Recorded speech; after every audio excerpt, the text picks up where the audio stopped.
66 This allegation, along with activists' relative isolation, radicalized them even further, with some radical youths making a virtue out of their isolation, casting themselves as heroic resistors in a society of collaborators. Unsurprisingly, the combination of a militant youth movement and a hostile general public proved especially explosive, producing some of the most violent clashes in Western Europe. 67 It was against this charged backdrop that thousands of activists from across North America and Western Europe filed into trains, boarded planes, and packed into automobiles to participate in the International Vietnam Congress on February 17, 1968. 68 If in 1884 the leaders of the most powerful empires on the globe gathered in Berlin to better organize imperialist wars of conquest, in 1968 anti-war activists returned to that city to organize the war against imperialism. The only way to do that, many of them now believed, was to build a new front inside the advanced capitalist world. Dale Smith of SNCC spoke of the need to 125. Wage revolution in the United States. As long as parents in Vietnam are crying about their children, Smith exclaimed, parents in the USA should also cry about their children. 69 Peter Weiss declared that the National Liberation Front of South Vietnam, the sole and victorious representative of the revolutionary people, has given us the task of organizing the resistance in the metropoles. 70 Socialist German Student League leader Rudi Dutsch dramatized the need to internationalize the revolution. Unless the Viet Cong is joined by an American, a European, and an Asian Cong, the Vietnamese revolution will fail like others before it. 71 At the same time that these radical anti-imperialists strategized revolution, Vietnamese communists unleashed a devastating new offensive. Beginning on January 31, 1968, tens of thousands of Vietnamese insurgents rose across South Vietnam, overrunning villages, seizing provincial cities, and even attacking the U.S. Embassy in Saigon. The Tet Offensive exposed the U.S. military's vulnerabilities, demonstrated the weaknesses of the South Vietnamese government, and showed that the revolutionaries could win. Its effect on young radicals was immeasurable. To anti-imperialists, the worldwide anti-imperialist front was no longer rhetoric, revolution seemed to have become a reality. Tariq Ali, one of the leaders of the Vietnam Solidarity Campaign in Great Britain, later recalled, the Tet Offensive had begun even while we were preparing to open the Congress. Every fresh victory was reported to the Congress amidst louder and louder applause.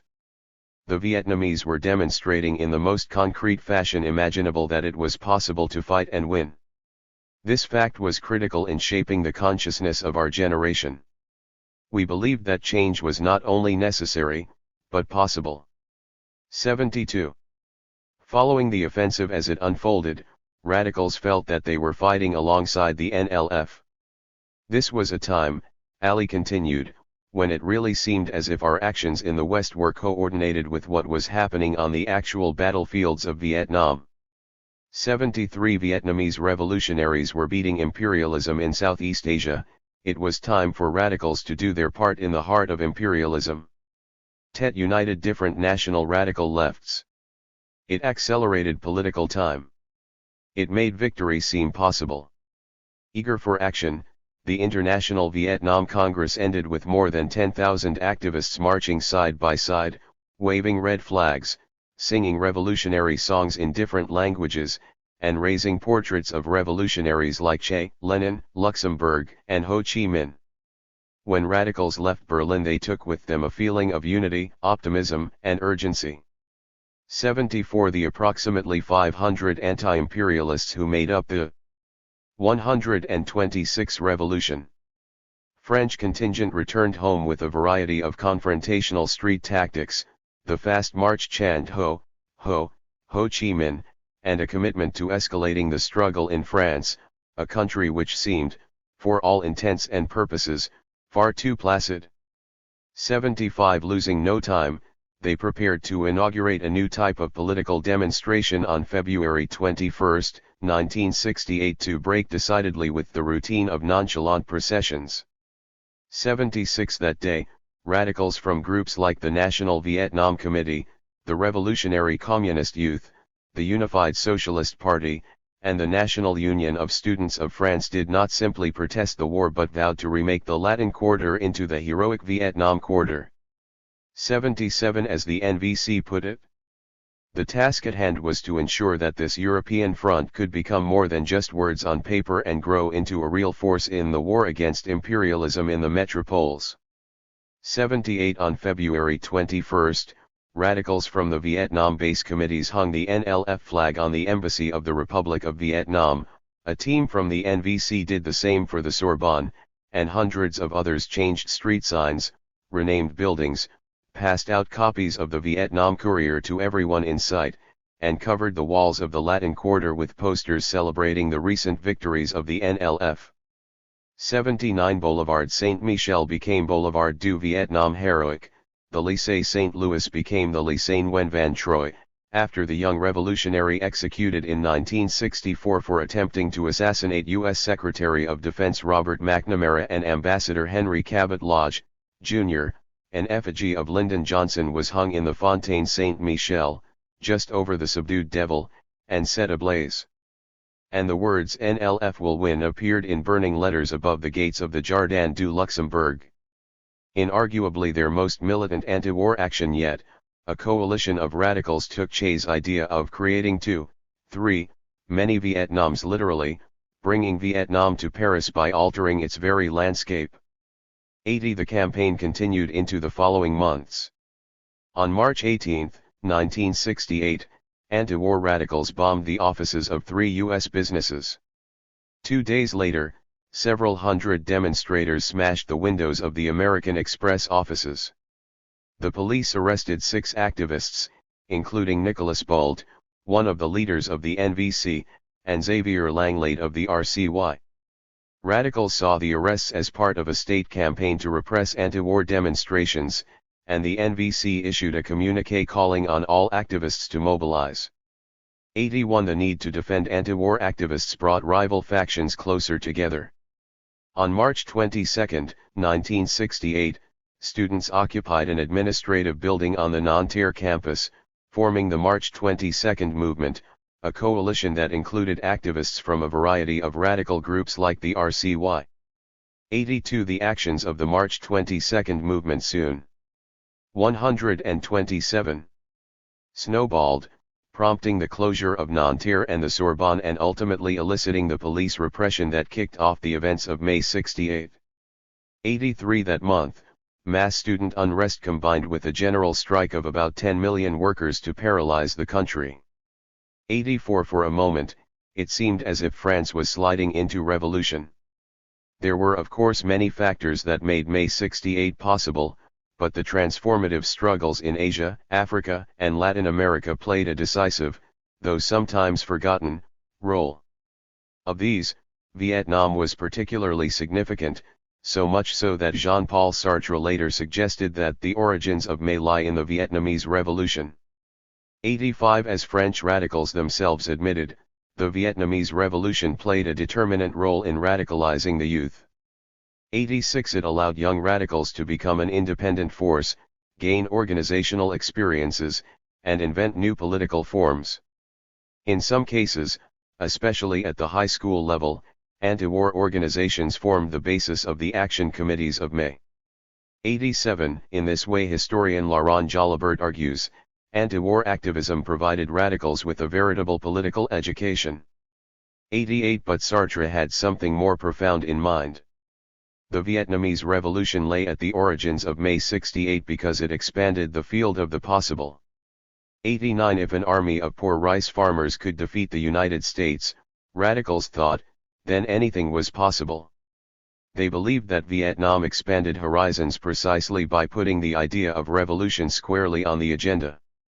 The Vietnamese struggle ruptured the reigning logic of peaceful coexistence by showing that imperialism could be confronted instead of accommodated. For radicals like Herta Alvarez, Alain Geismar, Evelyn July, and Serge July, members of the March 22 movement who were all deeply involved in the May events, the Vietnamese people are opening a new historical period, one of generalized offensive, where people everywhere could finally reclaim the right to make revolution. 90 This in turn made Vietnam the single most important revolutionary catalyst in the contemporary world, whether it is the Great Proletarian Cultural Revolution, the Latin American guerrillas, the North American urban guerrillas, or the mass strike of May, June 68 in France. We are all indebted to our Vietnamese comrades. 91 The following year, some radicals went so far as to declare that all militants know that the ideas they had in their heads during the May struggles came for the most part from the practice of the Vietnamese people. 92 One of the most important ideas in the minds of those radicals who detonated the May events was to follow the example of Vietnamese revolutionaries by making revolution at home. On May 9, for example, the Revolutionary Communist Youth held a massive meeting at the Mutualite to discuss the possibility of domestic revolution. Can the struggles 128 revolution waged up to now, the struggles in support of the Vietnamese Revolution, be coordinated and radicalized? Can they be the beginning of revolutionary struggles against imperialism, highest stage of capitalism, in the advanced capitalist countries? Can they organize themselves in such a way as to form the revolutionary vanguard of tomorrow? 93 The very next day, on May 10, these same radicals raised the stakes in a dramatic showdown with the police known as the Night of the Barricades. On May 13, workers went on strike in solidarity. Within a week, the revolt had spread to the entire country. The Vietnamese Revolution played an exemplary role by inspiring French activists to make revolution against all the odds. 94 Vietnam, in other words, set in motion the defining characteristic of this period, what might be called a chain of exemplarity. As the Vietnamese successes inspired the students, Ali reflected on May 68, so now the triumph of the students inspired the workers. 95 To the sequence of resonating examples, which was by no means unidirectional, as militant workers' struggles worked back on the students, one could easily add how the workers' rebellion in France in turn inspired radicals across the North Atlantic. In addition to training radicals, expanding the field of the possible, signaling the actuality of revolution, and setting in motion a chain of inspiring examples, anti-imperialist struggles like those in Vietnam redefine the very project of changing the world. The best way to make the world a better place was to synchronize multiple coordinated fronts across the globe into a unified international revolution against imperialism. All the struggles act reciprocally, the RCY explained in June. Struggles in France could help the world revolution, while the victory of the Vietnamese revolutionaries reinforces our own fight. 96 For many radicals, May 68 was not a singular French event. It was merely one front in that worldwide anti-imperialist revolution, with Vietnamese at the head. As the RCY argued, the French Revolution, by which they meant the events of May 68, was just one of the many Vietnams that Che advocated. For groups like the March 22 movement, the National Vietnam Committee, and the Revolutionary Communist Youth, opening this new revolutionary front was made possible by translating Vietnamese struggles into the French context, that is, making Vietnam their own. While many of the radicals who helped prepare, trigger, and sustain the May events saw things this way, not everyone who participated in them did, not even other radical anti-imperialists. 97 The Union of Communist Youth, Marxist-Leninist, for example, argued that this idea of translating Vietnam only instrumentalized the struggles of the Vietnamese people, doing violence to the particularity of the Vietnamese Revolution. 129.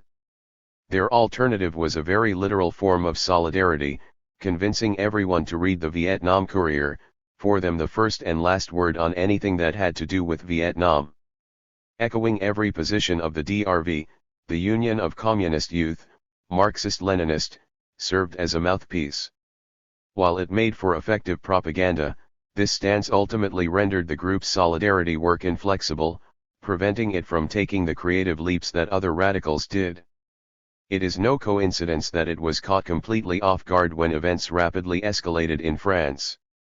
98 Content to simply present what it assumed to be the authentic voice of the revolution abroad, unwilling to interpret Vietnamese struggles for their own conditions, and unable to see how deeply Vietnam resonated with issues at home, the Union of Communist Youth, Marxist-Leninist, missed the events of May 68. 99. Instead of joining thousands on the barricades, the group's leadership convinced its members that marching to the Hotel Lutetia, where the North Vietnamese delegation was staying, was the best way to show their support and total solidarity for North Vietnam, at that moment engaged in negotiations with the United States in Paris. 100. After the May events, the RCY admonished the Union of Communist Youth, Marxist-Leninist, explaining that remaining loyal to the Vietnamese people did not mean mechanically echoing Hanoi's line but activating the essence of the Vietnamese Revolution's example. As the RCY put it, it was stupid to put ourselves at the service of the Vietnamese because the Vietnamese cannot judge for us the possibilities of our actions. 101. In the same way that French radicals could not determine from afar the exact steps Vietnamese revolutionaries had to take in order to bring their revolution to victory in the unique conditions of Southeast Asia, Vietnamese communists could not decide what their French comrades had to do in order to make revolution a reality in the unique conditions of France. That was something only French revolutionaries could do for themselves. Their literal vision of solidarity, which prevented them from playing a part in a potential revolutionary opening, was one major reason why the Union of Communist Youth, Marxist-Leninist, dissolved itself. After their organization's collapse, some former members decided to take a different approach. In June, for instance, they conceded that the Vietnamese example is universal. 102. These radicals, many of whom later formed the proletarian left, the most dynamic of the Maoist groups in France after 1968, developed the new direction in their paper La Cause du Peuple. The mass movement of May, June in France, explained a lengthy article announcing their adherence to the worldwide anti-imperialist front, is a link in a long chain that encircles imperialism before strangling it.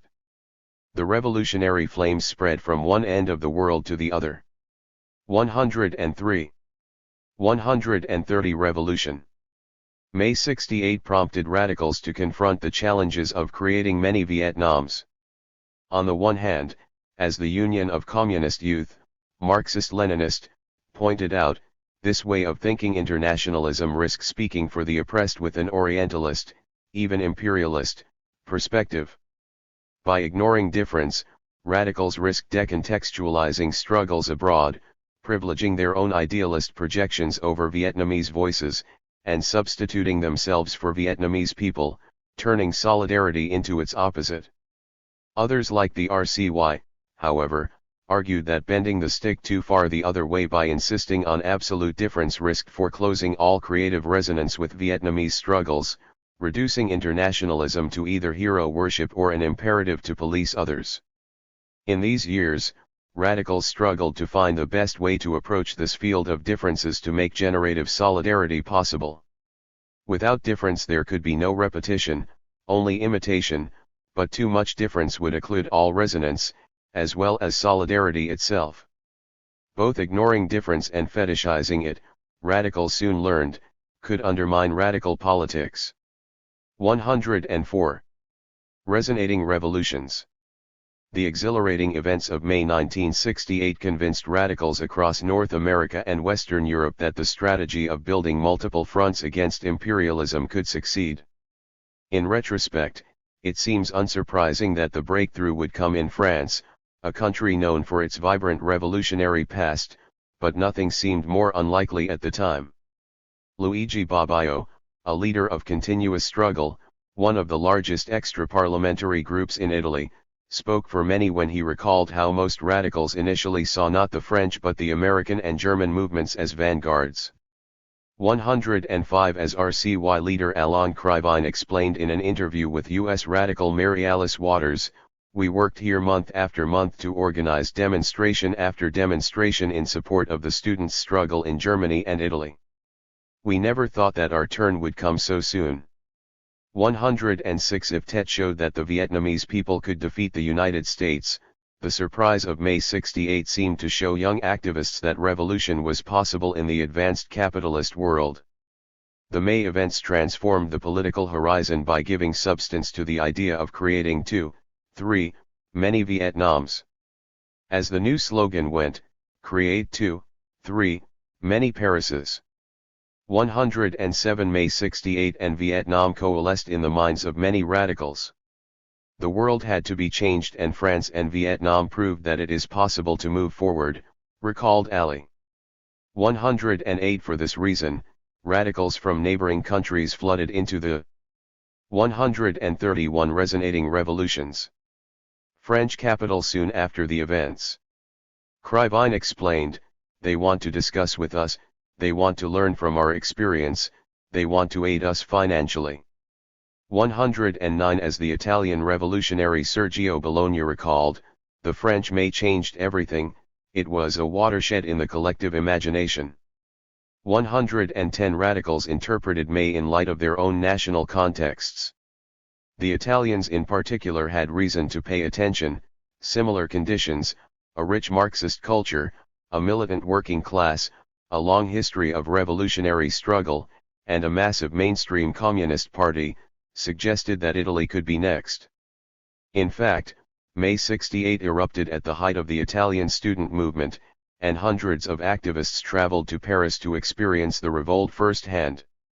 Awed by the power of workers' struggles, they threw themselves into the world of the factory upon returning home, hoping to build a worker-student alliance. As activist Elsa Gilli recalled, we went to the factory gates for every change of shift. The workers told us what had happened. Then we went to the local cafes with them and wrote leaflets based on what they were telling us.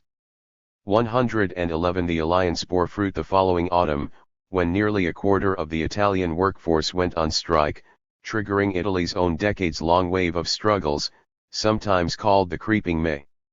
112 The May events even had an effect in countries such as Great Britain where revolution seemed extremely unlikely. France shook the ruling classes throughout Europe, Ali later put it, and the British decided to take no chances that the disease would spread. 113 In an almost farcical rerun of 1789, the British state prepared for the worst, with the authorities fearing that the Vietnam Solidarity Campaign's upcoming anti-war demonstration in October 1968 would devolve into a French-style insurrection. 114 The media ran inflammatory stories about the coming October Revolution, and police raided the offices of the Black Dwarf, a prominent radical paper with ties to the Vietnam Solidarity Campaign. While a few radicals were also whipped up in the excitement, hoping Britain would be next, the majority took a more sober attitude. As Ali put it, none of us ever believed that anything remotely resembling France could happen in Britain that year. 115 That said, British radicals still thought that the May events could be translated into the British context, but this did not mean simply mimicking the sequence that played out in France. What is required is not the heroic gesture or the symbolic confrontation, any more than the perfect resolution, nor is it vicarious participation in the self-activity of others, whether they be in Hanoi or Paris, the International Socialists explained. 116 Revolution in Britain would have to assume a different form, one that involved a much longer, less glamorous. 132 Revolution. Struggle. But even while recognizing those differences, the International Socialists could still declare, France today, Britain tomorrow. 117 The May events also commanded attention outside Europe. In the United States, they impacted activists like no other European event. May 68 exercised a tremendous influence on the New Left in general and SDS in particular, accelerating several transformations in the premier organization of white leftist youth. First came a reassessment of the working class.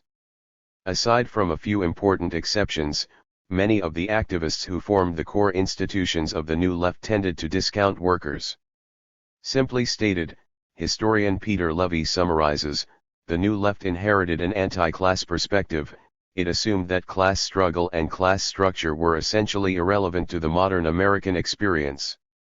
118 Convinced that white workers were racist, conservative, or bought off by capitalism, many activists turned to other subjects, ignoring the militant workers' struggle slowly reemerging across the country. The May events helped change that view, something observed by Jean Dube of the RCY during his speaking tour of North America in August 1968. On almost every campus the students asked how we in the student struggle in France had managed to achieve a link with the working class, how we had been able to involve the working class and work together. I think the fact that this question was asked is extremely important, because it shows that a lot of people here have understood the main lessons and drawn the most important conclusion from the May and June struggle in France. The main task of the student struggle in any country, if you want to carry it to a higher state, is to involve the young workers in the struggle. 119. The image of nearly 10 million workers grinding a capitalist country to a standstill compelled many radicals to reconsider their relationship to workers' struggles in the United States. Second, May 68 helped shift the New Left's approach to internationalism. For most of the 1960s, the majority of radicals in the United States prioritized ties with the Third World, not Western Europe. The transatlantic connections that did exist were often ad hoc, isolated, or limited to personal ties. The United States was far more important for Europeans than Europe was for Americans. 120 But 1968 changed all that.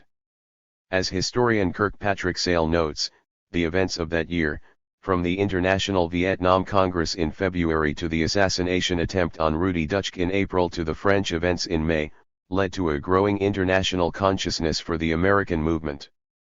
121 Reflecting on these developments immediately after May 68, Carl Davidson, SDS Inter-Organizational Secretary, argued in New Left Notes, Our Struggles. 133 Resonating revolutions, however isolated they may seem, are part of this single revolutionary process within a multinational imperialism. 122 For that reason, American radicals had to deepen international ties with activists abroad, and he proposed developing coordinated international actions around draft resistance, desertion, or attacks on the CIA, NATO, and other military alliances. 123 He added, hopefully, the recent dramatic struggles of the European New Left students will change some of our isolationist attitudes. 124 At the next National Interim Committee meeting in June, much of the SDS leadership had come around to the view that it was time to reorient toward Europe. On the whole, the meeting minutes made clear, the consensus was that European travel is to be stressed at this time. Everybody shouldn't go to Hanoi as we have been doing. The struggle in the advanced capitalist countries has been ignored by SDS.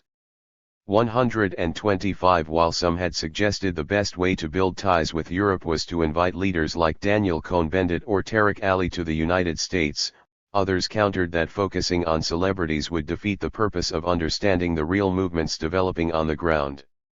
In the end, it would only reinforce the inexcusable provincialism of American SDS. Instead, Americans had to personally travel to Europe, ideally for a period of several months. 126 Barbara and John Ehrenreich did precisely that, embarking on an SD-sponsored tour of Europe in the summer of 1968. We wanted to import whatever European movement ideas looked useful to us, they reported to SDS. But it became clear to us that if ideas, tactics, strategies, etc. are something more than fads, they cannot be transferred at random from country to country. Before translating these ideas, American anti-imperialists had to first understand the setting in which they were developed and the context in which they were applied, which necessarily meant studying Europe more closely. 127 In an interesting reversal of early trends, Americans now look to Europe as a crucial fount of radical ideas. The transatlantic polarities had reversed. Third, the May events helped push American radicals, especially those in the white New Left, even further toward revolution.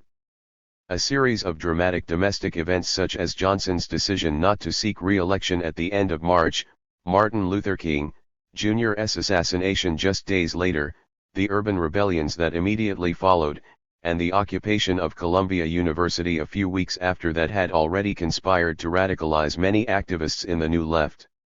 It was in the midst of this turmoil that the May events exploded in France.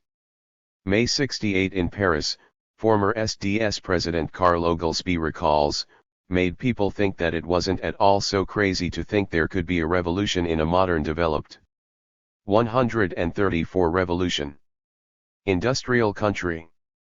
At the very moment the United States appeared to be coming apart at the seams, a mass uprising had erupted in another developed capitalist country. Who was to say that if events kept developing as they were in 1968 that the same thing couldn't happen here? 128 A few days after Robert Kennedy's assassination in June, SDSers gathered at Michigan State University for their annual national convention. In stark contrast to previous years, hammer and sickle emblems made an appearance, portraits of Lenin festooned the walls of the student union, and SDSers donned red armbands. Tom Bell, Bernardine Dorn, and Steve Halliwell submitted a proposal to develop SDS into a professional revolutionary organization. 129 Dorn, the new inter-organizational secretary, proudly called herself a revolutionary communist. 130 Many SDSers now made the leap to revolution, and they imagined their struggle as a front in the worldwide revolutionary movement. The struggles of French activists against President Charles de Gaulle, Japanese radicals against Prime Minister Sato Isaku, Iranian militants against the Shah, or the Socialist German Student League against Chancellor Kurt George Kiesinger, SDS now declared, are a few of the current fronts of a single war. We are your allies and brothers. 131 Within the span of a single year radicals had witnessed the Tet Offensive in Vietnam, a general strike in France, the Tlatelolco massacre in Mexico, a wave of student occupations in Japan, the rise and fall of the Prague Spring in Czechoslovakia, violence outside the Democratic National Convention in the United States, and countless other political explosions across the world. As 1968 came to a close, radicals everywhere believed they were on the verge of something truly historic, and that they had to get ready. It was in this febrile context that tens of thousands of anti-imperialist radicals began to insist that the heterodox new leftist experiments of the 1960s might not be up to the tasks ahead. After 1968, numerous radicals dismissed the new left as too disorganized, politically undisciplined, and theoretically unsophisticated to successfully channel this mass upsurge in a revolutionary direction. 132 It is little coincidence that this was when many of the classic New Left organizations that had once tried to chart a new course beyond the inherited categories of the traditional communist left began to fold. SDS's revolutionary turn contributed directly to its implosion in 1969, SNCC was effectively dead by the end of the year, and the Socialist German Student League limped to its dissolution in 1970. In their place, many radicals across the North Atlantic turned to some version of the Leninist problematic. 133 Lenin, Daniel Bensed recalls, was all the rage. 134 Quite simply, Leninism promised a comprehensive model of revolution at a time when ambitious radicals needed it most. 135 Vietnam is everywhere. Even a vocal critic of Lenin like Karl Oglesby felt obliged to admit that in the wake of the New Left's failure to invent a robust radical internationalist alternative, Leninism remained the only revolutionary path available. There was, and is, no other coherent, integrative, and explicit philosophy of revolution. 135. Vietnam is everywhere. After 1968, Vietnam became more important than ever for radicals. And yet it paradoxically seemed to fade as a particular issue. Although radicals still talked about Vietnam, organized events, and responded to new developments such as the U.S. invasion of Cambodia, radical anti-war activism as such experienced a relative decline throughout much of the North Atlantic. Anti-imperialists appeared to withdraw from specifically anti-war solidarity work to refocus their energies on new struggles at home. This dynamic was even apparent in the exceptional case of the United States, where the draft, death toll, and domestic political ramifications made certain that Vietnam remained a palpable issue. Although mass anti-war actions there certainly continued, and in fact grew even larger, The anti-imperialist radicals who had once so prominently assumed leadership of anti-war struggles tended to shift their attention to other matters such as organizing industrial workers, constructing new feminist movements, or building revolutionary parties. The change was especially pronounced in France. 136 having just experienced an unprecedented upheaval, anti-imperialists suddenly went from organizing solidarity campaigns for movements abroad to keeping the fires of May burning at home.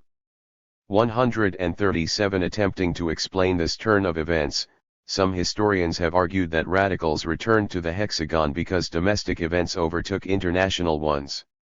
Others have argued that radicals no longer had any use for Vietnam now that they had secured autonomy from the French Communist Party. Still others have suggested that when the United States finally agreed to peace talks with North Vietnam in 1968, radicals saw their anti-war demands fulfilled. 138 But radicals were well aware that the war was far from over, and they remained convinced that Vietnam was a decisive front in the world revolution. If explicitly anti-war activity declined, then this was not because radicals somehow stopped caring about Vietnam. Quite the contrary, they now came to believe that the best way to aid Vietnamese revolutionaries was not simply to rally around Vietnam as just another cause but to integrate it as thoroughly as possible into their everyday lived reality. Anti-imperialists never abandoned Vietnam, they assimilated Vietnam so thoroughly it seemed to disappear as a separate issue. As Freddie Perlman. 136 Revolution. An American radical active in the May events, reported on French radicals in 1968, the war in Vietnam ceased to be an issue and became a part of their own daily lives. 139 For them, the goal was to liberate Vietnam from the news cycle by translating it into a domestic idiom.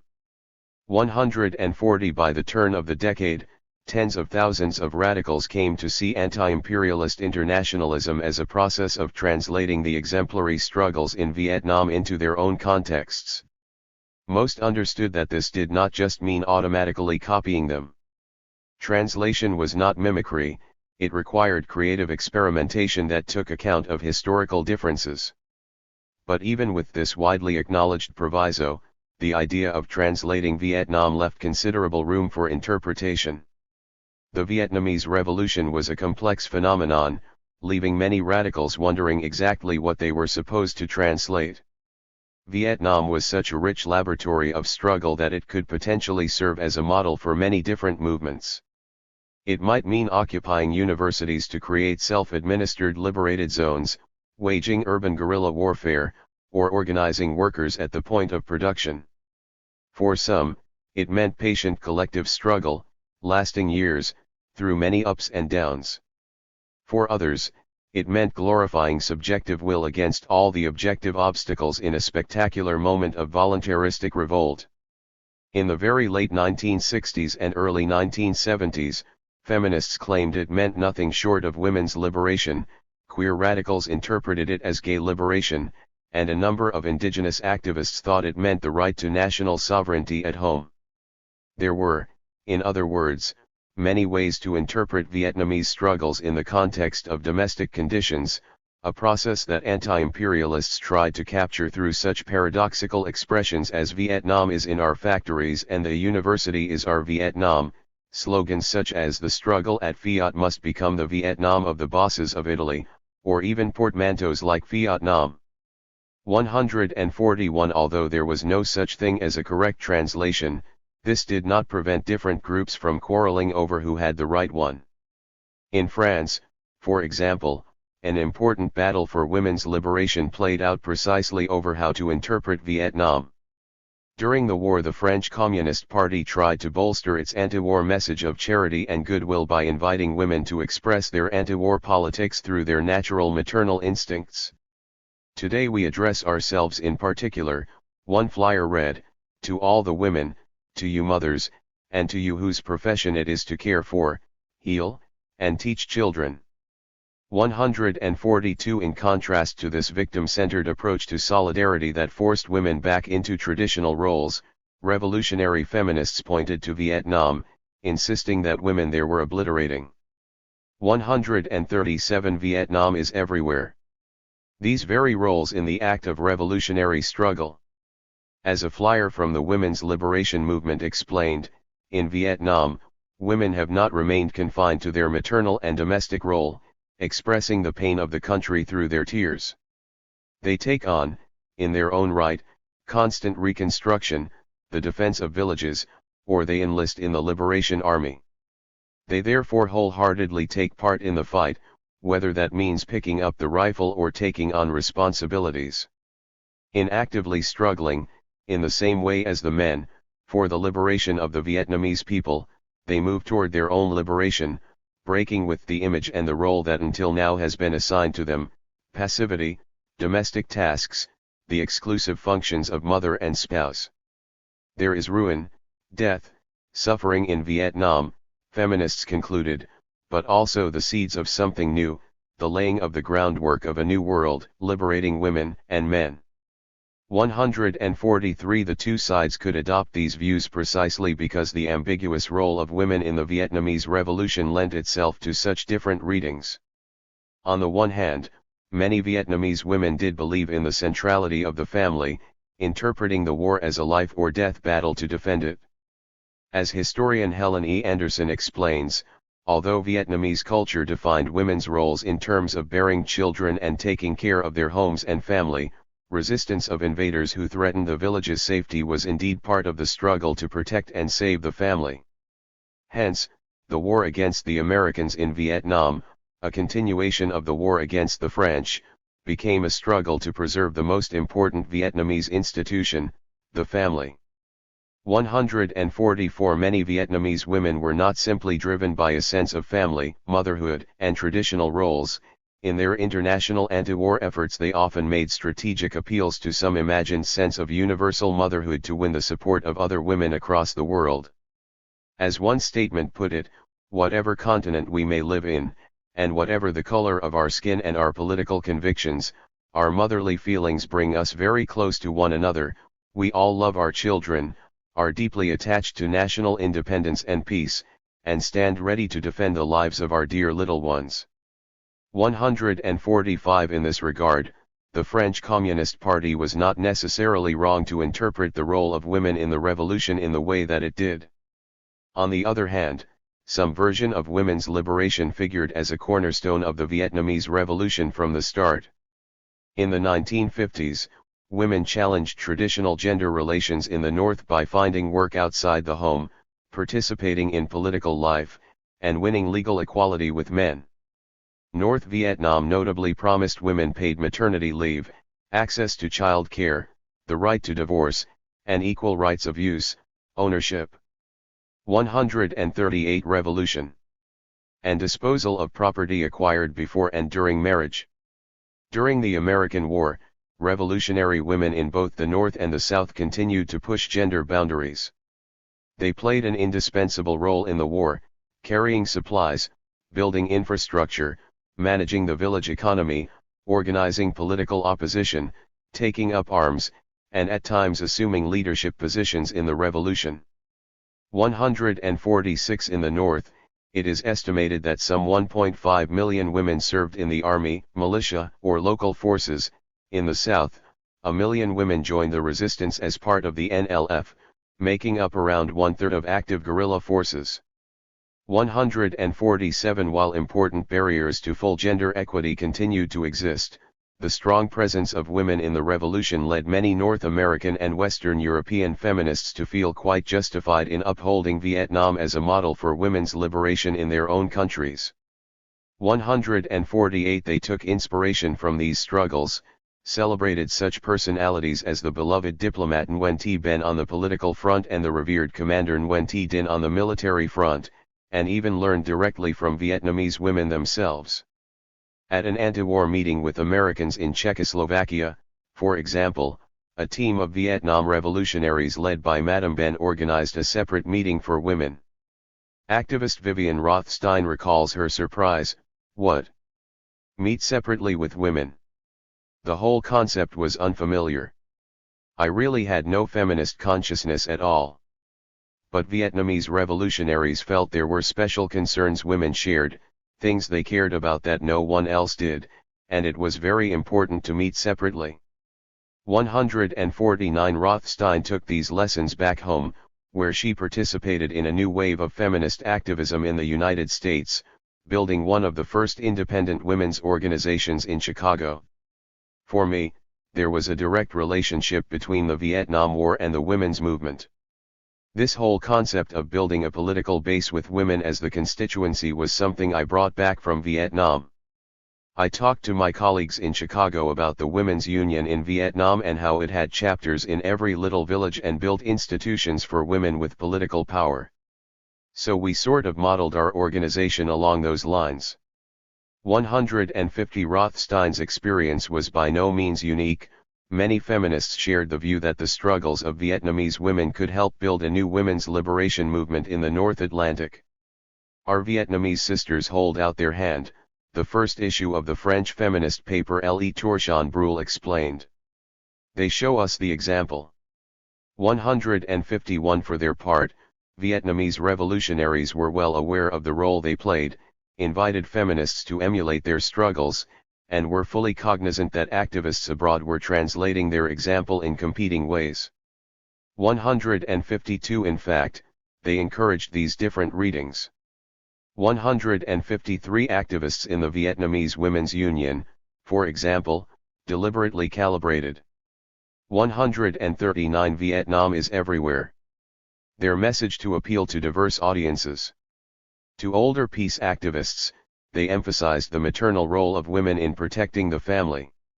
To more liberal feminists, they pointed to the many legal victories that women were winning in Vietnam. To radical feminists, they talked about how women were breaking traditional gender roles. To women of color, they offered personal examples of how to combine the struggles against racism, sexism, and imperialism. To socialist feminists, they emphasized the ways women were contributing to the construction of socialism. Vietnamese revolutionaries, in other words, strove to make their example translatable for different contexts. 154 It was not uncommon for this process of translation to assume a life of its own. In some cases, activists interpreted Vietnamese struggles in ways that were far beyond what Vietnamese revolutionaries themselves imagined. In other cases, translations gave way to projections as some radicals tried to make Vietnam a model for what they wished to see, ignoring the concrete realities of the struggle. In still other cases, radicals detached Vietnam from its particular context, a divided country in Southeast Asia, and turned it into a universal symbol. In the words of the workers who self-managed the lip watch factory in Buzangkan for several months in 1973, Vietnam is not the endowment of the Vietnamese. In Frank Comtoisy, you say lip. 155 Vietnam ceased to belong to Vietnamese, it became a kind of global tendency that assumed different forms. Just as some anti-imperialists redefined the relationship between imperialism and the United States as one of synecdoche, they did the same with Vietnam and the country of Vietnam, positioning them as opposites in a Manichaean struggle. Imperialism was reaction, repression, counter-revolution, Vietnam was revolution, autonomy, and heroism. Vietnam became everything as everything became Vietnam. While it is certainly true that radicals in the North Atlantic at times appropriated Vietnamese struggles, treated Vietnam as a projection screen, and abstracted the Vietnamese revolution into a kind of master symbol in ways that were sometimes Orientalist, it must be emphasized that Vietnamese actors were active participants in this process. First, Vietnamese communists also projected their desires abroad. Quite a few believed, for example, that American movements were pushing the United States to the brink of socialist revolution. 156 Second, they encouraged others to use, adopt, and translate Vietnamese struggles in ways that could enliven their own struggles. 157 In their view this was the very meaning of internationalism. As DRV Prime Minister Pham Van Dong explained in a letter to the National Vietnam Committee, our struggle is also yours, dear friends, let's move forward to victory. 158 Lastly, they reframed their struggles, messages, and ambitions to appeal to as many parties as possible. While this was no doubt tactical, many 140 Revolution. Vietnamese communists did believe that their struggles possessed a kind of universalist appeal that could overcome all divides. 159. At one point, for instance, they even thought their revolution could reunite the USSR and the People's Republic of China. 160. There were, however, some challenges in this approach. First, consciously playing to different imagined identities could lead to essentializing the very divisions that Vietnamese communists sought to transcend. Second, downplaying their communist ties in order to win wider support could lead to duplicitous shortcuts that might ultimately undermine the stated long-term goal of building a truly emancipatory future. While it made tactical sense for communists to make the National Liberation Front appear autonomous from Hanoi, for example, this often meant misleading not only supporters abroad but also sympathetic Vietnamese in the South, which would inevitably lead to problems in the future. 161. Third, allowing their revolution to take on so many diverse meanings might give rise to troubling contradictions. When speaking to sympathetic audiences in the North Atlantic, for example, Vietnamese communists could at one moment wear an ao dai, put on traditional dances, and present themselves as peaceful patriots who only wanted to defend their family, culture, and nation, and at another wear military fatigues, equate nationalism with internationalist communist revolution, and present themselves as seasoned revolutionaries leading just one front in a global struggle to abolish imperialism. As Leninists, they saw no theoretical conflict between fostering national identity and fighting for world communism, but this was not necessarily true in practice. Cultivating national identity could encourage a kind of essentializing self-orientalism that would derail the struggle for universal emancipation, while insisting on an undifferentiated universalism could lead to a homogenization that blurred important differences. 162. The internationalist project of translating Vietnam, then, was a profoundly messy process for everyone involved, Vietnamese revolutionaries included. That said, it concentrated many burning questions about internationalism in those years. It is therefore no surprise that so many radicals interested in changing the world found themselves obsessed with the meaning of Vietnam in these years. Vietnam was not just a tragedy, a bloodbath, a fateful struggle, a showdown with enormous stakes. For activists in France, the United States, Vietnam, and across the world, it became a semantic tapestry, a captivating riddle, an immense storehouse of revolutionary symbols, ideas, experiences, and feelings, and a condensation of intractable problems inherent to the very project of changing the world.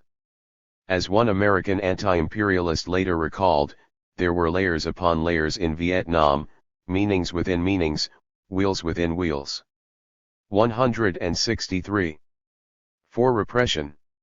In June 1970, Simone de Beauvoir defied the French government's new censorship laws, promenading down the Avenue du Général Leclerc in Paris with other intellectuals in tow, hawking a stack of political newspapers.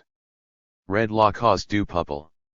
Support the freedom of the press, she shouted, distributing copies of the recently banned radical paper. 6 days later, she did it again. This time, the police detained de Beauvoir and her coterie, shoved them into a police van, and drove them to the station for questioning. Once there, however, the police decided to release everyone, sparing them the prison sentence that less famous activists faced for the same crime. As one of France's most accomplished philosophers, de Beauvoir expected as much.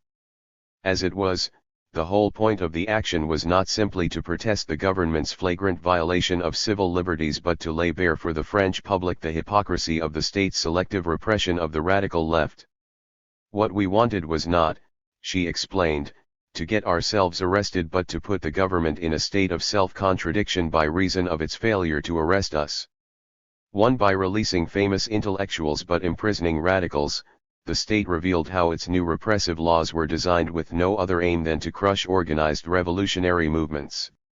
2. In response to the turn to revolution in the late 1960s, many governments in North America and Western Europe turned to vicious repression.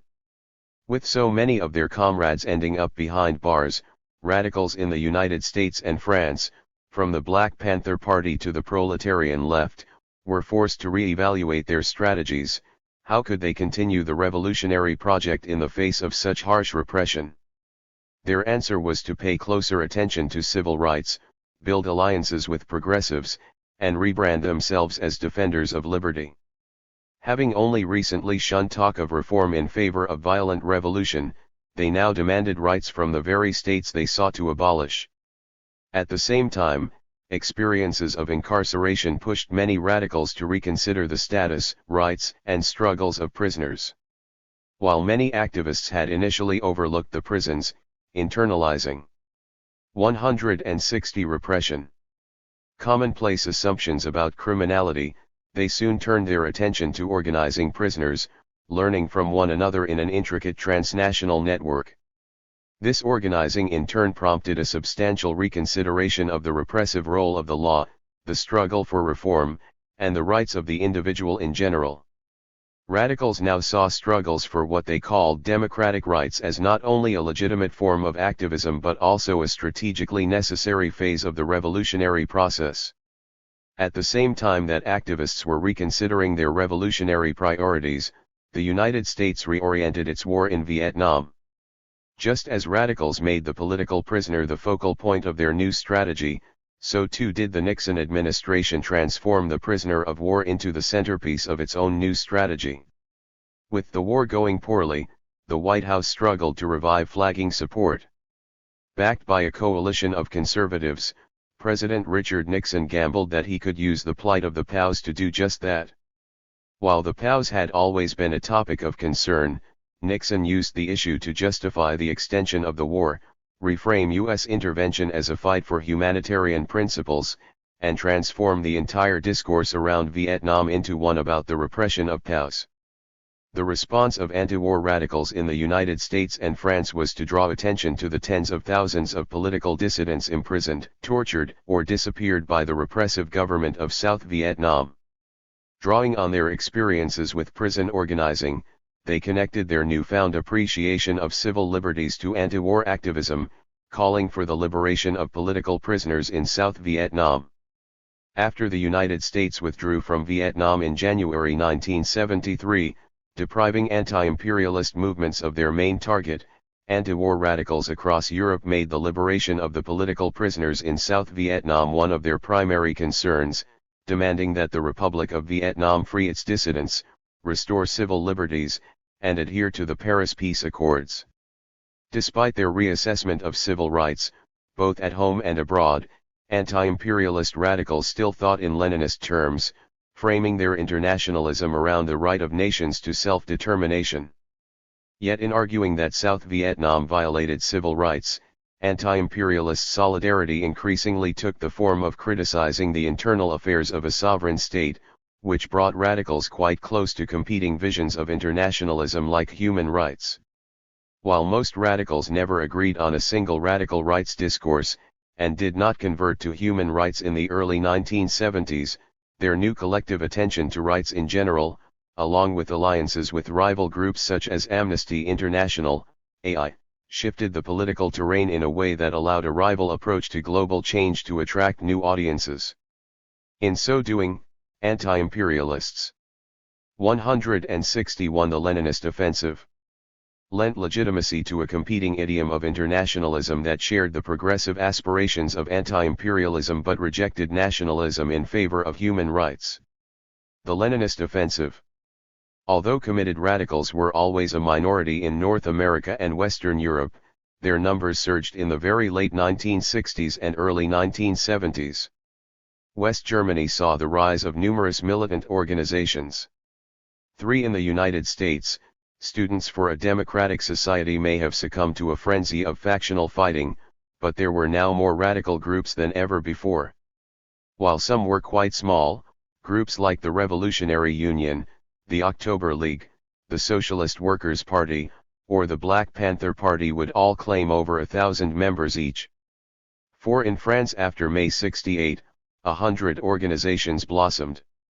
Groups like the pro-Chinese Marxist-Leninist Communist Party of France, the Trotskyist Communist League, successor to the revolutionary communist youth, and the Maoist proletarian left, successor to the Union of Communist Youth, Marxist-Leninist, each counted several thousand members, an army of sympathizers, and a robust international network. Meanwhile in Italy, radicals turned their country into the revolutionary center of the continent, with organizations growing larger than anywhere else. Continuous Struggle, for instance, claimed possibly 30,000 members by 1971, and even then, represented only one pole in a radical universe that included other hefty groups such as Workers' Power. 5. Not only were there more radicals, but they also enjoyed more favorable conditions. The swinging 60s may have been spectacular, but the 70s were more radical. Confrontations were more frequent, actions larger, radical ideas more popular, and struggles more consequential. Students agitated in high schools, workers fought in factories, and women organized a new feminist wave. Gay liberationists, people of color, immigrants, and indigenous activists led new social movements that broadened the very meaning of politics. This dense ecosystem of movements in turn allowed radicals, and especially Leninists, to exercise influence far beyond their numbers. These were the years of Leninism's peak popularity. Although there were now more political currents, Leninism's hegemony over the wider leftist scene reached unparalleled heights. To be sure, some radicals did reject Leninist anti-imperialism, but in these years many accepted it as a general framework. Even those who promoted competing political projects nevertheless retained key Leninist concepts. 6. 162 Repression. They came to see imperialism as the system that bound together sexism, racism, poverty, and everything else they fought against. They made national liberation the template for a variety of different struggles, an emancipatory motif that could be linked to women's liberation, gay liberation, and more. They increasingly embraced some version of world socialism. And they often adopted Leninism as a working model that could be expanded to tackle many different forms of oppression. Take, for example, the Third World Women's Alliance, a pioneering organization of women of color in the United States. In the inaugural issue of their journal, they explicitly encouraged their readers to study Lenin.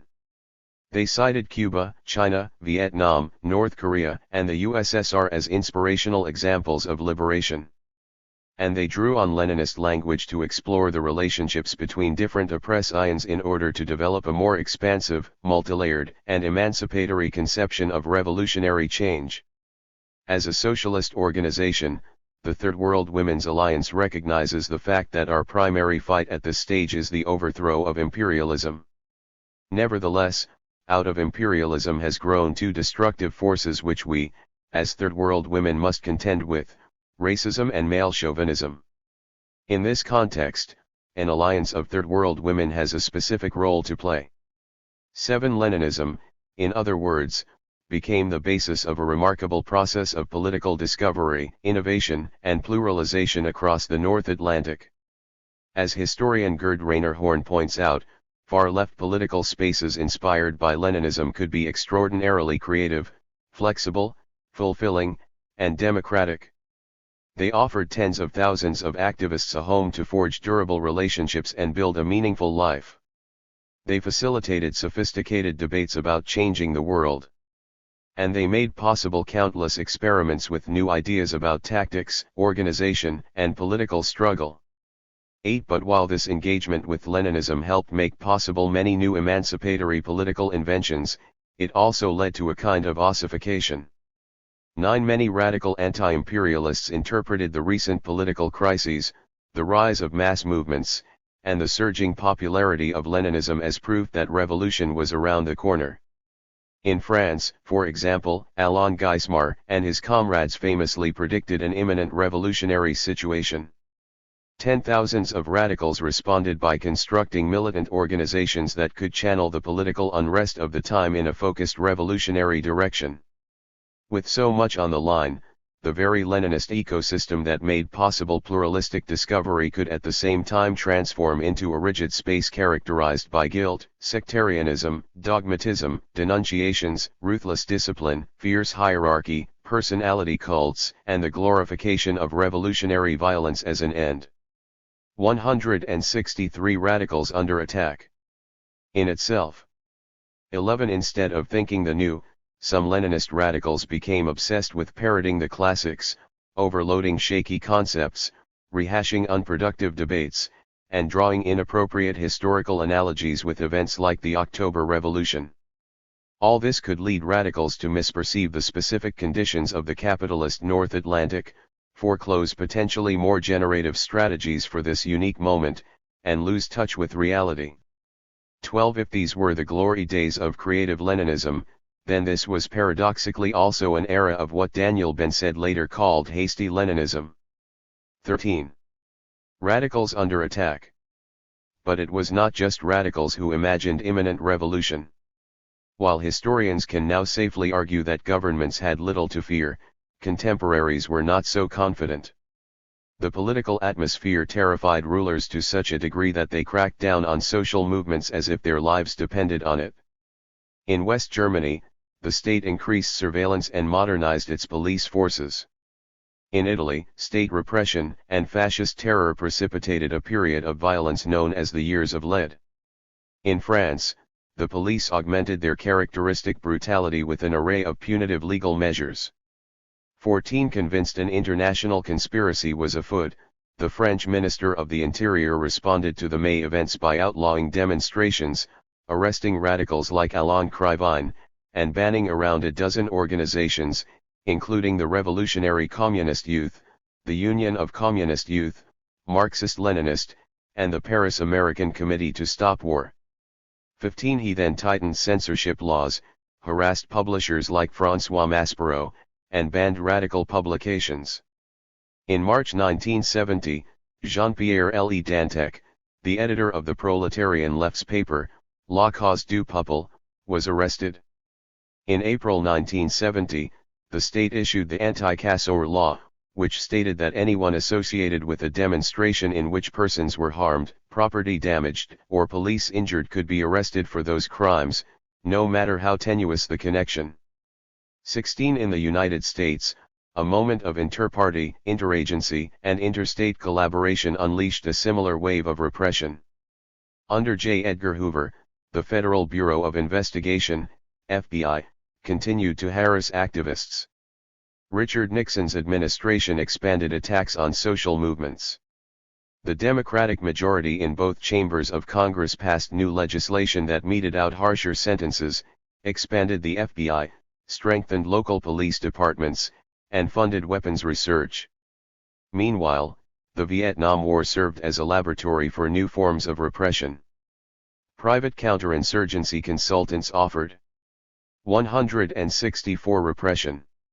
Advice gleaned from the field, officials studied guerrilla warfare in Vietnam to counter urban rebellions at home, veterans serving in police forces drew on their combat experience, and local police departments integrated weaponry developed in Vietnam, such as sensors, tear gas, and helicopters, into police operations in the United States.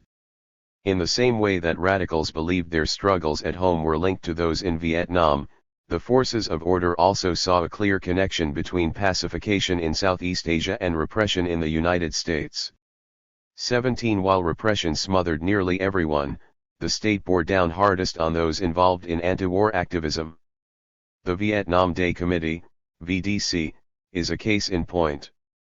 The FBI monitored all phases of its activity, tracked its leaders, burglarized the VDC office, collaborated with local police to harass activists, jammed radios during marches, tampered with mail to cancel or change the dates of proposed actions, coordinated with right-wing groups such as the Young Republicans to plan counter-demonstrations, and kept tabs on Stephen Smale when he visited Paris to meet with anti-war comrades. 18. Against this backdrop of repression, a bomb mysteriously blew apart the VDC headquarters. 19. But the VDC's experience was not unique. A Senate Select Committee later confirmed that the FBI had targeted almost every anti-war group. 20 In a few cases, state repression of anti-war activism led to deaths, as in May 1970 when National Guardsmen murdered 4 anti-war students on the campus of Kent State University in Ohio and killed 2 and injured 11 at Jackson State College in Mississippi. There were a few reasons why the state acted with such extreme hostility toward anti-war activists, but one crucial factor had to do with their deep international ties. Many ranking politicians interpreted the internationalism of anti-war protesters, and radical anti-imperialists in particular, as proof that the entire anti-war cause was a Soviet conspiracy. 21 Lyndon Johnson was convinced that the communist way of thinking had infected everyone around him, and ordered the CIA to prepare an investigation into the movement's international connections. 22 Richard Nixon harbored the same suspicions, no doubt encouraged by Hoover's continuous stream of memos alleging communist infiltration. 23 For Democrats and Republicans alike, anti-war activism was international subversion. The anti-war activists who suffered the most in the United States were black anti-imperialists. 24 Police repression had put enormous strain on the Student Nonviolent Coordinating Committee, forced the Revolutionary Action Movement to dissolve, and virtually beheaded the Black Panther Party, BPP. The Panthers in particular became the state's primary target, with Hoover labeling them the greatest threat to the internal security of the country. 25 Police smeared the BPP, raided offices. 165 The United Front. And arrested activists. Huey Newton was in prison. Eldridge Cleaver fled the country. Fred Hampton, leader of the Illinois chapter, was murdered in December 1969. Bobby Seale, already sentenced to 4 years imprisonment, was put on trial again, this time for a murder he did not commit, in 1970. Faced with this kind of repression, radicals everywhere realized that they had to rethink their strategy. The United Front. Although destructive, state repression was never total. As much as the forces of order wanted to obliterate these movements, they could only afford to go so far.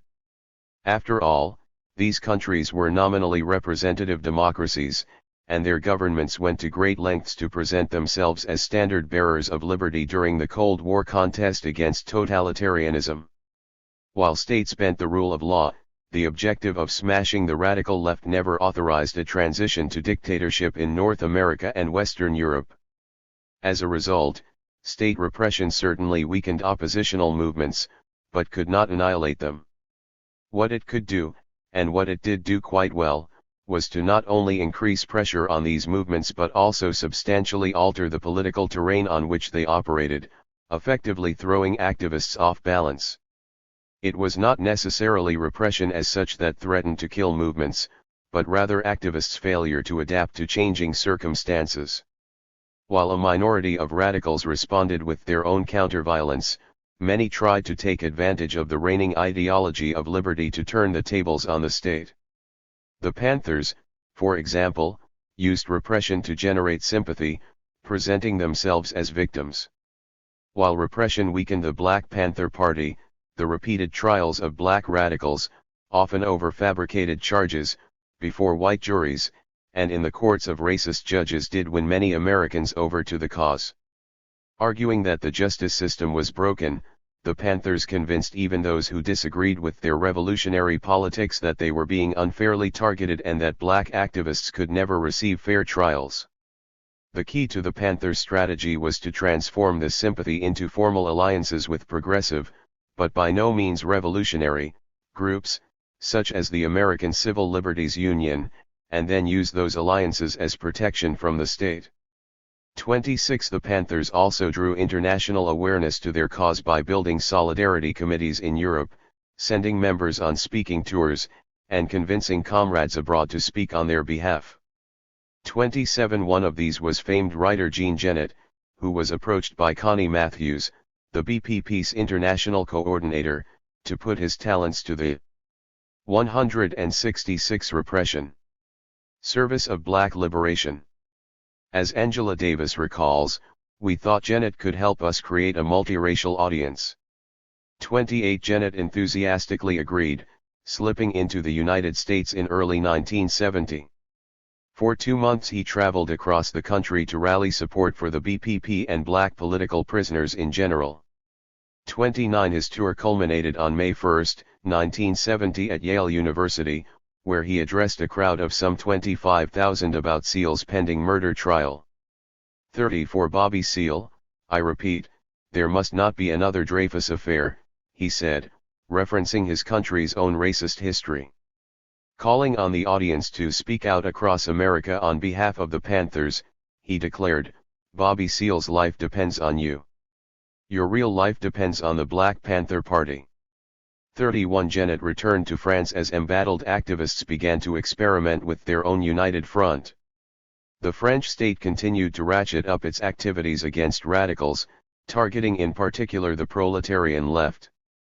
As the most dynamic Maoist group of the time, the proletarian left had made a name for itself through a string of assaults against the police, factory security forces, and even the French Communist Party.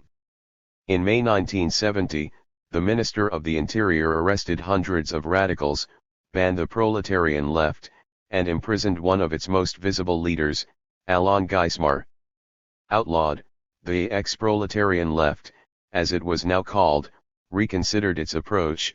It would attempt to complement its commitment to violent revolution with a new focus on nonviolent struggles for democratic unity. If in the heady days of the 1960s the goal had been to break with the old left to forge a new revolutionary direction, they explained, then the shifting balance of forces in the 1970s compelled them to replace their habit of dividing with a new habit of uniting.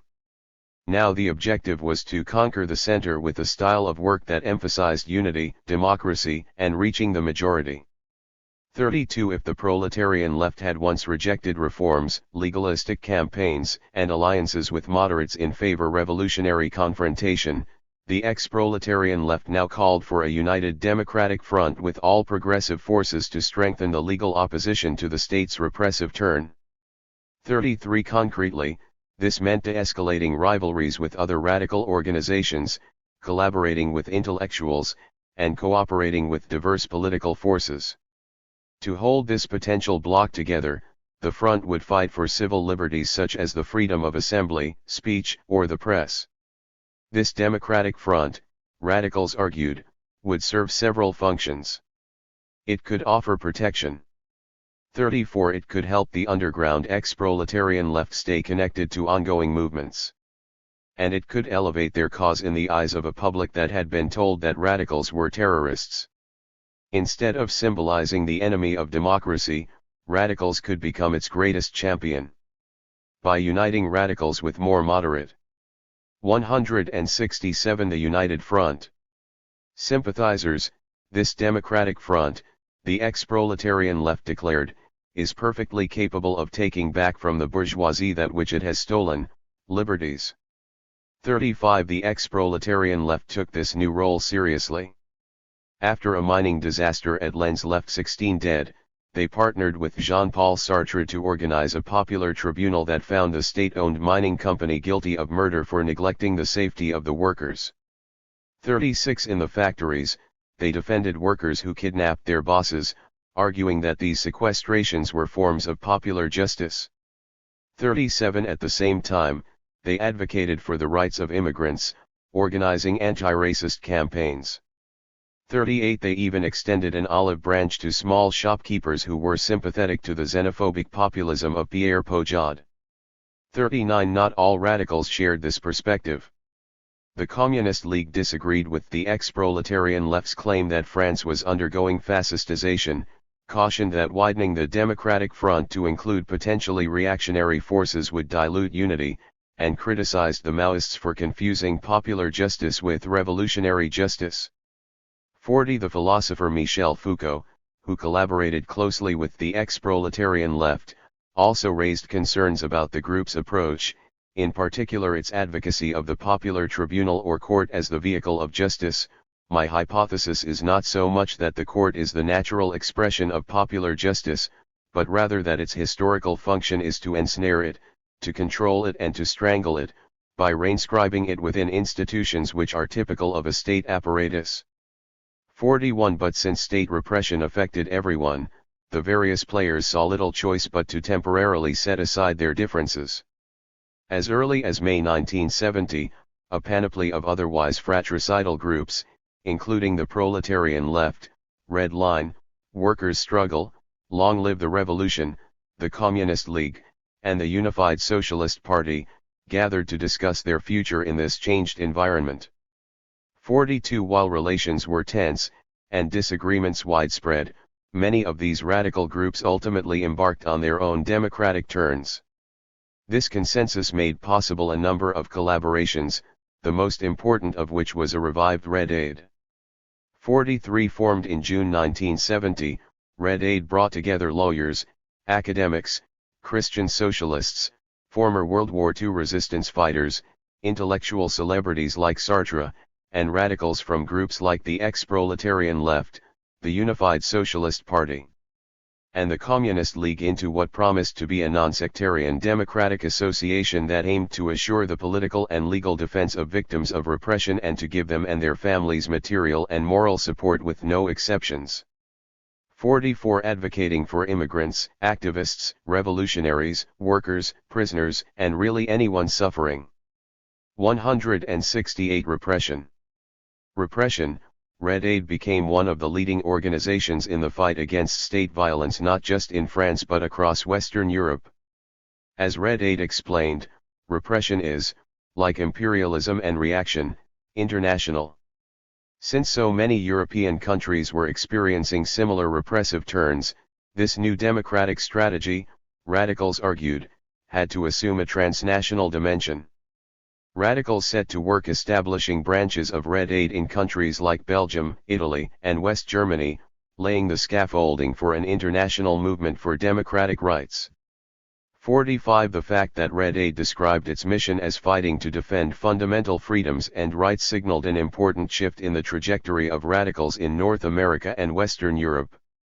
46 Immediately after 1968, many radicals equated the struggle for rights as mere reformism and called for worldwide revolution instead.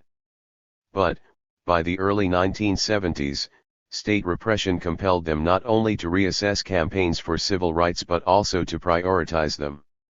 Unlike the wild days of 1968, they attempted to find ways to couple the goal of violent anti-imperialist revolution with the struggle for democratic rights.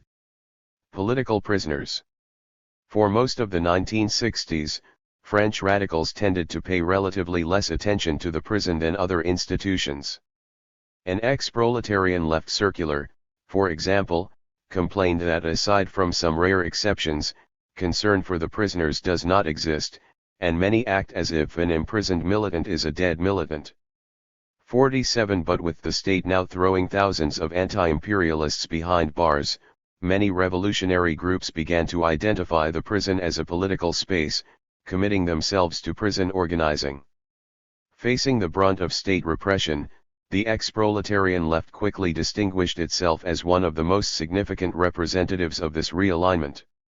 Soon after the state banned their organization, ex-proletarian left radicals established the Organization for Political Prisoners, OP, to advocate for imprisoned militants. In September 1970, they worked with Red Aid on their first campaign, a coordinated hunger strike in 6 prisons, including one for women. 48 The results were mixed. Although the Supreme Court of Appeals granted political regime status to Alain Guisemar, which accorded him certain privileges, the strike had little effect on the overall political situation. 49 Convinced that the action's limited results stemmed from the isolation of the strikers from those on the outside, OP militants such as Jacques Rancière and Daniel Defert sought a new direction.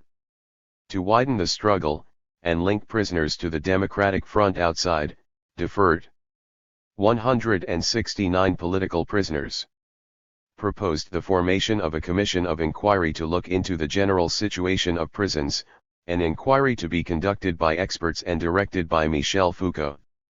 50 Foucault agreed, and along with other intellectuals, such as Jean Genet, philosopher Gilles Deleuze, editor Jean-Marie Domnac, and historian Pierre Vidal-Naquet, helped build a coalition.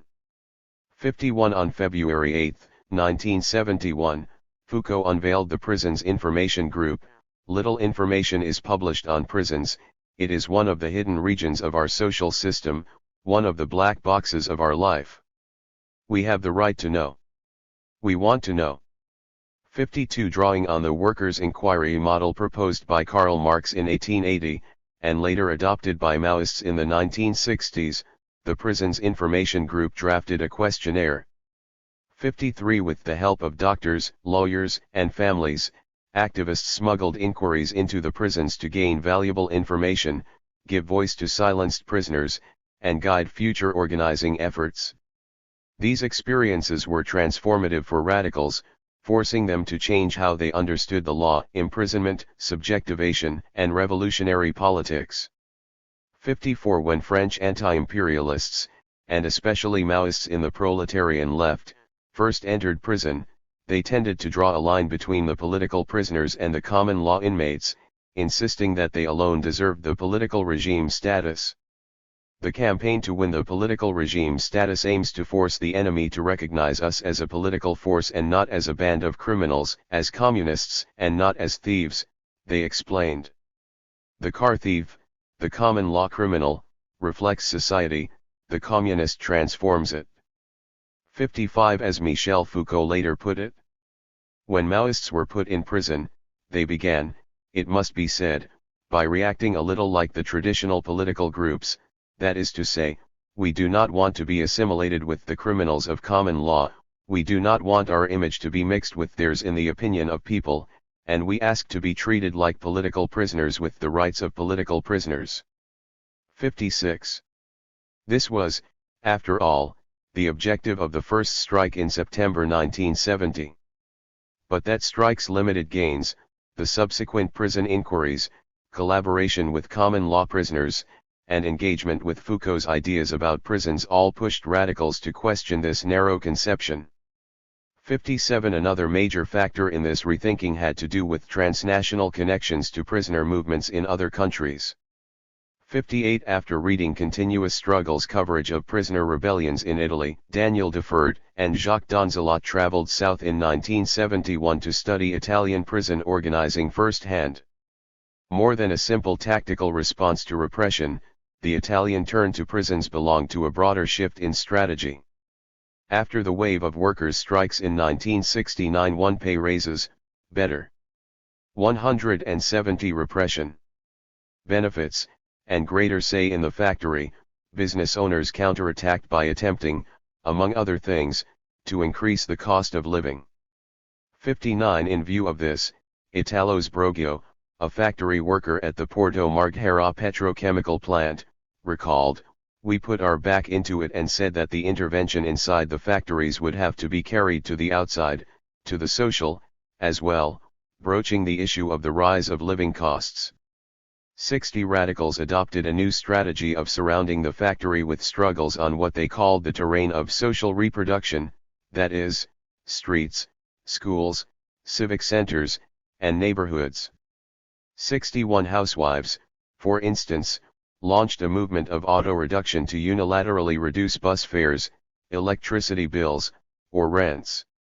62. Continuous Struggle, one of the strongest advocates of this strategy, approached the prisons from this perspective.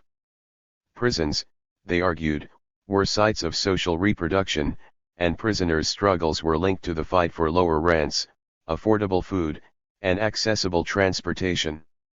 63. The French Prisons Information Group was intrigued by this approach and in the report on their meeting with Continuous Struggle reflected that the struggle of the detainees is taken up in a strategy of struggle in the neighborhoods. 64. This perspective inspired many French radicals, and groups like Red Aid launched new campaigns over issues like housing, following the lead of tenant struggles organized by Continuous Struggle. 65. But an even more important transnational influence was black prison organizing in the United States, and particularly the reflections of George Jackson, which prompted French radicals to further reassess their work. To begin with, they stopped treating the prison as a kind of political black hole. They took to heart Jackson's argument that prisons, like schools or factories, could be sites of politicization. As Jackson's own life seemed to demonstrate, prisons were places where many people learned politics for the first time. He is one of the first revolutionary leaders to acquire his political education entirely in prison, the prison's information group reported, but he is also the first whose political action has been wholly framed by the prison. 66 In a reversal of its earlier position, the ex-proletarian left now argued that prisons should be treated as Marxist universities. 67 In addition, Jackson, and the Panthers more broadly, helped French radicals overcome their scorn for the lumpenproletariat, the underclass of criminals, vagabonds, and other marginalized figures allegedly hostile to revolution. This bias had prevented them from recognizing the class dimensions of the prison, leading anti-imperialist radicals to separate themselves from common law prisoners. Jackson, now seen as the first to make a class-based analysis of prisoners, changed their view. 68 In an interview translated by the prison's information group, Jackson admitted 171 political prisoners. All these cats in here are lumpen, that's all I've ever been. But, he continued, you would be very surprised to see how these particular lumpen in here accept class war and revolutionary scientific socialism. Jackson argued that lumpen prisoners were not selfishly individualistic, as previous Marxist theory seemed to suggest. Quite the contrary, their isolation generated an intense longing for community, community. And that, Jackson said, is what helps define us as a class. 69 Lastly, Jackson helped demonstrate that concepts like the lumpenproletariat were constructed by bourgeois law itself. In 1971, for example, La Cause du Peuple translated Jackson's arguments about how released prisoners still carried a record, were forever branded as dangerous, and were effectively destined to be re-arrested. 70 Learning from black prisoners, French radicals began to see how the justice system defines certain people as always already guilty. As Jennett wrote in his introduction to Jackson's Soledad Brother, the black man is, from the start, natively, the guilty man. 71 In other words, the law itself had created an entire category of largely racialized people designated as criminal, expendable, surplus, unemployable, or fit for only the most exploitative and precarious jobs. 72 The history of black prison struggles, the prison's information group later wrote, upsets many commonly accepted ideas, in the history of the labor movement, about the prison population. 73 These experiences in the United States, insights from Italy, and their own discoveries in French prisons led many radicals to seriously rethink prison organizing. Instead of separating themselves from the petty criminals, whose existence they once deemed non-political, radicals now demanded the special political regime for all. 74 Reflecting on this change, an article in La Cause du Peuple argued that the struggle of prisoners is no different, at its core, from those that are waged in the society from which they are excluded. 75 The new political project, therefore, was to overcome these artificially imposed divisions. Commenting on the prison's information group's discovery, Alberto Toscano notes that radicals increasingly saw unity as breaking a division that was both imposed upon and eventually affirmed by the workers' movement, with its debilitating introjection of a bourgeois morality itself reproduced by legal and penal institutions, the division between the proletariat and the non-proletarianized plebs. 76 The struggles of the mythical vanguard, the male wage worker in the factory, had to be reintegrated with those of forgotten, invisible, so-called backward subjects, shifting the focus away from independent class figures to the relationships between different political forces, a task all the more pressing given the proliferation of new social movements at this time. 172 Repression. This reconsideration demanded a more nuanced engagement with the law. Through their experiences with prisons, some radicals began to see the law as a more subtle form of power, rather than a blunt instrument. Foucault again summarized the new thinking: if one makes the distinction, if one accepts the difference between political law and common law, that means that fundamentally one recognizes bourgeois morality and law as far as respect for the property of others, respect for traditional moral values, etc., are concerned. The Cultural Revolution in its widest sense implies that, at least in a society like ours, you no longer make the division between criminals of common law and political criminals. Common law is politics. It is, after all, the bourgeois class that, for political reasons and on a basis of its political power, defined what is called common law. 77. As they began to understand the law as a creative political force, activists called for the formation of study groups to investigate legal matters, the publication of accessible brochures to help militants familiarize themselves with the function of the law, and the mobilization of sympathetic lawyers.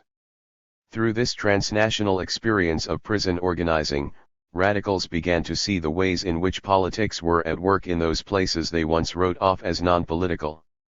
French radicals initially pursued a democratic turn as an immediate strategic response to changed conditions. But as they followed this turn, they began to rethink many of their assumptions. The democratic turn did not just buy radicals time, space, and allies, leaving the core of their project unchanged, it transformed the way many radicals imagined revolution as well. An openly radical organization like the Prisons Information Group, for example, now argued that experiences in the prisons showed that thinking about rights should not be denounced as simple reformism, a stopgap measure, or a temporary detour. Engaging with rights was a fundamental aspect of any revolutionary project that seriously aimed to unite different people in the complex and shifting terrain of modern representative democracies. And since the very boundary between the legal and illegal was constantly changing, with rights one day taken away the next, and their meanings always challenged, the struggle for rights would not be finished once and for all, a mere step on the way to revolution. Rights and revolution, they argued, were deeply intertwined in a single process from beginning to end. 78 Although radicals increasingly adopted new discourses about rights, they did not take up the notion of individual human rights. Instead, they continued to place their advocacy of democratic rights within the framework of Leninism. But attempting to reconcile a commitment to democratic rights with the overall struggle for violent international communist revolution was bound to raise some serious questions about 173 prisoners of war. The meaning of both rights and revolution. This tension risked rendering the politics of some of these groups, especially the ex-proletarian left, incoherent, at the same time that the ex-proletarian left talked about democratic rights and assured the French public of its commitment to civil liberties. Its militants violently attacked so-called enemies of the revolution and plotted to overthrow the French state. 79 While anti-imperialists may not have recognized it yet, their concrete practice increasingly revealed the limits of the Leninist problematic in the unique conditions of representative capitalist democracies in the 1970s. In the coming years, inherited ideas about democracy, the vanguard party, and the classical insurrectionary sequence would all come into question. Prisoners of war. At the same moment that radicals began to concentrate on political prisoners, the White House looked to another kind of prisoner, the American POW. Over the course of the war, Vietnamese revolutionaries had captured several hundred U.S. military personnel, the vast majority of them pilots shot down over the Democratic Republic of Vietnam, DRV.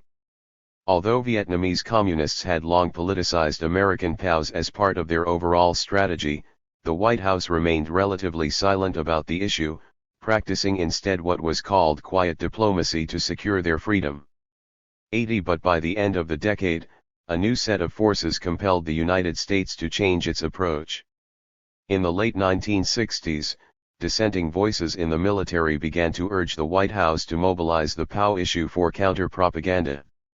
The Marine Corps insisted on countering North Vietnam's claims to treating American POWs humanely, believing the United States could influence world public opinion on the matter.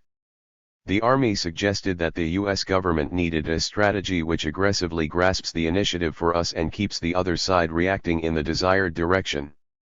The Air Force exhorted the White House to seize this opportunity to influence both domestic and foreign audiences by targeting major institutions, national media, social clubs, and Congress.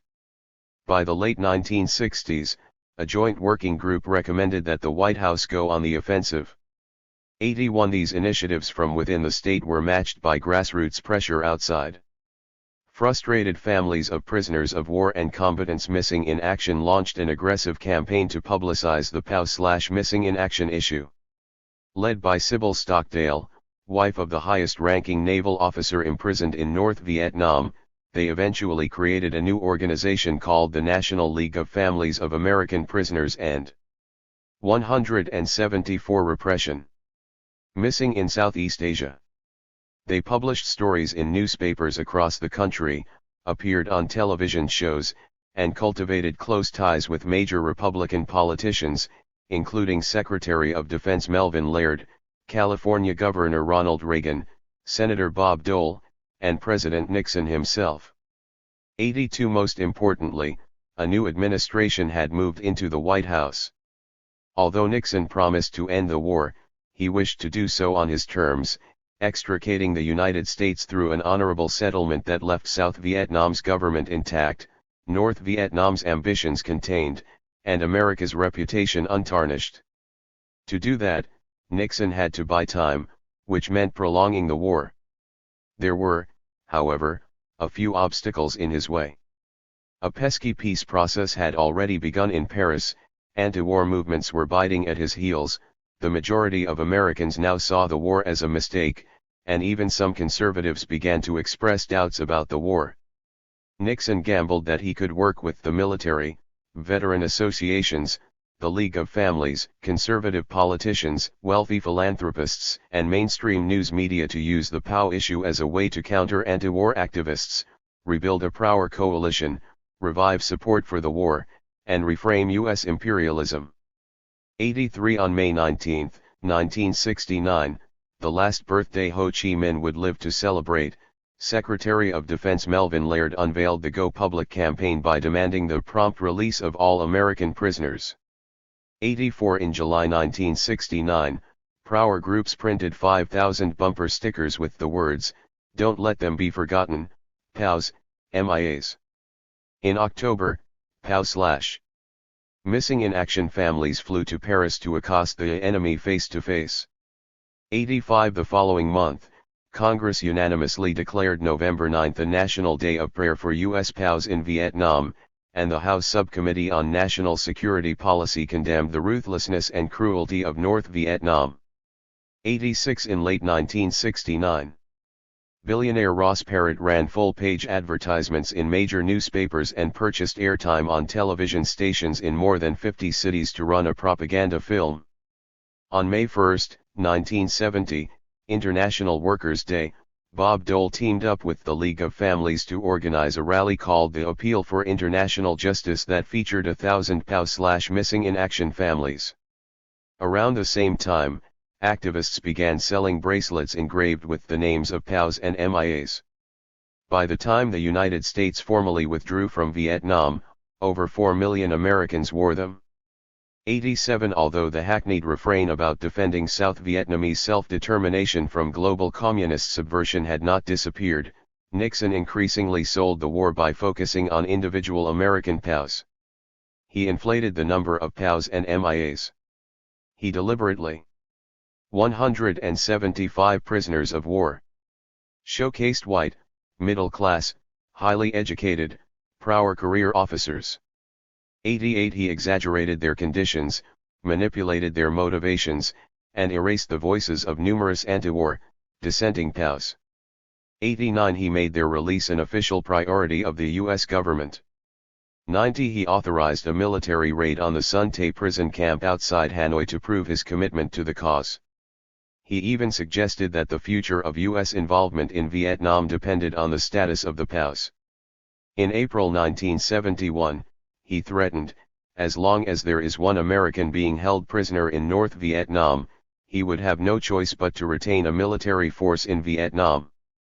91 By this time, most pro-war Americans had effectively made the war about freeing the POWs. The issue of prisoners, Reagan proclaimed in June 1971, is the single most important issue involved in this long and savage war, and we want them back now. 92 The United States, these figures implied, had to stay in Vietnam precisely to free the prisoners of war. The logic was fuzzy. The US war in Vietnam had created the very thing it was now allegedly being waged to end. But the Power campaign appealed to emotions, not reason, with Nixon himself taking every opportunity to paint the DRV as a land of savages. The North Vietnamese, he declared, have, without question, been the most barbaric in their handling of prisoners of any nation in modern history. 93 Classifying the POWs as victims and Vietnamese revolutionaries as torturers enabled the United States to enact a series of reversals. At the very same time that the U.S. government violated civil liberties at home, it could arraign the DRV for infringing on basic rights. At the same time that proud Americans disregarded the Geneva Accords of 1954 on Vietnamese self-determination, they could fulminate against Vietnamese for breaking the Geneva Convention of 1929 on prisoners of war. And, at the same time that the United States murdered hundreds of thousands of Vietnamese, American hawks could divert attention to a tiny group of hand-picked proud POWs. In this way, the Proud Alliance used the POWs to rewrite the narrative of the war. As writer Jonathan Schell observed, many people were persuaded that the United States was fighting in order to get its prisoners back. He continued, following the president's lead, people began to speak as though the North Vietnamese had kidnapped 400 Americans and the United States had gone to war to retrieve them. 94 If anti-imperialist radicals reconceptualized revolution for a changed conjuncture, proud Americans did the same for imperialism.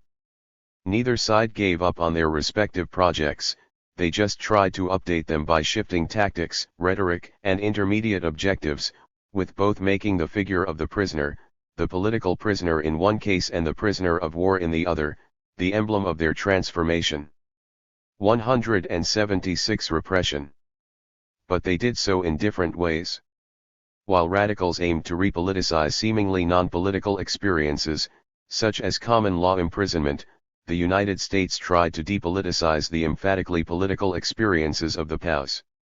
The Nixon administration redefined the plight of the POWs as a purely humanitarian affair to be treated independently of all political concerns. Invoking a moral plane, the president argued that all civilized peoples are subject to the basic humanitarian standards long established in international law and custom. 95 Releasing the POWs, he said, would be a simple act of humanity. 96 The Power bloc hoped to move the war beyond its specific historical origins, turning it into a moral affair about individual suffering.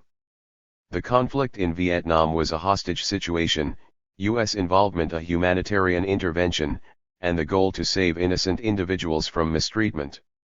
This reframing became immensely popular, just as many Americans were repudiating the war, growing tired of hoary ideas like self-determination, and even questioning U.S. imperialism itself. They found a new issue that kindled their imagination like nothing else during the Vietnam War. 97 To be sure, the POW issue did not renew support for the war, caused new problems for the White House, and was appropriated for different ends. But this remarkably widespread obsession with helping the suffering individuals whose names were worn by millions on their wrists allowed U.S. leaders to weather a potentially devastating crisis by moralizing, personalizing, and depoliticizing imperialism. In so doing, they shifted the discourse onto a new terrain, morality instead of politics, absolutes instead of historical contingency, and individual rights instead of collective rights to self-determination. The other POWs.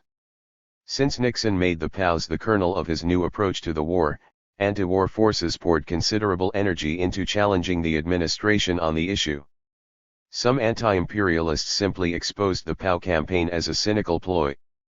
In this, they echoed the assessment of DRV Prime Minister Pham Van Dong, who claimed that this fixation on POWs was merely a way for the White House to cover up its odious crimes against the Vietnamese people, its war acts against the Democratic Republic of Vietnam, and its schemes to prolong and extend the war of aggression.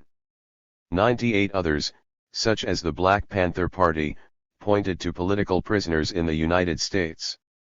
In November 1969, for example, the Panthers proposed that North Vietnam would release American POWs in exchange for freeing Bobby Seale and Huey Newton, both incarcerated.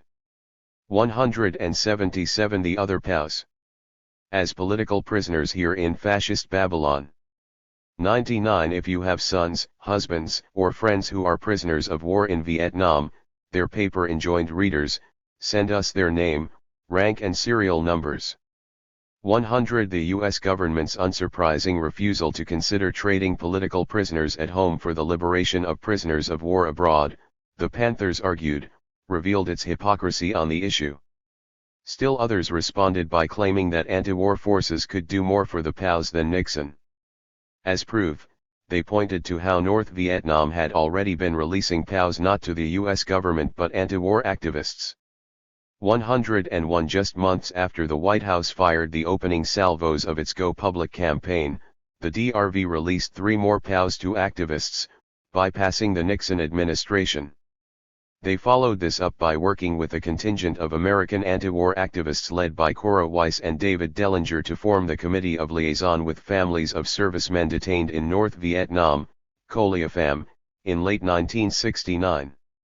Tackling the issue from a resolutely anti-war perspective, COLIAFAM announced from the very beginning that the safe return of American pilots held in North Vietnam can only come with a decision on the part of the U.S. government to withdraw from Vietnam. 102. Until then, it would cooperate with the DRV to improve the situation as best as possible. The committee produced a list of American POWs, convinced the DRV to allow prisoners to receive heavier packages, and provided a functional channel for relaying mail to them. COLIAFAM was so successful that even Nixon's ally, the League of Families, voted down a proposal to boycott its work. 103. This of course did not stop the White House from sabotaging the committee, with the U.S. government going so far as to seize hundreds of letters from POWs sent to COLIAFAM. 104. While pursuing these other paths, anti-war radicals eventually directed much of their energy to one approach in particular, publicizing repression in the United States' great ally in the fight for democracy, South Vietnam. Although a stunning political victory, the Tet Offensive came at a high price. Southern forces were decimated, local party organs fell into disarray, and the NLF lost control of strongholds in the countryside. 105. With the Communists on the defensive, South Vietnamese President Nguyen Van Thieu declared martial law. Working closely with the United States, the Republic of Vietnam, RVN, unleashed a massive counterinsurgency program called Phoenix to dismantle the communist infrastructure in the South. In 1968 alone the government detained 16,000 suspects. 106. The most politically active were shipped to Con Son Island, home to the RVN's largest civilian prison, where they were beaten, starved, electrocuted, blinded by caustic lime, kept awake for weeks, and crammed into tiger cages. 178. Repression.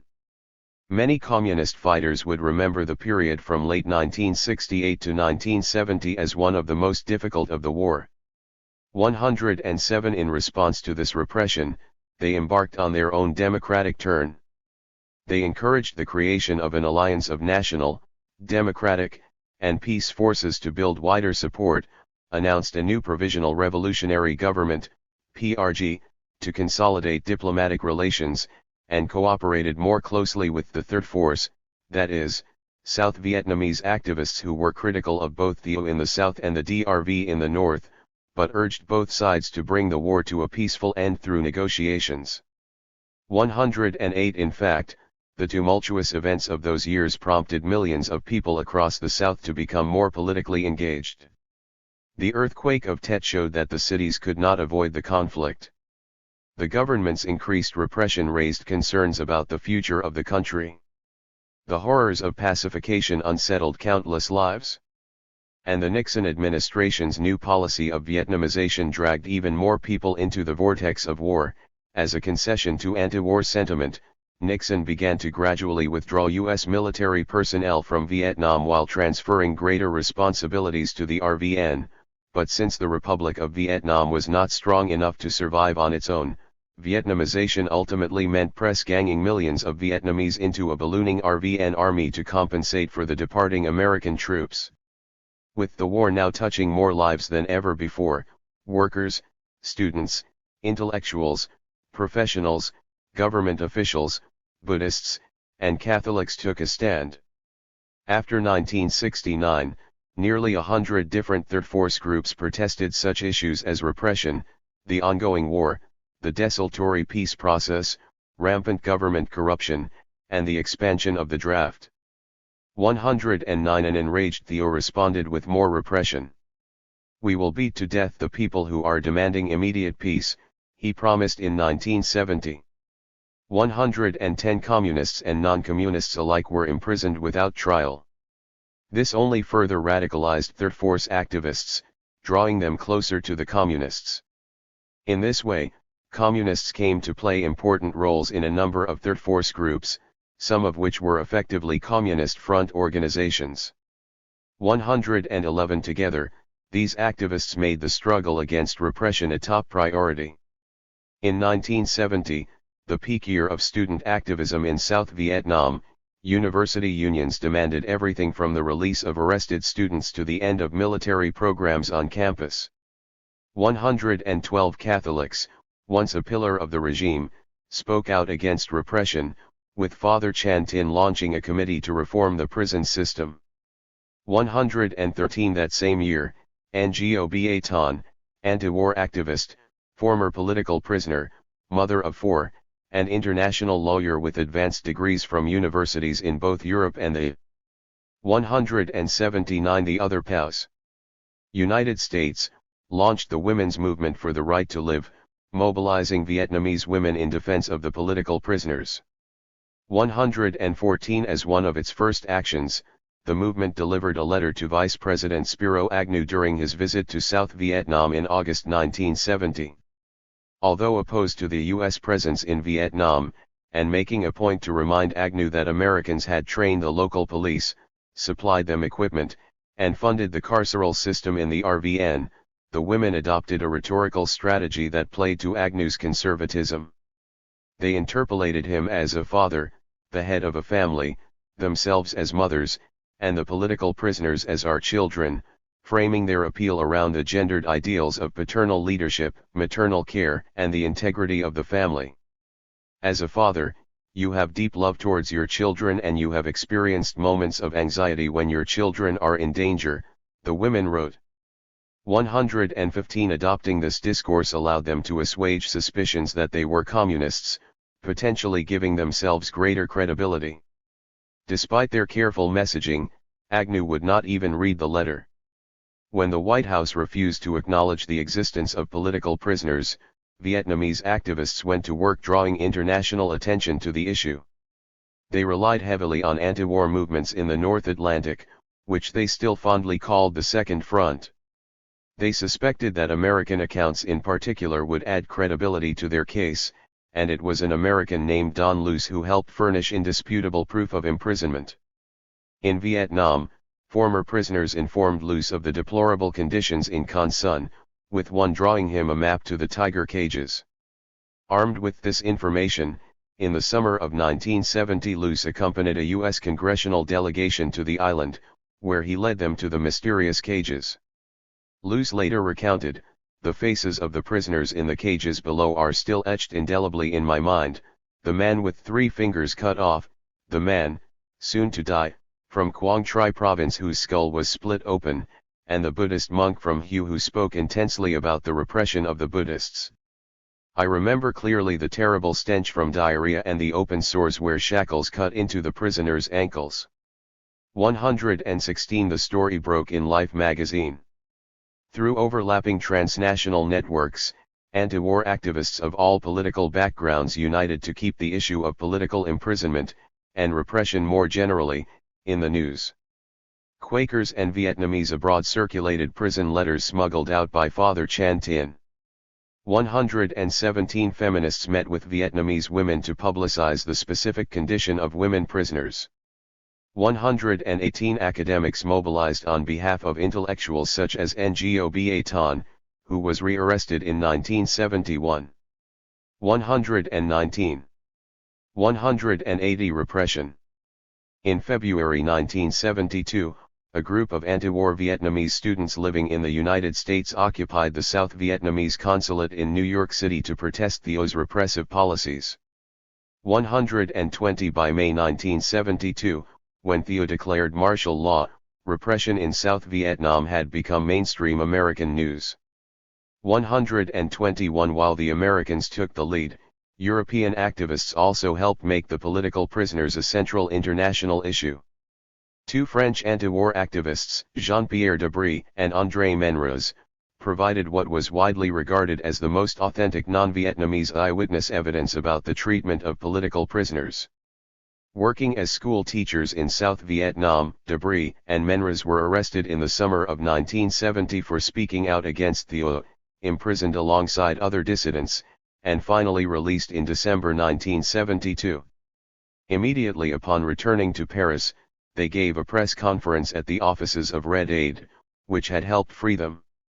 From there, they spoke at a mass meeting organized by Vietnamese living in France, embarked on an international speaking tour, and worked closely with American activists such as Maria Jolas and Don Luce to translate their testimonies. 122 Together, they supplied the factual basis for much of the anti-war literature, and even mainstream media coverage, about the issue in North America and Western Europe. 123 Focusing on South Vietnamese political prisoners became the most effective way for anti-war activists to challenge the U.S. government's new focus on POWs. For years Americans have worn name bracelets symbolizing their deep concern for the release of American POWs, one activist group wrote. But a tragedy of a far larger scale continues for 200,000 Vietnamese. These are the civilian POWs in the prisons of South Vietnam. 124 How could the U.S. government, anti-war radicals everywhere asked, criticize the DRV for its treatment of a few hundred POWs when it supported a brutal dictatorship that tortured tens of thousands, if not hundreds of thousands, of prisoners in the South? Drawing on Debré and Menrez's testimony, the Black Panther Party asked, what about the other POWs? 125. Paris was drizzly and grey when Americans and Vietnamese met at the Hotel Majestic to sign the Paris Peace Accords on January 27, 1973. 126 With the United States withdrawing from Vietnam, America's longest war yet came to a close. The Nixon administration touted the accords as an unimpeachable triumph. As Nixon boasted to a room of returned POWs, they ensured the return of all Americans from Vietnam, all of 181. Our combat forces, the return of all of our prisoners of war, the end of the American involvement in Vietnam, a peace agreement which, if adhered to, will mean peace for Vietnam and Southeast Asia. 127 Mission accomplished. But, of course, the war was not over. Vietnam remained divided, with each side refusing to accept the other's legitimacy and both immediately violating the terms of the treaty. Even the full withdrawal of the United States remained uncertain.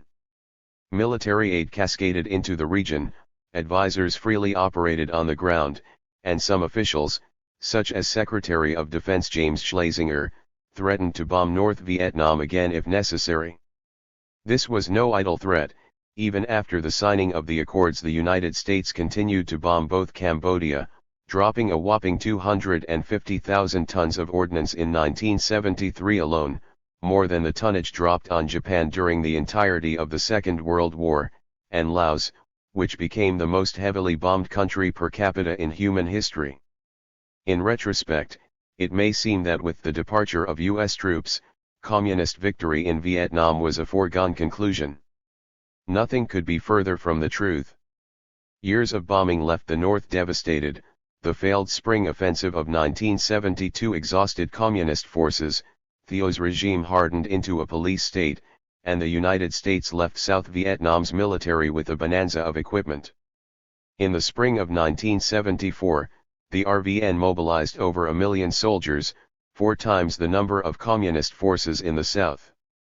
The RVN had far more tanks than the DRV, twice as many aircraft, and received more aid from the United States than North Vietnam did from the Soviet Union and China combined.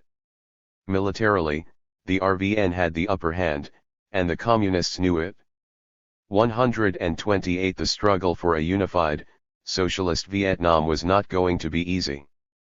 With such high stakes, veteran anti-imperialists vowed to continue fighting. But 1973 was not 1968. The anti-war struggle had been steadily diminishing everywhere. Already tormented by fatigue, repression, and sectarianism, organized anti-war activism in the United States slid into terminal decline after the Accords. 129 activism had been dwindling in Europe as well, but there the Accords actually had the opposite effect, sparking a new round of engagement, especially in France. 130 We must not demobilize, André Menres announced 2000s in January.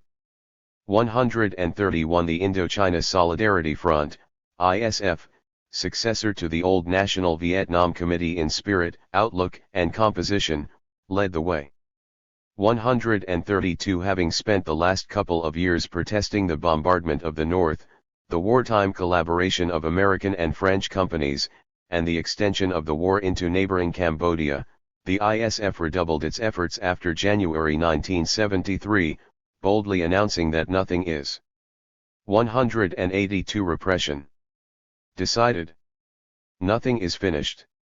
As the new slogan put it, total support until the final victory. 133 But the Accords presented activists with a strategic dilemma. With the withdrawal of U.S. combat forces, anti-imperialists had to find other targets, raise new demands, and rethink their internationalism. For Vietnamese revolutionaries, who counted on the continued support of anti-war movements abroad, the answer was clear: anti-war radicals should work for full democratic freedoms in South Vietnam and draw more attention to Thieu's treatment of political dissenters. As early as October 1972, they told radicals abroad that, while the upcoming Accords were a boon, there was still much to be done about Thieu's regime. Isolated internationally, unpopular at home, and indignant about U.S. withdrawal, Thieu was growing even more dictatorial in the months leading up to the Accords. In this context, Nguyen Ngoc Dung of the PRG delegation in France confided to Madeleine Ribeiro of the ISF that Vietnamese fighters were most worried about the imminent possibility of generalized massacres in the prisons of the South. Thieu's regime, she continued, aimed to decapitate the struggle by eliminating its most experienced cadres. 134 Such fears only grew after the signing of the Accords. Although all sides were required to free their political prisoners, Thieu now declared that the RVN had none, only common law criminals and communists, who were illegal according to the constitution.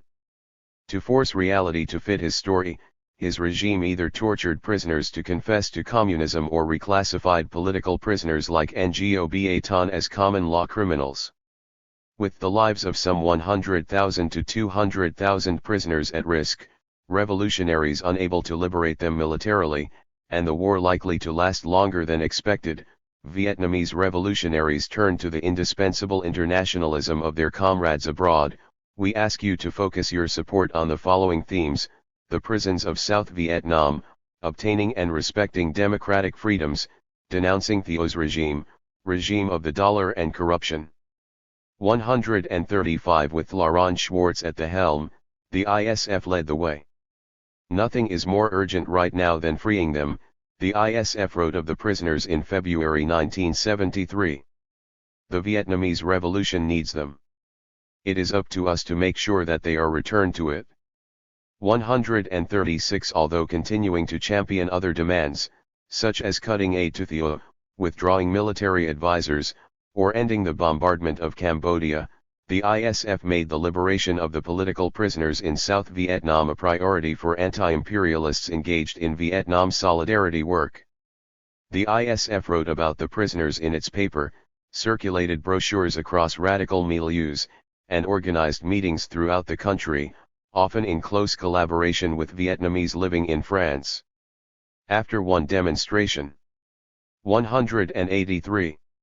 In February 1973, the PRG delegation formally thanked their ISF friends for prioritizing the struggle to improve the living conditions of the population, realize democratic freedoms in the occupied zones, and demand the liberation of all patriots detained by the Saigon regime. 137 others followed suit. Ex-proletarian left radicals participated in ISF actions against repression in the South. The Unified Socialist Party lent a big hand. François Maspero published ISF materials. 138 The Communist League collaborated especially closely, sharing resources, printing the ISF's paper on its presses, allowing the ISF to use its offices, and co-organizing a day of solidarity with the prisoners in South Vietnam on February 26, 1973. 139 Even those groups that opposed the ISF pursued the same goals. Pro-Chinese radicals, for example, created their own anti-imperialist formation known as the National Movement of Support for the People of Indochina and urged radicals everywhere to actively contribute to the ongoing international struggle for the liberation of the political prisoners in South Vietnam. 140 Despite sharp animosities, these anti-imperialist groups made the struggle for democratic rights the primary axis of solidarity with Vietnam. As in the 1960s, the French internationalized the campaign, sparking a new round of international anti-war activism across Europe in 1973. In early March, the ISF united anti-war groups from such countries as Italy, West Germany, Great Britain, Denmark, Sweden, and Belgium to discuss the possibility of restarting a coordinated anti-war campaign. 141 ISF radicals then organized an even larger gathering of a dozen European anti-war organizations in Paris, which included their rivals, the National Movement of Support for the People of Indochina. Later that month, they kicked off a week of organizing for the liberation of all of Saigon's prisoners, and the immediate establishment of democratic freedoms in South Vietnam, hoping to reactivate the international anti-war movement. 142 Together they approved a collective statement to guide their struggles against the neocolonial presence of the United States in Southeast Asia. They issued a broad range of demands that included the withdrawal of the U.S. military from the region, cessation of all bombing in Southeast Asia, full amnesty for deserting GIs, and condemnation of all companies supporting the United States and its allies, but paid special attention to repression in South Vietnam. While the DRV had already freed American POWs, they argued, Thieu was violating the Paris Peace Accords, imprisoning more dissidents, and crushing all opposition. In this context, their statement declared, Vietnamese revolutionaries still had a long struggle ahead, and it was the duty of anti-imperialists to do everything possible to defend the democratic rights of the people of South Vietnam, force Thieu and the United States to scrupulously 184 Repression. Respect the clauses of the signed accords, and, of course, ensure the immediate liberation of all prisoners. 143 To that end, delegates agreed to organize a European campaign for the liberation of the political prisoners, which would culminate in an international event in Milan on May 12, 1973. 144 In anticipation, radicals organized demonstrations in France on April 12, Italy the day after, and Belgium on May 5. 145 In France, the ISF, Red Line, Revolution, the ex-proletarian left, the Unified Socialist Party, Christian Fraternity for Vietnam, the Communist League, and the National Movement of Support for the People of Indochina all signed their names to a joint appeal for the grand event in Milan. 146 The Communist League billed it as the successor to the famous International Vietnam Congress back in 1968. For the first time since the Berlin demonstration, in February 68, they wrote, Anti-imperialist Europe will gather in one single city, en masse in the streets. 147 All told, tens of thousands of radicals from across Europe descended on Milan to demonstrate their solidarity with the unfinished Vietnamese Revolution. 148 Even some Americans attended, such as Vernon Belcourt, an indigenous activist from the American Indian movement who had participated briefly in the recent occupation of Wounded Knee. Others, such as Angela Davis, delivered letters of support, which were read aloud. 149 The event began with a march, and radicals consciously invoked their earlier anti-war activism with such slogans as Berlin 68, Milan 73, Our support continues. 150 They demanded that the United States cut aid to Theo, halt the bombardment of Cambodia, and end its involvement in Laos. 151 But again the struggle to win democratic liberties in South Vietnam took center stage. And once again, radicals were strongly encouraged in this direction by the Provisional Revolutionary Government of South Vietnam, which reminded anti-imperialists in Milan that the three major issues in this new stage were respect for the ceasefire, the liberation of all political prisoners, and the guarantee of democratic freedoms in the South. As always, Vietnamese revolutionaries made sure to express their deep appreciation for this solidarity. As PRG representative Pham Van Ba told radicals, "We sincerely thank you for organizing this European demonstration and for your support in the past as well as in this new stage of our struggle." 152 Of course many radicals refused to attend the demonstration, and even those who did participate remained divided, with Italian radicals from a pro-Chinese group physically attacking the Trotskyist fascists of the 4th International Contingent. 153 But while the radical left was as disputatious as ever, the majority of anti-imperialist radicals committed to solidarity with Vietnam nevertheless came to adopt a shared focus. 185 In the same way that in the early years of the war many radicals thought that the best way to assist their Vietnamese comrades was to win the ideological war, and in the late 1960s came to believe that the most effective way to support the Vietnamese Revolution was to bring the war home, in the changed conjuncture of the early 1970s radicals reached a new consensus that the most important kind of solidarity that they could provide was to fight for the liberation of the prisoners, the restoration of democratic rights, and the observance of the Paris Accords. This shift was noticeable even beyond the campaigns that focused on Vietnam. Whatever the specific figures, struggles, or countries in question, progressive activists of all stripes began to equate internationalism as such with the issues of repression, incarceration, and civil liberties. This remarkable convergence stemmed from at least three factors.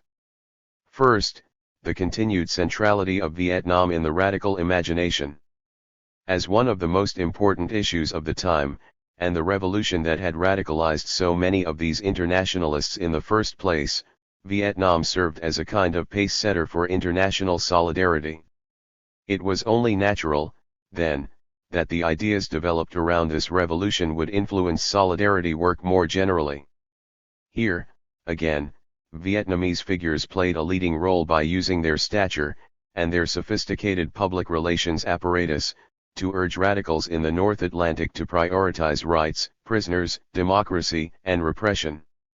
In those years, for example, virtually every issue of South Vietnam in Struggle, the foreign language publication of the National Liberation Front, ran an article on these topics.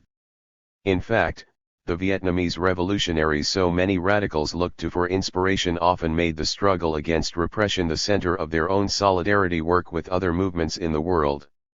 They helped their comrades in North America and Western Europe by shining a spotlight on state violence, condemning the violation of civil liberties, and drawing worldwide attention to political prisoners in the North Atlantic. In the early 1970s, for example, the Vietnam Courier could in the very same issue thank activists in the North Atlantic for helping political prisoners in South Vietnam while at the same time promising to fight for imprisoned radicals like Angela Davis. 154 Second, a changed international conjuncture. Although Vietnam played a special role in radical politics, it never exhausted anti-imperialist internationalism. Just as the earlier turn to revolution was inspired not simply by the Vietnam War, but also by events across the globe, so too did other international developments inspire this turn to civil liberties. The early 1970s witnessed a frightening spike in repression, state terror, and outright authoritarianism across the planet, forcing many radicals in the North Atlantic to increase their involvement in campaigns for civil. 186 Repression. Liberties abroad. Africa, Southern Europe, and especially Latin America became a major focus. 155 In fact, many anti-war activists also participated in other solidarity campaigns. To take just one example, French anti-imperialists such as Alain Krivine, Daniel Bensed, Simone de Beauvoir, François Maspero, Jean-Paul Sartre, and Laurent Schwartz participated in groups like the Committee for the Defense of Argentine Political Prisoners, making links with Italians like Rossana Rossenda and Pier Paolo Pasolini, British activists affiliated with the Russell Peace Foundation, as well as radicals in the United States. 156 If in 1968 radicals saw a world on the verge of revolution, in 1973 they saw struggles everywhere hammered by state repression. But a final reason for this general reorientation had to do with domestic developments. Internationalism was always the product of encounters between events abroad and those at home. Just as important political shifts in the imperialist centers in the late 1960s made it possible for the international call for revolution to resonate in the first place, so too did their experiences struggling against repression at home allow radicals to refocus their attention onto repression, imprisonment, and civil liberties in places like South Vietnam. In so doing, radicals drew on insights gleaned from domestic prison organizing to nuance their anti-war work. At a press conference on South Vietnamese prisoners in early 1973, for instance, Madeleine Ribeiro of the ISF argued that anti-war activists had to demand the liberation of all the detainees and not only the political prisoners, since the label common law is stuck to all those who oppose the regime, whoever they may be. 157 In this, she drew directly on the lessons radicals learned about how the law itself creates divisions within those it oppresses, deciding what counts as political and what does not. It is essential to emphasize, however, that while radicals prioritized combating repression at this time, few would have been satisfied if Thieu somehow relaxed his rule, re-established civil liberties, and freed the dissidents. Most anti-imperialists fought not for a more democratic regime in the South but the overthrow of the Republic of Vietnam as such. Their goal was a united, independent, socialist Vietnam. 158 Far from a single humanitarian issue, freeing the political prisoners was an intermediate demand in a longer international revolutionary process. Speaking on behalf of those at the Milan Convergence, the Italian Vietnam Committee put it best when it declared, "The struggle for the liberation of the political prisoners in southern Vietnam cannot and must not be considered a purely humanitarian battle to be entrusted to some charitable organization devoid of political connotations and based on choices or characteristics that have nothing to do with the class struggle. It is a 187 Convergence. First-order struggle of great importance for both the context of all the work of supporting the Indochinese peoples in struggle and for the future development of the situation in Vietnam. 159. This did not mean that radicals lacked genuine concern for the prisoners, only that they believed the new balance of forces meant the route to victory had to pass through the liberation of the prisoners. Under the current regime, with democratic freedoms routinely violated, political organizing in the South had become arduous. If radicals in North America and Western Europe could contribute to freeing the prisoners, they might help their Vietnamese comrades come one step closer to overthrowing the RVN. In the same way that the shift to revolution did not mean abandoning the ideological struggle, the turn to civil liberties did not entail the rejection of revolution. The call to free the prisoners was not a retreat from anti-imperialist internationalism, but a strategic readjustment in response to changed historical circumstances. Radicals remained committed to Leninist anti-imperialism. That said, just as the shift toward civil liberties had unintended effects on revolutionary strategy, this new perspective on political prisoners also affected the way that activists thought about anti-imperialist internationalism. In their quest to save the prisoners, a few hardened radicals, and especially many of the progressives who had only recently gravitated toward Leninist anti-imperialism, came dangerously close to replicating the kind of humanitarian, moralistic, depoliticized approach to victimization that they denounced. In a bizarre mirroring of Nixon's Go Public campaign, they sold buttons, bumper stickers, and plastic bracelets with the names of individual Vietnamese political prisoners.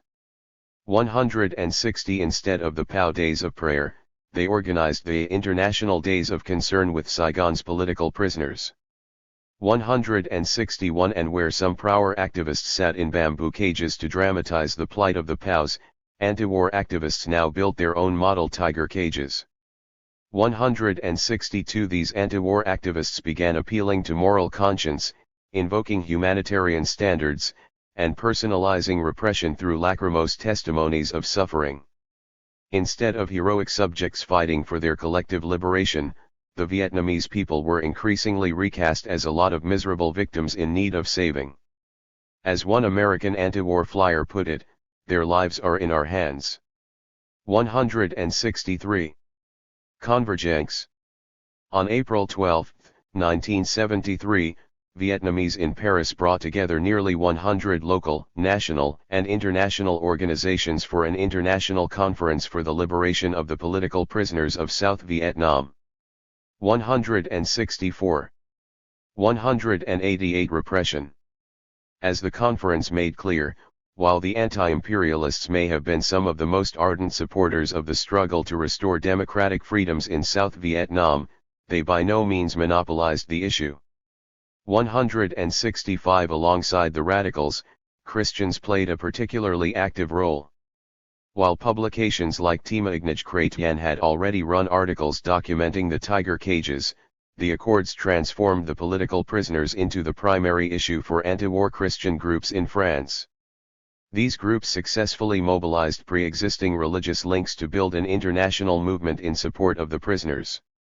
In November 1973, delegates from 20 countries, including the DRV and territories under the control of the PRG in the south, gathered in Turin, Italy to discuss reconstruction, national reconciliation, and the future of the political prisoners. For these activists, the question of the prisoners was fully tied to the fate of the neutralist Third Force, which they viewed as an interfaith religious force, and therefore the only hope for unity. Since the Third Force was under attack, internationalism meant getting Theo to respect civil liberties so that this Third Force could begin the process of peaceful reconciliation. 166 The rising stars of this new round of anti-war engagement were the human rights groups, with Amnesty International leading the way. Formally established only in 1971, the French section leapt into action, publishing pamphlets, hosting conferences, and co-organizing a silent march of around 200, with each activist wearing a placard inscribed with the name of a different political prisoner, and a few demonstrators carrying models' tiger cages. 167 Like the radicals and Christians, the French section tapped into a larger international network to amplify its efforts. AI activists from across the world wrote standardized letters to comfort adopted prisoners, explained to Theo that the detention of said prisoner violated the Universal Declaration of Human Rights, and asked the RVN to release the prisoner in question. 168 At the national level, Amnesty wrote detailed reports on the prisoners, made efforts to negotiate with the RVN, composed a draft protocol that called for all civilian prisoners to be placed under UN protection, and dispatched Chairman Sean McBride to North Vietnam. Amnesty inscribed this work within its signature worldwide campaign against torture, launched in December 1972.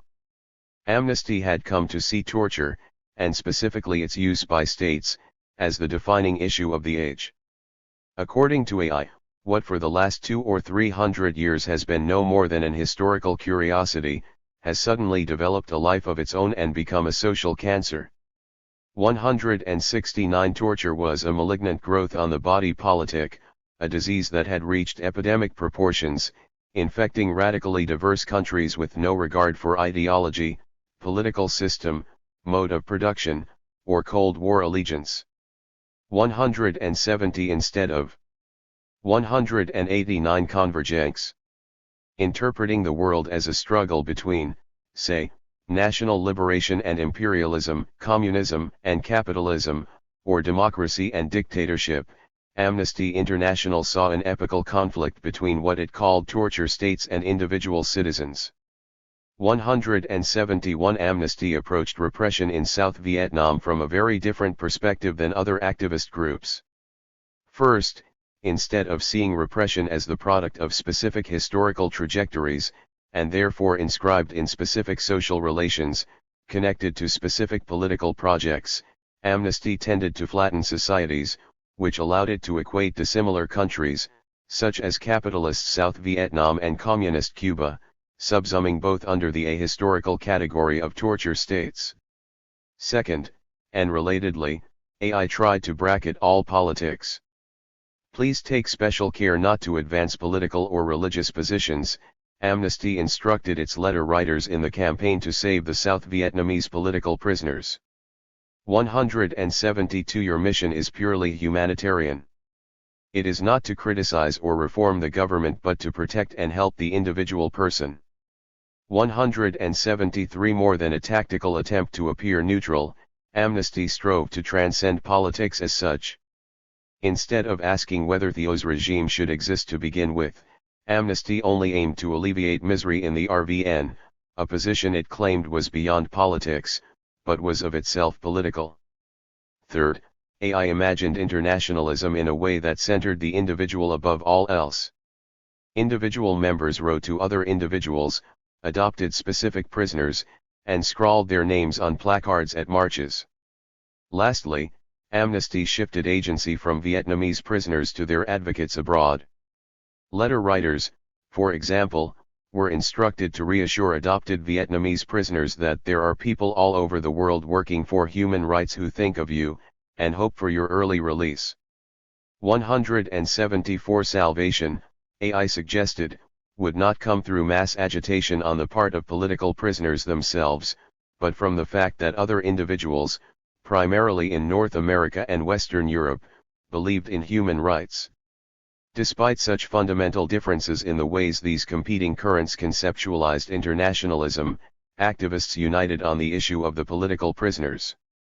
Of course, localized collaborations were by no means new, and there had always been similarities, elective affinities, and overlaps between these competing approaches, but the changed global conjuncture made possible an unprecedented degree of convergence in the early 1970s.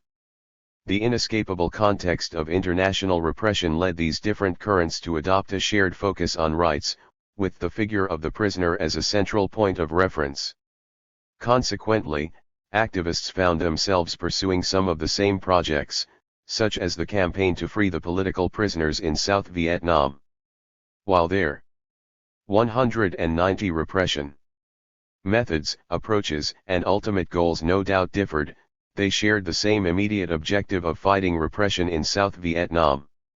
Given the gravity of the situation, the challenges of making change from so far away, and the fact that Vietnamese themselves constantly urged unity, these different activists often cooperated. Liberals, pacifists, women's groups, human rights activists, religious institutions, anti-imperialist radicals, and many others attended the same conferences, participated in each other's events, and promoted each other's work. Even their tactics began to converge, and the gap that separated anti-imperialist activism from the others, perhaps at its greatest in 1968, considerably narrowed, with all sides often doing some of the same things. This context of convergence brought together the two great competing internationalisms of the era, individualist human rights and nationalist anti-imperialism. Transposing their domestic experiments with united fronts to the international arena, some radicals put aside their confrontational stance to collaborate with groups like AI. Quite a few anti-imperialists believed that Amnesty's approach to political prisoners, although opposed to their own, held great value. Since AI presented itself as non-political, and based its authority on an illusion of objectivity, some radicals felt that Amnesty's data, testimonies, and reports would have more authority in the eyes of the public than information produced by radical groups. 175 From the French Indochina Solidarity Front to the Italian Vietnam Committee, anti-imperialist radicals drew on Amnesty's efforts to give their own work an air of legitimacy. 176 But a few radical groups went further, going out of their way to promote human rights groups as partners in a common struggle. In March 1973, for example, the ISF praised Amnesty's contributions to the campaign, arguing that any joint initiative that can contribute today to solving this essential problem must benefit from our full support. 177. A united front was taking shape. But this convergence had another, albeit unexpected, effect. It contributed to the reconfiguration of the balance of forces within this tenuous front. After all, not every current was of equal strength. Although dominant today, human rights internationalism was relatively marginal in many activist milieus in those years. In 1969, its leading international proponent, Amnesty International, counted no more than 15,000 members internationally, most of them concentrated in Northwest Europe. 178. In 1973, the French section reported a few thousand paper members at best. Not only were there more anti-imperialists than human rights advocates, but their vision of changing the world also enjoyed greater popularity in most activist circles. Even those who did not consider themselves anti-imperialist revolutionaries, like many pacifists, progressives, social democrats, and religious figures, still thought in terms of 191 convergence. The ideas so central to Leninism, such as imperialism, national liberation, self-determination, and revolution. This was true not only in the North Atlantic but also in Vietnam itself, where many neutralist third force activists conceptualized their activism within the framework of anti-imperialist internationalism instead of human rights.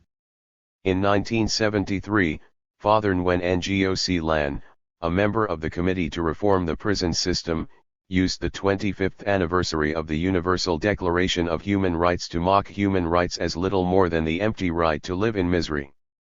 Despite new interest in prisoners, civil liberties, and rights talk, anti-imperialism retained its hegemony among activists in the early 1970s. But human rights were gaining ground rapidly. In these years, activists, journalists, politicians, intellectuals, and exiles were all starting to turn to the kind of human rights discourse championed by groups like Amnesty International. There were of course many reasons for this relative surge in popularity, but one often overlooked factor had to do with the radicals. 180. Through alliances on campaigns like the one to free the political prisoners in South Vietnam, radicals unknowingly boosted Amnesty in particular and human rights internationalism in general. Collaboration brought groups like Amnesty greater visibility, drawing them closer to progressive audiences. It also gave them much needed political credibility in the eyes of these progressives. Until this point, even if progressives knew of AI, many did not consider it a legitimate fighting force. Amnesty's unwillingness to defend arrested radicals, like Alain Geismar, did not win it many friends, and it is little surprise that AI did poorly in countries like France where levels of militancy were high. As for the US section, it was particularly conservative, going so far as to oppose two German groups who wanted to adopt Angela Davis as a prisoner of conscience. 181. Yet the decision by some radicals to not only collaborate with AI on symbolically charged campaigns like repression in Vietnam, but also advocate for the organization, helped change Amnesty's image. As the ISF assured its radical audience. 192. Repression. At the international level, Amnesty International was one of the first movements to condemn, with supporting evidence, the fate meted out to the detainees and the threats hanging over them. 182. The ISF even promoted AI's Amsterdam Conference on Political Prisoners in October 1973. 183. Amnesty was becoming a potentially trustworthy ally. Most importantly, radicals shifted the terrain of struggle in a way that was more favorable for human rights. Although they had initially rejected rights talk, the need to respond to state repression convinced many activists to turn to rights in the early 1970s. While radicals developed competing ideas, and never formulated a single radical rights discourse that they could all agree on, their combined attention to rights helped make them a central focus. When anti-imperialists transferred this concern with rights to their international solidarity work, they began to parallel other visions of internationalism. With Vietnam, for example, anti-imperialists now devoted much of their energy to criticizing the international affairs of a sovereign state. Fighting imperialism increasingly took the form of denouncing the government of South Vietnam for violating civil rights, mistreating political dissidents, and failing to adhere to the Paris Accords. While few radical anti-imperialists became advocates of human rights at this time, and most still adhered to some kind of Leninism, the shift unwittingly developed the intellectual terrain on which a properly human rights discourse could thrive. In the process, radicals in the early 1970s rendered Amnesty's vision more comprehensible, and attractive, to activists more broadly. For their part, human rights activists displayed a remarkable ability to take advantage of this opportunity. Amnesty again led the way, introducing a series of innovations that turned it into a model for other groups. AI offered a tight organizational structure, semi-professional staff, effective division of labor, and a functional fundraising apparatus. At a time when people craved reliable information about what was happening, Amnesty went beyond synthesizing data to producing original research, earning political capital and making itself an indispensable resource. Amnesty also improved its profile by organizing large international campaigns, coordinating with the media, winning friends in the United Nations, applying pressure on governments, and building alliances with unions, doctors, lawyers, intellectuals, religious institutions, and activists of all kinds. Human rights became not merely an appealing idea, but the guiding thread of an effective international force promising to make the world a better place. As historian Jan Eckel has argued, the key to Amnesty's success was that it could channel activist energies but also present a new path, offering both continuity and departure. Instead of the violent sectarian 193 convergence warfare that characterized the radical left, AI provided a more civil space for doing activism. 184 Instead of a maximalist vision to overthrow the system through world revolution, which seemed increasingly unlikely, Amnesty planned its campaigns around measurable goals, which gave activists a sense of accomplishment, encouraging them to continue the fight. Instead of demanding a total commitment to the cause, AI welcomed activists with varying levels of engagement, allowing it to build a broader base among those who just wanted to do good. Instead of facing brutal state repression, Amnesty's moderate approach allowed it to operate in peace. In contrast to the besieged radicals of 1973, Amnesty enjoyed an enviable upward momentum. AI seemed to present a viable alternative to anti-imperialism. 185 For these reasons, many progressives in North America and Western Europe began to gravitate toward Amnesty in the 1970s. In the United States, for example, AI's ranks swelled with young anti-war activists. 186 anti-war religious organizations began to directly engage with human rights, increasingly forming a core constituency of the human rights movement led by groups like Amnesty. 187 Even those anti-war organizations like the Indochina Peace Campaign that did not adopt the language of human rights mimicked Amnesty by zeroing in on torture, circulating personal narratives about repression, and instructing supporters to adopt a prisoner, write them a message, and copy a sample letter to Congress. 188 The same thing happened across the Atlantic. In France, for example, Christian anti-war activists went from participating in Amnesty events to emulating AI's model altogether, transforming their anti-war work into a campaign against torture that involved adopting individual dissidents, publishing testimonies of suffering, and promoting human rights. In this way, argues historian Sabina Rousseau, Christian anti-war internationalism experienced a kind of mutation from a conception of collective emancipation to one of individual human rights. 189 Groups like Amnesty, then, were not just pulling more people into the orbit of rights internationalism, they were beginning to convince them to embrace a similarly narrow definition of human rights. Amnesty's success in the 1970s helped transform human rights from a highly amorphous field of competing interpretations to a single idea. Human rights would increasingly become synonymous with individual freedom from state violence, making possible a new kind of dehistoricized, depoliticized, and decollectivized internationalism. Although rights activists worked hard to distinguish human rights as a new alternative to anti-imperialist internationalism, they realized that marketing human rights as completely different risked losing. 194 Repression. Many activists who would turn to more robust competitors like anti-imperialism. The challenge for human rights activists was to find a way to somehow maintain the uniqueness of their project while presenting human rights as a similar kind of progressive internationalism, that is, with the same general aspirations as anti-imperialism, so that it could resonate with the needs of a new generation of activists.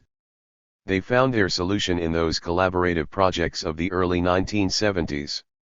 In this respect, the effort to free South Vietnamese prisoners was a pivotal but forgotten early episode, providing a model of collaborative action that activists from competing internationalist projects would replicate in later campaigns, the most famous of which were the movements against the dictatorship in Chile after September 1973. 190 Many radical anti-imperialists drew directly on their experiences fighting repression in South Vietnam to organize campaigns against repression in Chile, with Vietnam solidarity groups such as the Indochina Solidarity Front effectively converting to Chile Solidarity. Many of those human rights groups that turned to Chile, and Latin America more broadly, explicitly referred to the legacy of the Vietnam War. 191 Both sides remembered their earlier collaborative efforts on behalf of political prisoners in South Vietnam and significantly expanded on them in the even wider campaign against repression in Chile. Through these struggles, and many others in Argentina, South Africa, and beyond, the complex overlaps between anti-imperialism and human rights deepened throughout the 1970s. 192 All these entangled collaborations would allow human rights groups like AI to blaze a new path while simultaneously presenting themselves as allies, and perhaps even credible successors, to other internationalist projects, capable of winning over all those who still cared about transforming the world. And Amnesty knew it.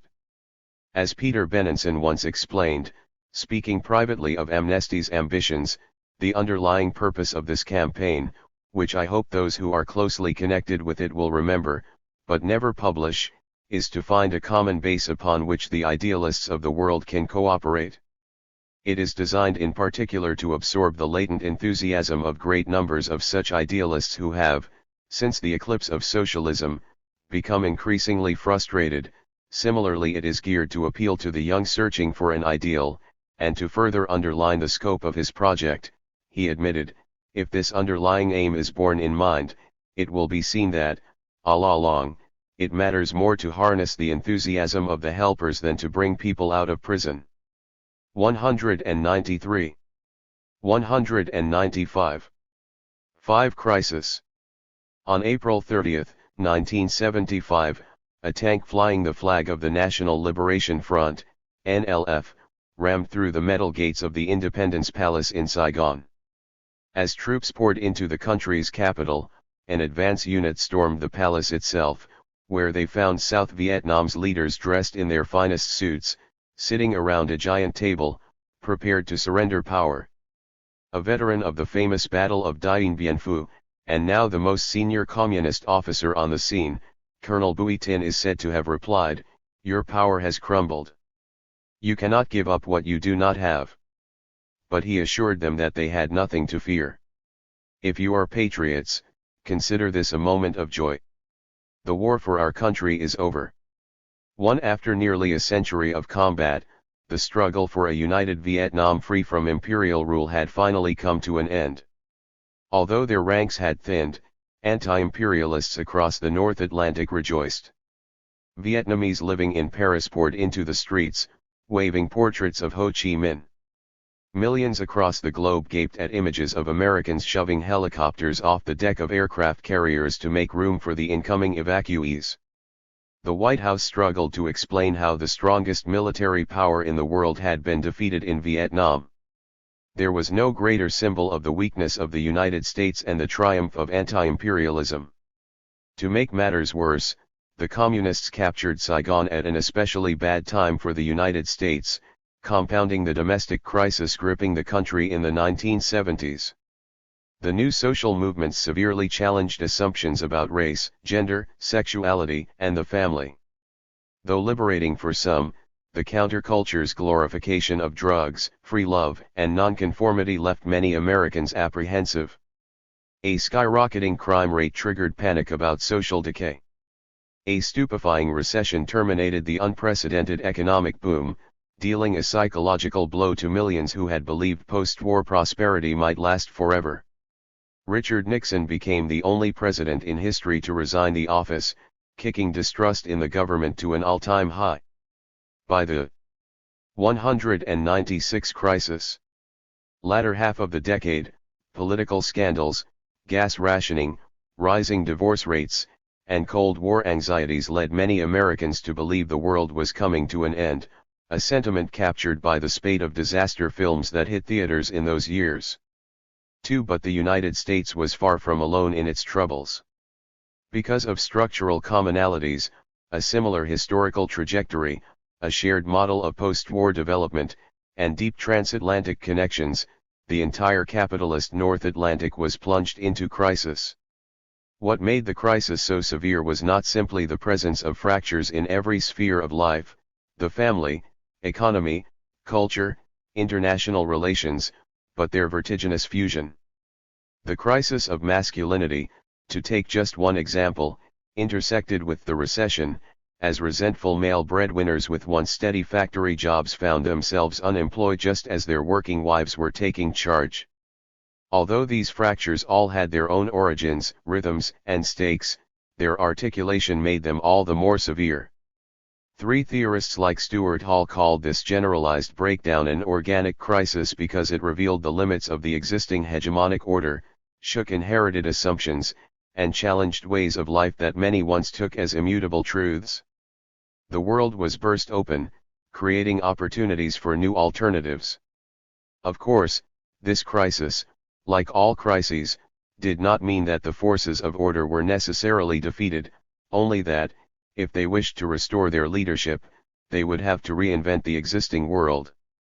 The crisis, Hall quickly added, was not some terminal collapse that would lead inevitably to apocalypse or the long-awaited revolution, but instead a window of opportunity, which any political force could conceivably turn to its advantage. For the radicals, the opening was precisely what they had been waiting for. Throughout the 1960s and early 1970s, they had fought for an opportunity to change the system, and now, in part through their own efforts, their chance had come. But, ironically, these radicals found themselves mired in a crisis of their own. Anti-imperialists everywhere were in disarray, their groups folded, their ideas came under attack, and their former comrades abandoned activism, rejoined mainstream politics, or even pole vaulted to the other end of the political spectrum. In France, to a degree unparalleled elsewhere, prominent former radicals did not merely disavow anti-imperialist internationalism, they rallied behind a rival human rights internationalism.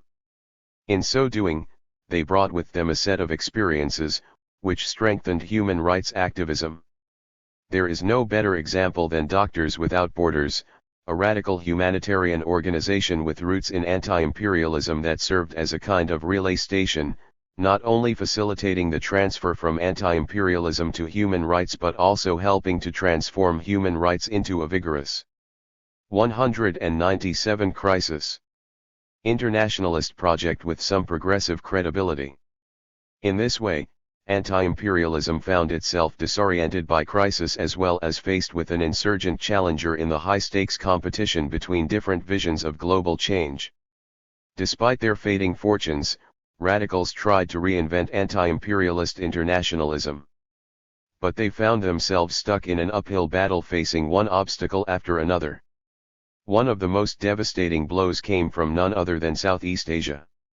In December 1978, the Socialist Republic of Vietnam, SRV, shocked the world by invading Cambodia. Within a week, the omnipresent Bui Tin accompanied the vanguard of the Vietnamese military as it marched into Phnom Penh, overthrew the Khmer Rouge, and installed a new pro-Vietnamese government backed by an occupation force. A few weeks later, China entered the fray, assisting its Khmer Rouge allies by invading Vietnam from the north. All three states had come to power through national liberation struggles, all of them had developed a revolutionary strategy based in Leninism, all of them had once joined hands in the struggle against imperialism, and all of them claimed they were transitioning to communism together. Now they slaughtered each other in the name of national self-determination. Anti-imperialist internationalism had become fratricidal war. Nothing like this had happened before. In an article published in the radical paper Lotta Continua, Marco Boto captured the gravity of the crisis.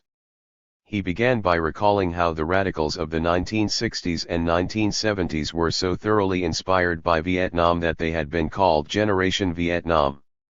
We accepted this moniker with pride and satisfaction, because it was truly with Vietnam that we had experienced a new form of revolutionary internationalism, he wrote. In 1967, we took to the streets with Vietnam. In '68, we said Vietnam is here, he reminded readers. Precisely because of this profound political, intellectual, and psychological connection to Vietnam, the internecine war in Southeast Asia could only have catastrophic consequences. While developments there had once put wind in the sails of radicals, thrusting anti-imperialist internationalism forward, the storms raging in the late 1970s were now pushing them back. In light of the events of these days, Boto wrote, it must again be exclaimed, though now with much bitterness, that Vietnam is here. 5. Although the Third Indochina War did not single-handedly destroy radicalism, it severely destabilized radical politics. The war turned radicals against one another, exacerbated an identity crisis, and deepened creeping doubts about anti-imperialist internationalism. After all, radicals had long viewed Vietnam as a proving ground for the Leninism they believed would help them change the world, a belief regularly confirmed. 198 Crisis. By Vietnamese revolutionaries themselves.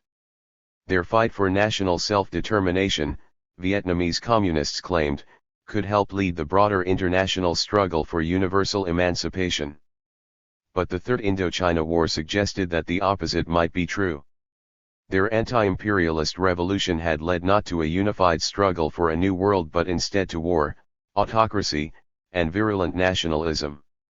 Although much of this failure can be traced to longer histories of colonialism, imperialism, and intervention in the region, revolutionaries, and the ideas that guided them, played a role as well.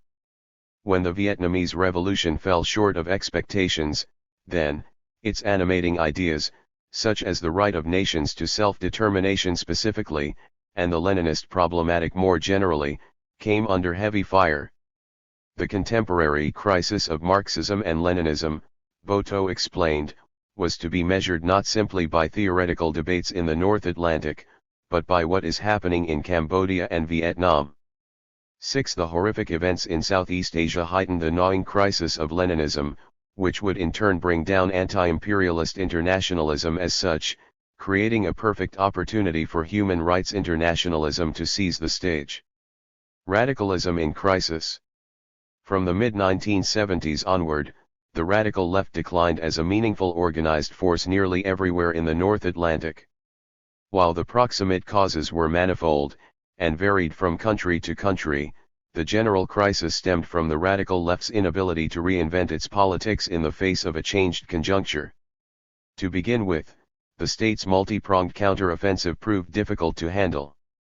Governments continued to arrest activists, dissolve organizations, and restrict civil liberties, which kept radicals off balance, sapped their resources, and limited their room for maneuver. Yet states diffused dissent not simply through repression but with sweeping reforms that included everything from lowering the voting age to increasing wages. In some cases, like France, states co-opted movements by granting workers greater decision-making powers, promoting experimental universities, and integrating oppositional forces into the formal political system. The forces of order often went further by fundamentally restructuring the conditions that made mass rebellion possible in the first place. The militant workers' struggles of the 1970s, for instance, convinced many capitalists that concentrating thousands of workers in giant factories had unwittingly put them in control of the levers of economic power. They responded by decentralizing firms, relocating plants, replacing restive workers with robots, and turning long-term contracts into precarious. 199 Radicalism in crisis. Jobs. 7. The factory universe, which had been the condition of possibility for the historical workers' movement, the basis of its political culture since at least the early 20th century, and the very horizon of revolutionary politics in much of the North Atlantic, was painstakingly dismantled. 8. These sweeping changes aggravated problems within radical circles. Radicals had trouble sustaining movements over the long run. They found it increasingly difficult to maintain the delicate strategy of combining civil reforms with violent confrontation. Above all, they struggled to bring together a diversity of voices into an inclusive unity with a common theoretical language, a general program of change, and a shared set of interconnected organizations. In many cases, their failures to build a more inclusive unity produced the opposite, as intense frustration, coupled with combative rhetoric, ideological rigidity, and moralistic sectarianism led to factionalization. Movements divided like cells, with some embracing essentialist conceptions of identity, others turning into dogmatic sects, and still others converting to armed struggle, which in nearly every case isolated, delegitimized, and ultimately weakened radicals in the North Atlantic. In this climate of disappointment, acrimony, and division, many began to lose hope. The revolution everyone thought was just around the corner drifted further away. While some vowed to keep the flame of revolt burning, many others burned out, grew disillusioned, or decided to get on with their lives, which they had put on hold for a revolution that never came. These major shifts provoked a crisis in the guiding theory of Marxism. Once viewed as a skeleton key powerful enough to open all doors, versatile enough to unlock all the secrets of history, Marxism's major limitations were becoming more apparent. One theorist after another declared the crisis of Marxism. 9. As Echo Beto Lacotte and Chantal Mouffe later put it, in the mid-1970s, Marxist theorization had clearly reached an impasse. 10. This did not mean that radicals suddenly abandoned Marxism, only that they began to more accurately identify its blind spots, challenge its major assumptions, and question some of its core concepts, such as class, the party, and the state. Some radicals hoped that the crisis could have a salutary aspect, spurring a renewal of Marxism. But with movements in decline and the radical left losing popularity, this was no easy task. In the end, the crisis of Marxism accelerated the decomposition of movements, and the decomposition of movements deepened the crisis of Marxism. Another decisive, though sometimes forgotten, factor in the decline of radicalism in the North Atlantic had to do with the fate of national liberation struggles in what was called the Third World.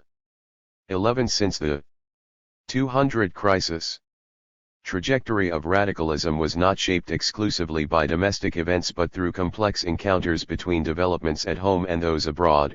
Major transformations in national liberation movements contributed to the radical left's decomposition in the 1970s.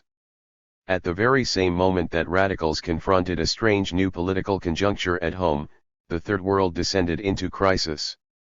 While anti-imperialists scored a few wins, they suffered more defeats. By the mid-1970s, countless movements had been crushed, some with extreme violence, as in Chile. But even those that ended in some kind of victory found themselves in a predicament. Many newly liberated countries discovered not only that political sovereignty did not guarantee economic independence but also that delinking from the capitalist system was easier said than done. Years of imperialist domination left behind undeveloped industries, weak infrastructures, and dependent economies. Attempts to break out of cycles of dependency led to borrowing, which indebted many of these new countries to their former imperial masters, who would demand structural adjustments.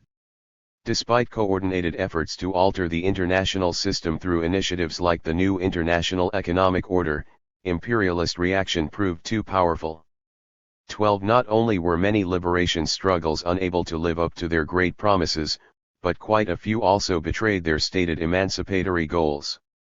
In its desire to counter the USSR, the People's Republic of China, for example, did the unthinkable, seeking rapprochement with the United States. To the chagrin of many radicals, this new relationship soon surpassed mere friendship, as the PRC began to back the White House abroad. In 1973, when General Augusto Pinochet seized power in Chile, the PRC followed the White House's lead, becoming one of the first countries to recognize the new regime.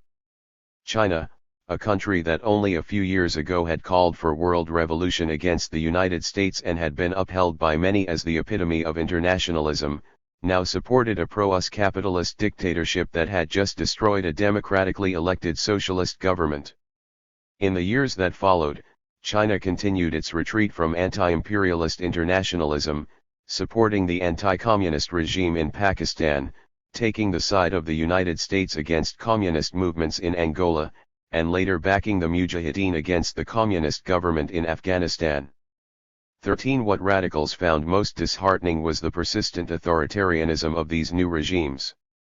Revolutionary movements founded states that repressed their own citizens, curtailed civil liberties, abolished democratic politics, and refused to recognize the self-determination of minority peoples. In Cuba, communists continued to harass dissidents. In North Korea, they bolstered a hereditary dictatorship. In Vietnam, they forced 201 radicalism in crisis. Hundreds of thousands of people into re-education camps. In Cambodia, they committed mass murder. News of these disturbing developments entered North America and Western Europe through a series of highly publicized revelations, a phenomenon that was especially pronounced in France. 14. In 1973, journalist Olivier Todd announced that Vietnamese revolutionaries had tricked leftists like himself into believing that Hanoi was the leader of some democratic revolution when it was in reality the capital of a despotic state that combined Stalinism with Confucianism. 15. In 1976, Gerard Chaliand, a former member of the National Vietnam Committee, published a rich survey of the Third World that deflated many of the myths held so dearly by the radical left. 16. In 1977, erstwhile Maoists Claude Breuil, Jacques Breuil, and Evelyn Gerhardt claimed that their recent trips abroad showed that China was not a model revolutionary society as they had once believed but a land of repression no different from the USSR. 17. That same year a progressive missionary working in Southeast Asia named François Ponchi detailed the horrors unfolding in Cambodia, year 0. 18. In some cases, such as Cambodia, these reports came as a genuine surprise. Roni Berman, for instance, described Ponchi's book as a shock.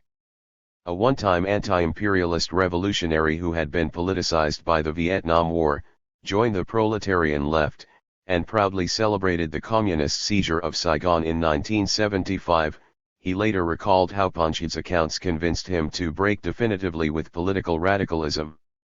19. But in many other cases, these revelations were far from new. Radicals already suspected there was an unsavory side to some liberation struggles, just as they had all been aware of Soviet crimes before the publication of Alexander Solzhenitsyn's The Gulag Archipelago in 1974. 20. Yet these revelations had such an enormous impact in the mid-1970s because they found fertile ground at home in the North Atlantic. Disorientation, exhaustion, bitterness, and disillusionment in France, as elsewhere, amplified the resonance of these reports.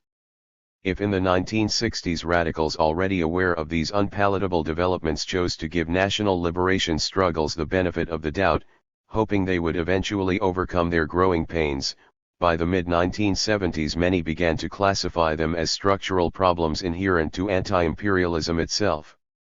Just as the encounter of the domestic and the international had helped galvanize the radicals in the 1960s, the same confluence in the 1970s now worked against them. The effects of all this were profoundly unsettling.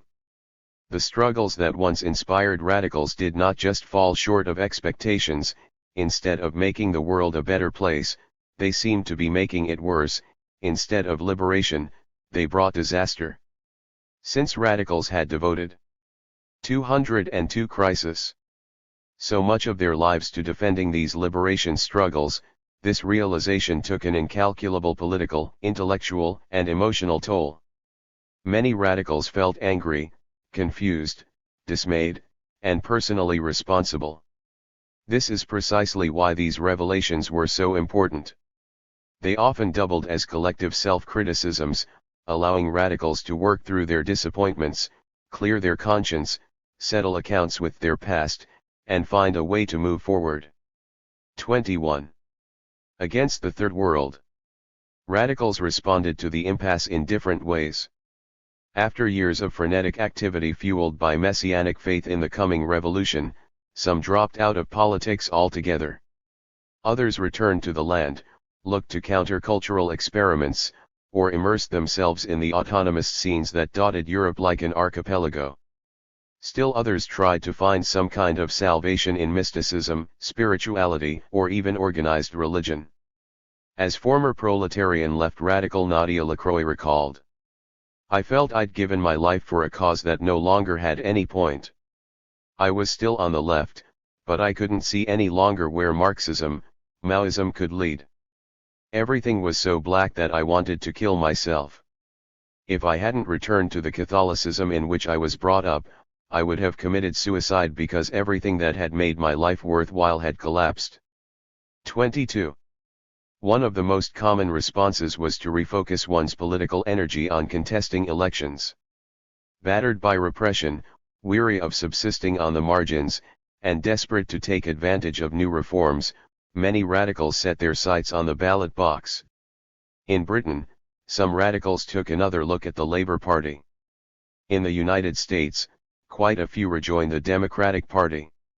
In West Germany, many former activists founded new electoral parties like the Greens. In France, a growing number of anti-imperialists became so seduced by the growing possibility of a leftist electoral victory that they backed François Mitterrand's newly reformed Socialist Party. During the May 1974 elections, large swathes of the French radical left supported Mitterrand instead of abstaining, as many had done in the past. When some diehards still refused to vote, a number of prominent intellectuals, including Simone de Beauvoir, Michel Foucault, and the anarchist Daniel Guérin, issued a manifesto exhorting radicals to participate.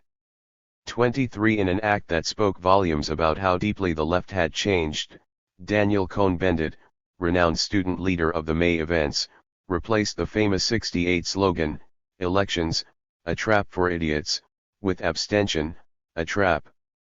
203. Against the Third World. For idiots. 24. Although Mitterrand lost the presidential elections to Valéry Giscard d'Estaing, the razor-thin margin seemed to justify the electoral turn. For its part, Mitterrand's Socialist Party sought to absorb these radicals by inviting representatives from practically the entire leftist spectrum to a major national conference in October 1974. Enticed, many radicals abandoned their revolutionary organizations to join the Socialist Party outright. It was at this time, for example, that Michel Rocard, a leader of the Radical Unified Socialist Party, formally joined the Socialists, bringing a sizable contingent with him. Even some radicals from openly revolutionary Leninist groups such as the Revolutionary Communist League, successor to the banned Communist League, soon followed. 25. If many radical activists reacted to the crisis by rejoining the political mainstream, others went a step further to wage war on the far left itself. In the mid-1970s, a number of former radicals began to publish vituperative public attacks on their former politics, with some, such as André Glucksmann, going so far as to equate Marxism with the Gulag. In this context, Maurice Clavel, a journalist, philosopher, and one-time ally of radicals after May 68, gathered many of these figures, quite a few of whom were former proletarian left militants such as Glucksmann, Alain Geismar, and Jean-Pierre Le Dantec, to discuss their shared disillusionment with radicalism. 26. This convergence, which became the first of many regular meetings, contributed to the bizarre rise of the new philosophers. A mass media phenomenon, the new philosophers were a ferruginous group of intellectuals whose only real point of commonality was that they traded on their radical past to justify a denunciation of the far left in the present. In a barrage of popular books, including Glucksmann's La Cuisinière et le Manger des Hommes, 1975, Christian Jamet and Guy Lardriaux's L'Ange, 1976, and Bernard Henry Levy's La Barbarie au visage humain, 1977, the new philosophers abandoned Marxism, repudiated anti-imperialism, and argued that all leftist attempts to radically change the world would inevitably result in totalitarianism.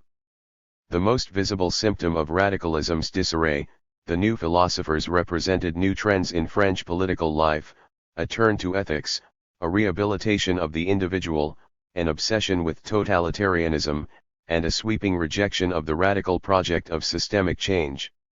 27 Because the radical left was so thoroughly shaped by national liberation struggles abroad, this disavowal of radicalism inevitably took the form of a furious assault on anti-imperialist internationalism. 28 In June 1978, Jacques Julliard fired the first shots with an incendiary article, The Third World and the Left, which excoriated radicals for not just projecting their desires abroad, but also exporting their ideologies, in particular the old European idea of national self-determination, to 204 Crisis. The Third World. 29 Those dreams had led to unmitigated calamity. Instead of freedom, self-determination brought tyranny.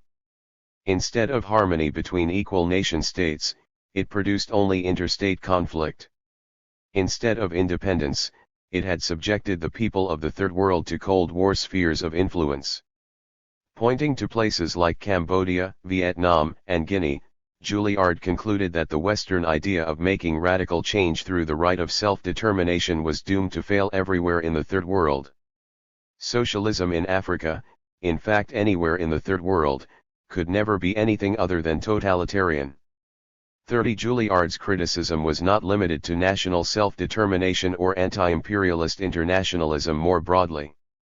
The assault that he initiated aimed to obliterate any political project that advocated collective emancipation.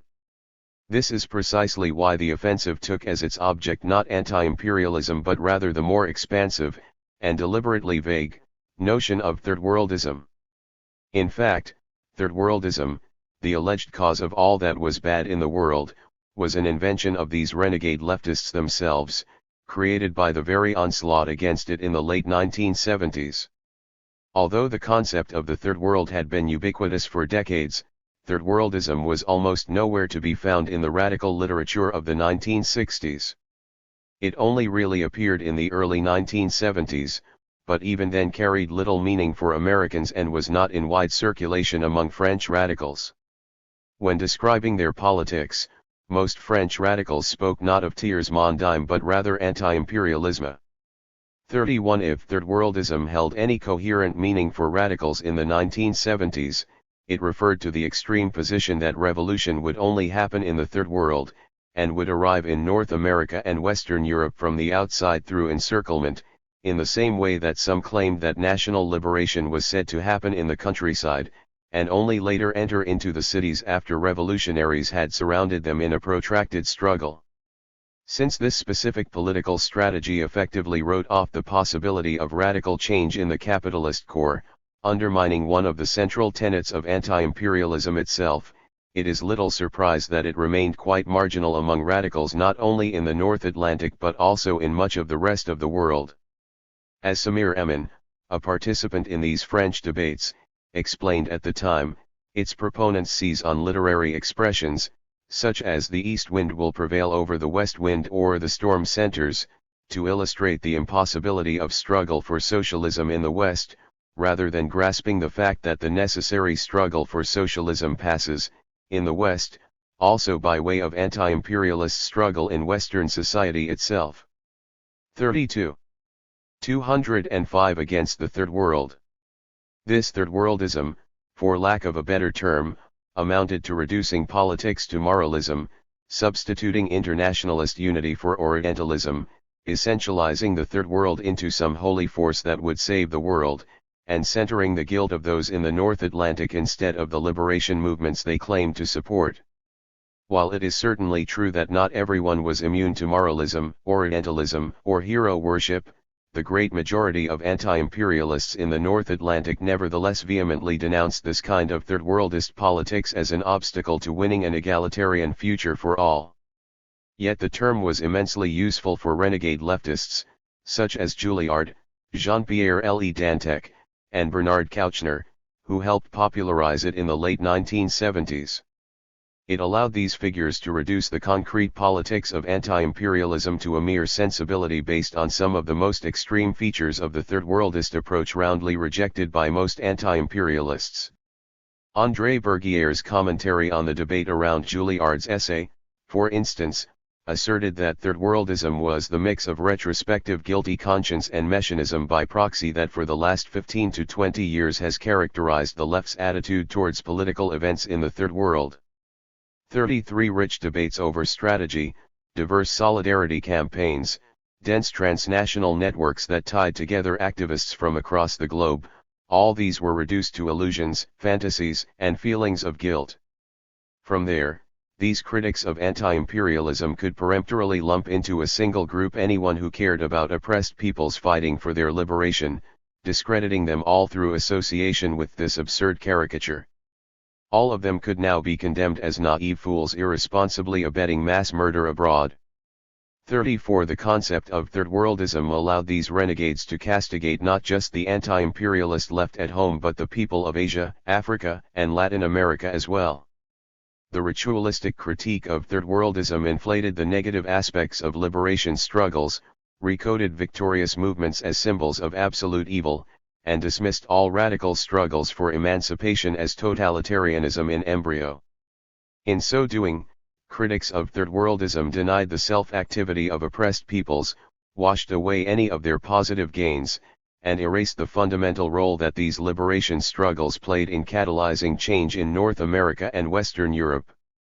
In this way, Kristen Ross argues, critics of third worldism used language that almost exactly mimicked old colonial rhetoric to recast the third world as a miserable death camp in need of saving by the civilized West. 35 The debate over third worldism played yet another function. As Ross notes, it served as a kind of cathartic performance that sanctified the 206 crisis. Conversion of a number of former radicals to a different way of imagining internationalism. 36 Attacking such a bloated and conceptually meaningless target as third worldism allowed these figures to distance themselves not only from the anti-imperialism of the radicals but also from the imperialism of their own government. As Page Arthur points out, at the same time that these renegade leftists were turning on the radicals, the French government intervened in Zaire to prop up the ruthless dictator Mobutu Sese Seko. 37 This is precisely why Julliard insisted that while he defended the plight of individuals suffering from totalitarian autocracies in the Third World, he also opposed state interference. A French government, no matter its politics, can do practically nothing for the Czechs, nor for the Cambodians nor the Vietnamese nor the Argentines, nor for the Ethiopians nor the people of Zaire. 38 What figures like Julliard wanted, then, was an internationalism grounded in neither revolutionary collective liberation nor interventionist states, but rather individualist human rights. In the very article that sparked the debate, Julliard echoed Amnesty International's discourse by explaining that while the Third World was certainly divided into two camps, these were not the capitalist and communist, the American and the Soviet, but torturing states and the martyred peoples. 39 Claiming that the right of peoples has become the principal instrument for strangling the rights of man, Julliard made an explicit appeal to build a new kind of internationalism based on human rights. 40. Radical humanitarianism. A peculiarity of the French scene in the 1970s was that a significant number of former anti-imperialists not only broke with their radical past but also consciously threw their weight behind human rights. There were, again, many reasons for this reversal, but developments in Asia, Africa, and Latin America played a critical role, with the civil war in Nigeria acting as a particularly important catalyst. Soon after securing independence from Britain, Nigeria succumbed to a military government that repressed ethnic Igbos. In 1967, the predominantly Christian Igbo leaders of the country's oil-rich eastern region declared independence as the Republic of Biafra. In addition to sending troops to quash the rebellion, Nigeria's military government blockaded the region, threatening to starve the Biafran people. The Biafran Republic charged genocide and called for international assistance, wagering that framing the conflict as a humanitarian crisis might legitimate its political claims. Britain backed the federal government in order to preserve its ties with what was now Africa's most populous country. France sided. 207 Radical humanitarianism. With Biafra, figuring that secession would weaken Nigeria's influence in the region. To make matters more complicated, the Soviet Union found itself on Britain's side, while apartheid South Africa joined France in supporting the fledgling Biafran Republic. The whole affair was a political hornet's nest. 41 Confused, preoccupied with making domestic revolution, or transfixed by other struggles like those in Vietnam, many radicals in France and abroad tried to avoid the issue. After all, it revealed disconcerting contradictions within the very framework of anti-imperialism. Both sides in the war justified their actions through the language of self-determination. Biafrans claimed they were an oppressed nation with the right to self-determination, the Nigerian government claimed that Biafra was not a nation, secession jeopardized the viability of post-colonial nation-states, and self-determination meant defending the right to territorial integrity. Anti-imperialists abroad found themselves in a quandary. Should they defend the federal government's right not only to administer its own affairs but also to protect the integrity of a united Nigeria against its fragmentation? Or should they defend the Biafran struggle against national oppression by supporting their right to self-determination? A few French activists defended the Biafran people, arguing that they were a nation with an irrevocable right to self-determination. Leading the charge was a young doctor named Bernard Kouchner. 42 A committed anti-imperialist, he had protested the Algerian War, traveled to Cuba to meet Fidel Castro, and joined the National Vietnam Committee. As a doctor, he was particularly drawn to Che Guevara, to whom he dedicated his medical thesis. Much like his hero, Kouchner's brand of anti-imperialism glorified humanism, daring action, voluntaristic will, and individual initiative. In September 1968, he volunteered with the International Committee of the Red Cross to serve in Biafra. When he returned to France, he recounted his experiences in Le Monde, helped organize a solidarity committee, and reproached other anti-imperialists for not mobilizing to save Biafra as they had with Vietnam. 43 Although the Biafran Republic collapsed in 1970, Kouchner's resolve did not. France was the one place where the pro-Biafran campaign did not dissolve but survived to contribute to a new kind of activism. 44 Hoping to continue the struggle, Kouchner and his comrades helped create a new humanitarian group called Doctors Without Borders, known internationally as MSF, after its French name, Médecins Sans Frontières, in December 1971. But disagreements soon erupted. One side insisted that MSF not interfere politically in the affairs of other countries, while Kouchner's wing advocated emergency actions, media publicity, and overt political engagement. Tensions came to a head in 208 Crisis. September 1974, when Kouchner and two other veterans of the Biafra campaign traveled to Iraq to meet with Kurdish rebels fighting for self-determination against the Iraqi government. His call to lend MSF support to the guerrillas precipitated a power struggle that left Kouchner's wing triumphant. 45 Under his leadership, MSF would channel the anti-imperialism of many of its members into a new kind of radical humanitarianism.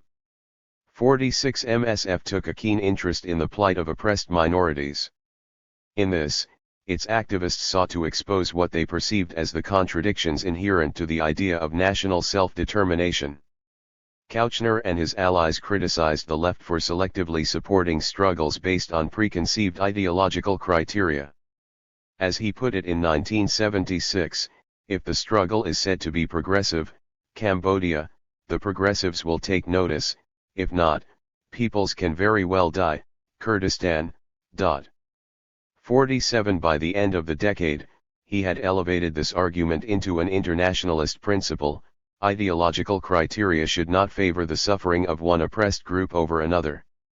There are, he said, no good or bad dead. 48 One effect of this claim was to equalize all oppressed people. With historical context and larger structural dynamics erased, what they all had in common was their suffering. MSF also began to move beyond the traditional humanitarian principle of neutrality by promoting the practice of témoignage. Kouchner and his allies believed that keeping silent made them accomplices of suffering, oppression, or genocide. It was imperative that they share what they had seen, and that meant making full use of the media. Of course, humanitarians had long used vivid images, emotional appeals, and riveting news stories in their campaigns, but Kouchner went further, combining the old 68er emphasis on attention-grabbing spectacle with the new philosopher's mastery over the newly emerging media sphere. In his view, orchestrating a media uproar, or a tapage mediata key, to dominate airtime, coax celebrity endorsements, and stir the emotions of viewers was just as vital to the success of a humanitarian campaign as the actual relief work. Historian Michael Barnett argues that Kouchner believed the primary purpose of relief was to generate publicity and international action, that is, MSF's relief operations might save some lives directly, but the real value in the operations was their ability to attract concerted action. 49 Lastly, Kouchner increasingly insisted on a right to intervene. While this impulse was also not entirely new, Kouchner once again tested its limits by linking the idea of intervention to other related concepts, such as engagement, so dear to French intellectuals, militantisme, a term borrowed from the radical lexicon, and urgence, which framed humanitarian intervention as a kind of state of emergency in which the swift need for medical attention to save lives could justify the suspension. 209 Radical humanitarianism of official rules. For Kouchner, it was up to individuals to take urgent action to save those in need, wherever they may be and whoever they may be, even if that meant interfering in the internal affairs of another country. In later years, Kouchner would develop this approach into the droit d'ignorance. 50 The consolidation of this new kind of radicalized humanitarianism ran parallel with the spectacular rise of human rights in the same decade. The revelations of Alexander Solzhenitsyn, the Helsinki Conference, the proliferation of dictatorships in Latin America, the crisis in revolutionary ideologies after the failure of the socialist experiments in the Third World, and the 1977 award of the Nobel Peace Prize to Amnesty International, Roni Berman later explained, all created a widespread agreement in French society on the primacy of human rights. 51 As historian Eleanor Davy has noted, despite their differences, the strain of radical humanitarianism represented by MSF and the kind of individualist human rights represented by Amnesty began to converge in the final years of the decade. 52 Human rights allowed MSF to ground humanitarian practice in a coherent conception of internationalism. Kouchner's wing of MSF began in part as an internal critique of anti-imperialist self-determination. Dissatisfied, Kouchner and his colleagues began by exposing its contradictions, then pushing the idea to its limits. When their project mutated into something else, they cast about for an alternative way of thinking internationalism. Human rights provided just such a vision. The questions of human rights, freedom, and dignity are the motifs of the end of the century, the former anti-imperialist and MSF co-founder Xavier Emanueli explained, and we are speaking today of orienting Médecins Sans Frontières action towards this field of morality and justice. 53 At the same time, MSF's radical pedigree helped to further confirm human rights as a legitimate successor to the progressive aspirations of the 1960s and early 1970s. Kouchner repeatedly branded MSF as an heir to 1968, a number of MSF members had espoused some kind of radicalism in their youth, and several of its most visible leaders, such as Kouchner, Berman, and Emanueli, were once committed anti-imperialists. Despite MSF's political ambiguities, Kouchner's wing managed to preserve its radical credentials by aligning itself with some of the same struggles, especially in places like Palestine or Nicaragua, that many anti-imperialists supported in the 1970s. 54 In addition to investing human rights with a more radical aura, MSF expanded the appeal of human rights internationalism by deepening its activist repertoire. While the moderate forms of activism promoted by most human rights groups were well suited for those seeking to change.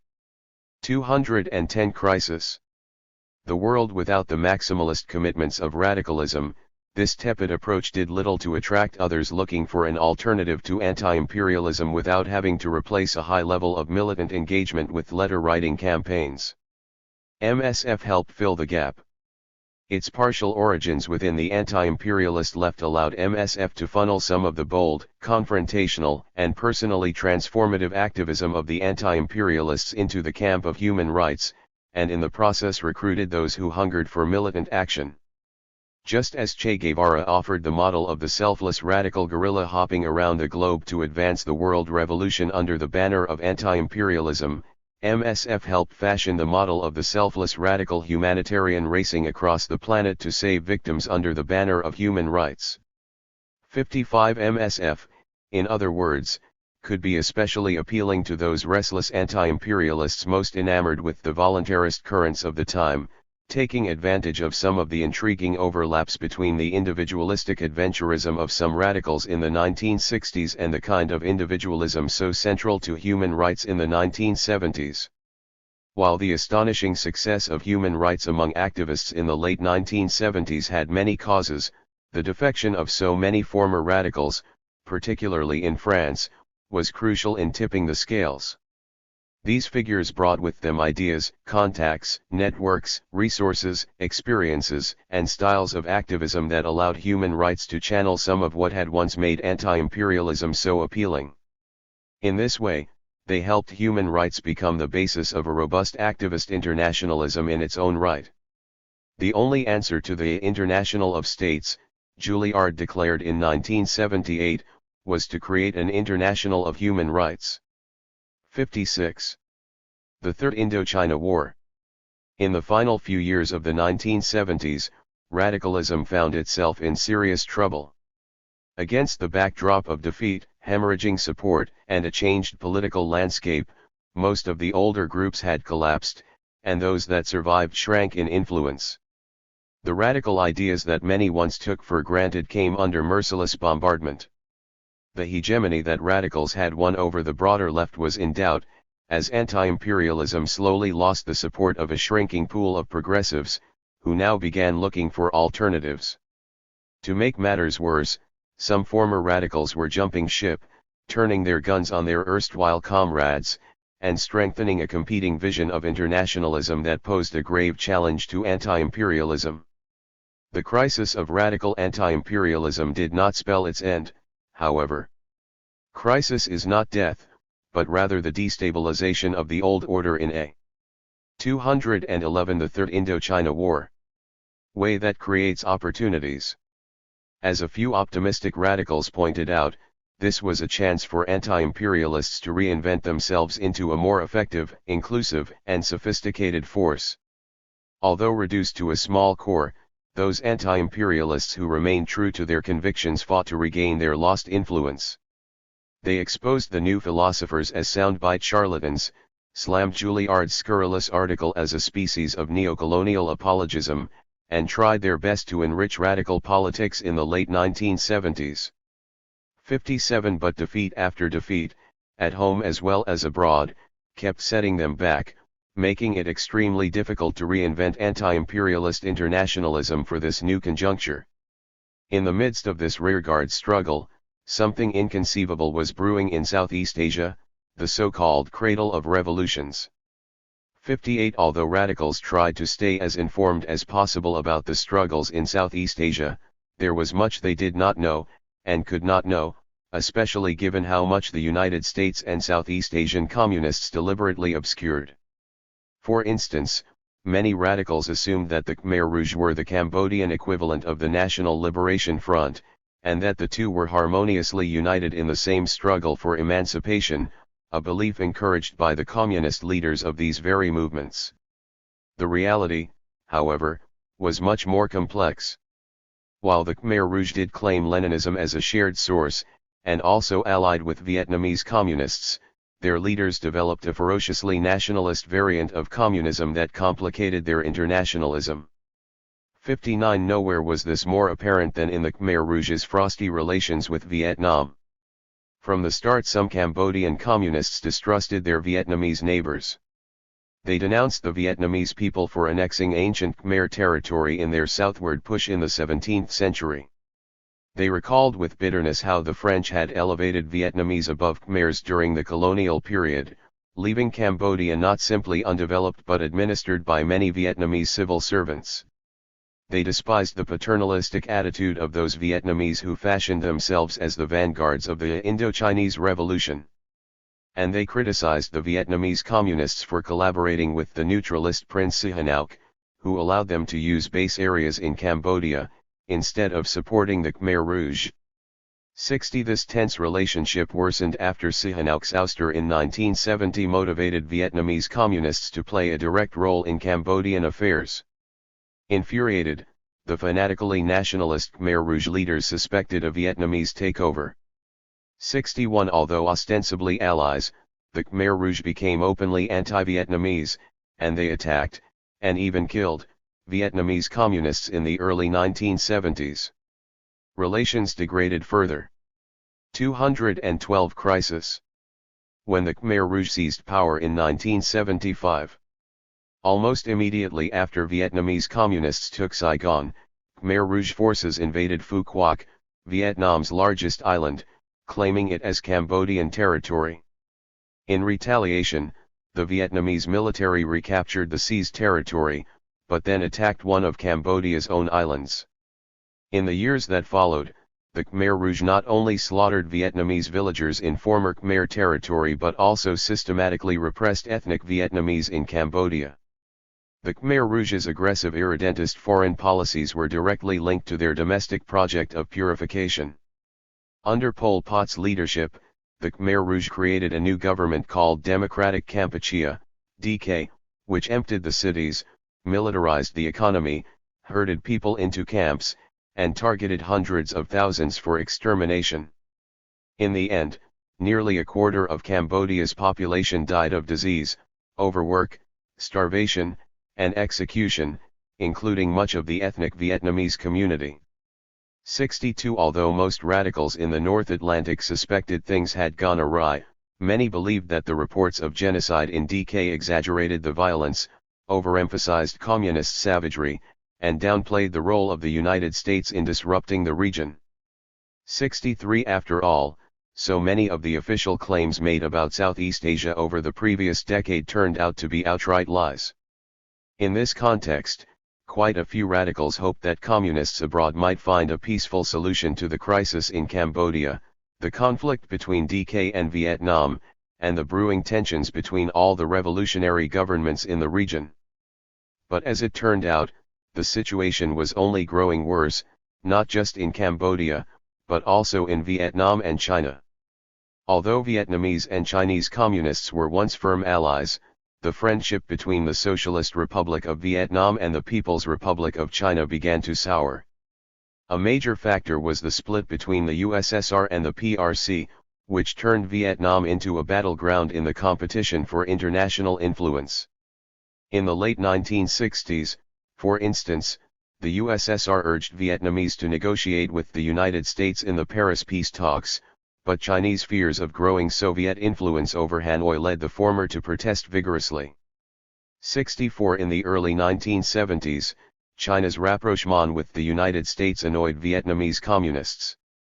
65 In the mid-1970s, Vietnamese revolutionaries grew more critical, marginalized pro-Chinese elements in the Vietnamese Workers' Party, and censured China for betraying internationalist unity. For its part, China now saw Vietnam as firmly in the pocket of the USSR. After the communist victory of 1975, fears of encirclement led Beijing to counterbalance growing Vietnamese power by fortifying relations with DK, which was only too happy to find an ally in its struggle against Vietnam. 66. This, in turn, prompted a 213 The Third Indochina War. War-torn Vietnam desperate for aid to align itself even more closely with the USSR. In November 1978, the SRV signed a treaty of friendship and cooperation with the Soviets that promised not only economic support but also Soviet backing in the event of Chinese aggression. Disturbed by the Khmer Rouge's domestic policies, border incursions into Vietnam, and deepening alliance with China, the Socialist Republic of Vietnam decided to put an end to Pol Pot's regime once and for all by invading Democratic Kampuchea in December 1978. 2 weeks later, the Khmer Rouge were on the run, and Vietnam established a friendly provisional government staffed by Khmer communists who had turned against Pol Pot's regime. But the fighting continued, and the PRC rushed to the aid of its Khmer allies. After informing U.S. President Jimmy Carter of its intention to teach Vietnam a lesson, Beijing invaded Vietnam on February 11, 1979. 67. The Soviets deployed forces on the Sino-Soviet border. 68. The United States moved an aircraft carrier into the South China Sea, and Carter's national security advisor Zbigniew Brzezinski gave the Chinese ambassador regular intelligence reports on Soviet troop movements. 69. World War appeared imminent. Only a few years after winning peace, Southeast Asia had once more become a geopolitical powder keg, though this time between countries all governed by Leninists preaching internationalism. Although the PRC withdrew after 3 weeks, tens of thousands perished, northern Vietnam was ravaged, and China continued to arm Pol Pot's guerrilla war against Vietnamese forces in Cambodia. At the same time, the United States convinced other countries to impose an embargo that reduced the SRV to a kind of pariah state. And for the next decade Vietnam would occupy Cambodia under the leadership of none other than Leduc, though, chief negotiator of the Paris Peace Accords and recipient of the Nobel Peace Prize. 70. Since anti-imperialists in the North Atlantic had invested so much effective energy into this region, projected so many of their desires onto the revolutions there, and based so much of their identity on the fate of national liberation in Southeast Asia, the Third Indochina War devastated radicals like few other events. It complicated the story that many had told themselves about the region, shattered their illusions about the revolutions they had long defended, shook their political identity to its core, and left thousands of radicals baffled.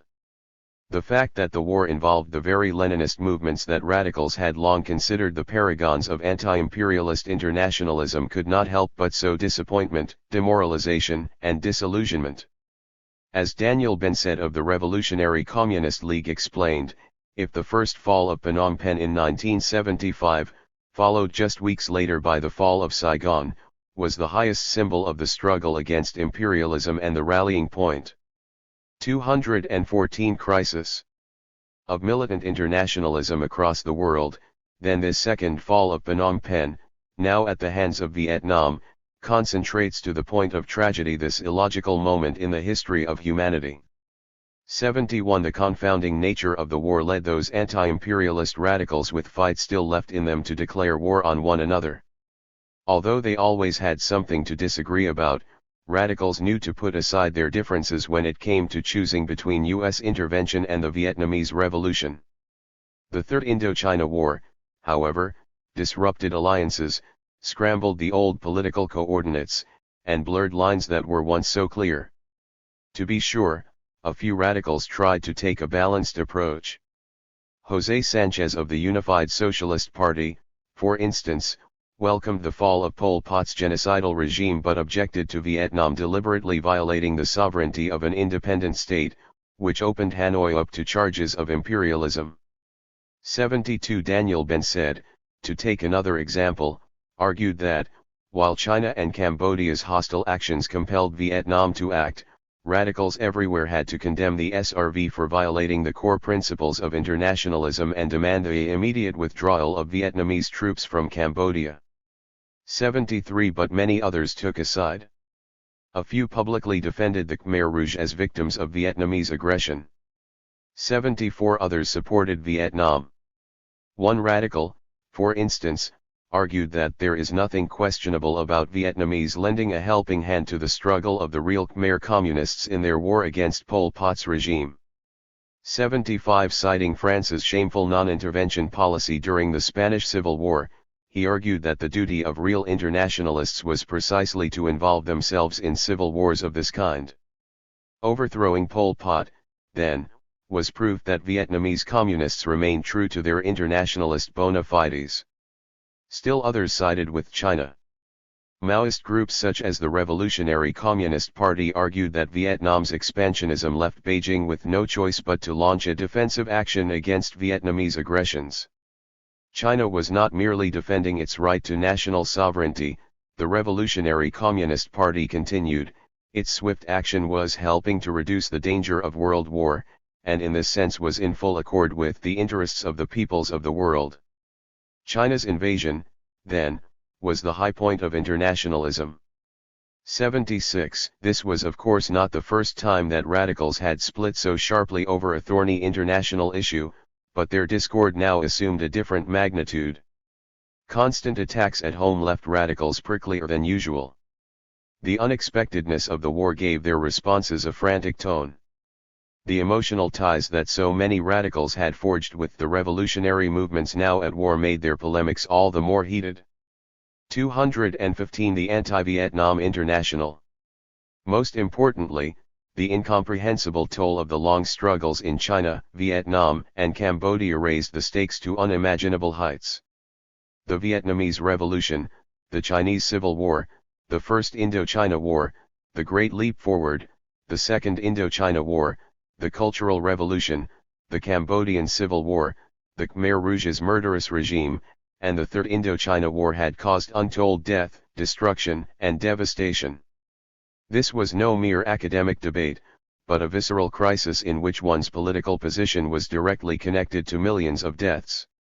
At the very moment when the beleaguered radical left most needed unity, the shrinking radical ecosystem grew even more disoriented, vociferous, and combative, so much so that one current of anti-imperialists turned on the others with such vehemence that it found itself allied with the United States against Vietnam. The Anti-Vietnam International.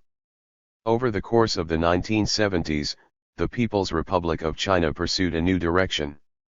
Although Mao Zedong still considered himself a communist internationalist, and the PRC continued to project itself as a radical anti-imperialist force, the Chinese Communist Party stepped up its opposition to those countries aligned with the USSR, attacked revolutionary movements backed by the Soviets, decreased aid to liberation struggles such as those in Vietnam, drew much closer to the United States, normalized relations with the United Nations, imported new technology from capitalist countries abroad, and gradually opened China to capitalist world markets. 77 To justify this bewildering shift, and guide the PRC's foreign policy in the years to come, Mao adumbrated a new theory of the world's situation, later codified as the Three Worlds Theory, which Deng Xiaoping officially presented to the world at the United Nations General Assembly in New York on April 10, 1974. 78 The theory divided the globe into three worlds based less on political orientation than on economic and military power. The first was composed of the two superpowers, the United States and the Soviet Union, the second included all the developed countries, primarily the advanced capitalist powers of Western Europe, and the third comprised the developing world. According to the theory, the competition between the two superpowers for global hegemony would lead to instability, even world war. It was therefore up to the Third World to build the largest possible international front to repel the imperialism, colonialism, and hegemonism of these two superpowers, especially the Soviet Union, which Beijing identified as the main threat to world. 216 Crisis. Peace. 79 While the Third World, naturally led by China, constituted the core of this front, it needed to win the help of countries in the Second World, especially Europe, now deemed a strategic focal point of the world's situation.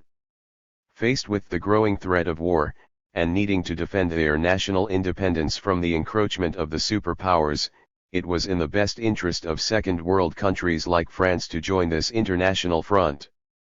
80. The theory stretched the Leninist problematic of the right of nations to self-determination to its limits. 81. It elevated national sovereignty as the end goal of politics, championed the widest national fronts possible, and completely substituted the contradiction between nations for those between classes.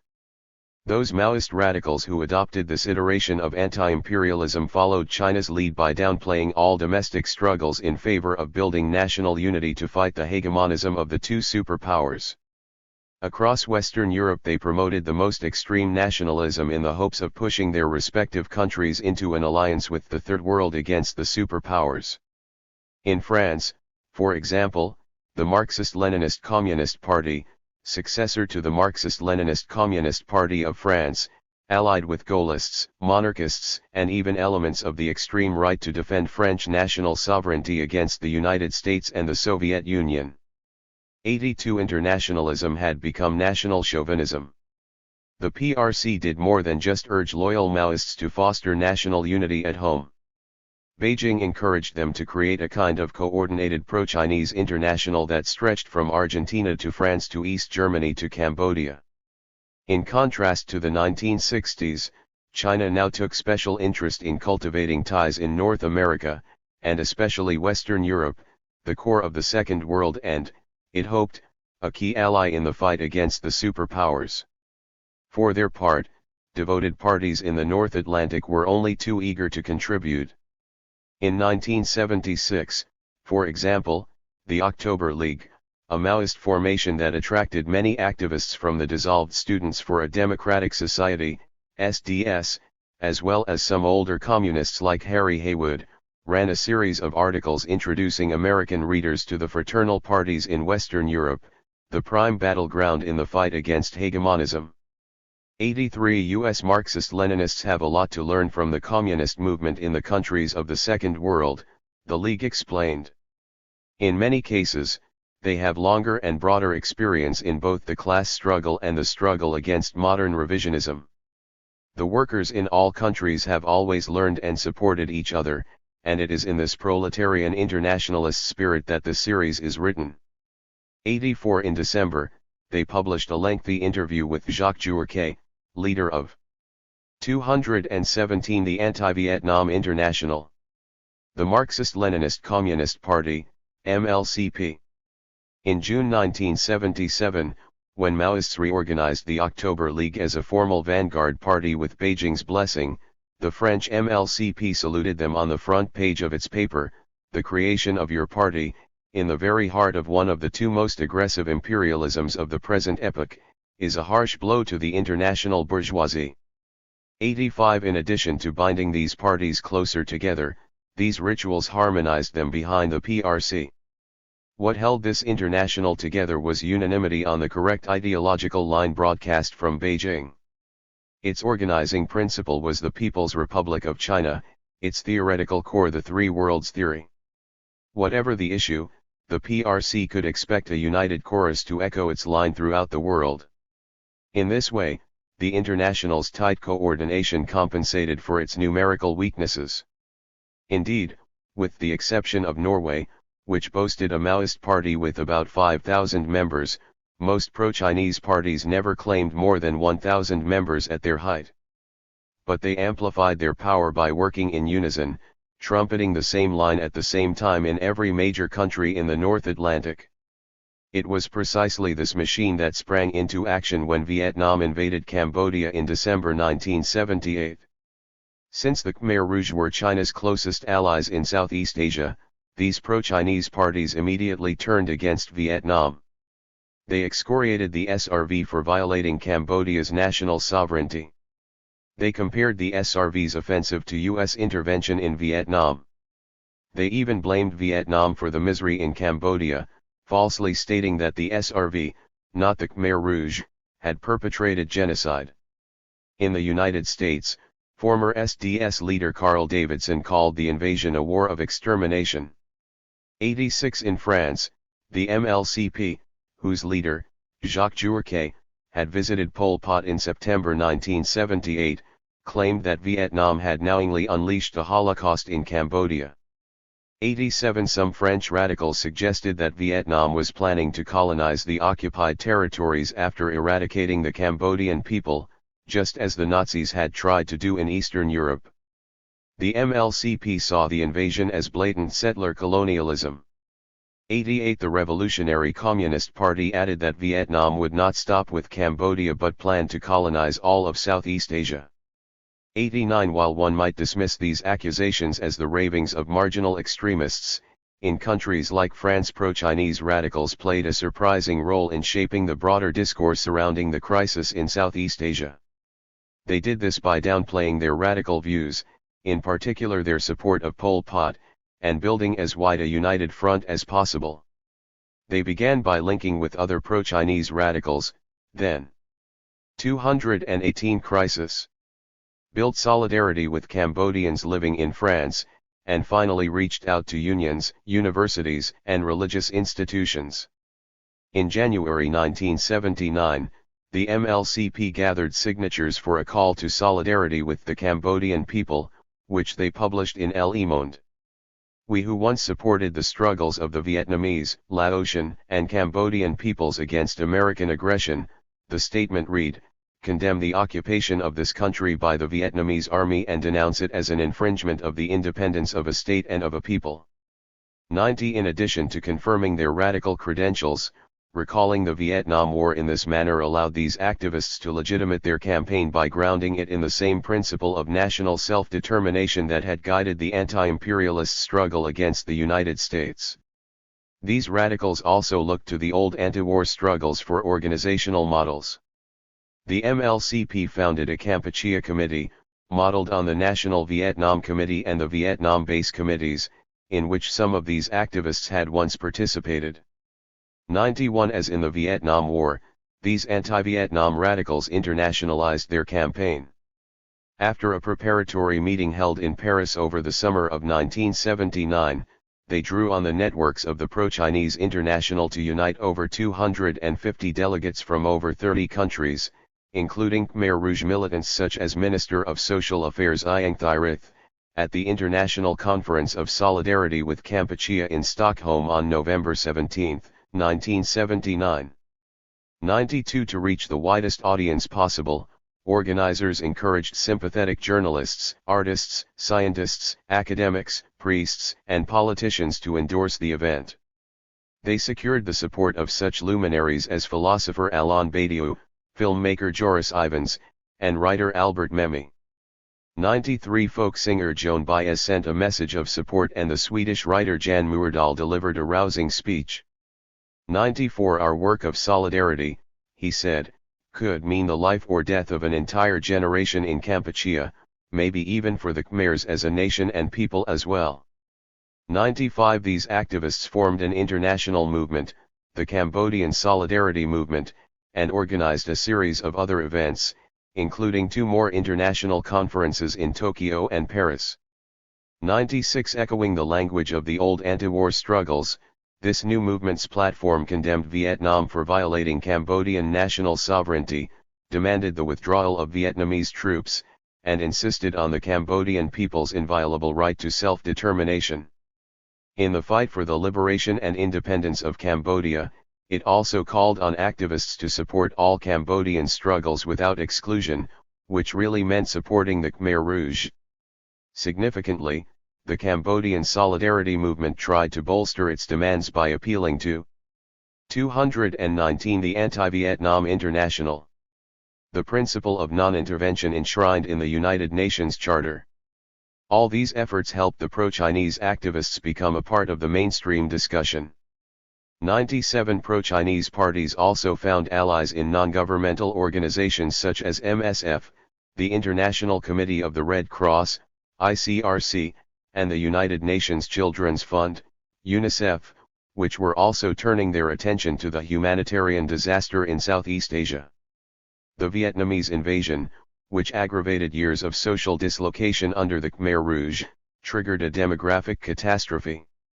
Cambodians freed from the work camps rushed to escape, while others fled in panic, spurred on by Khmer Rouge propaganda, which claimed that Vietnamese troops would slaughter everyone in their path. The retreating Khmer Rouge abducted thousands more at gunpoint, driving them into crowded camps on the Thai border to serve as slave laborers, human shields, or soldiers for the resistance.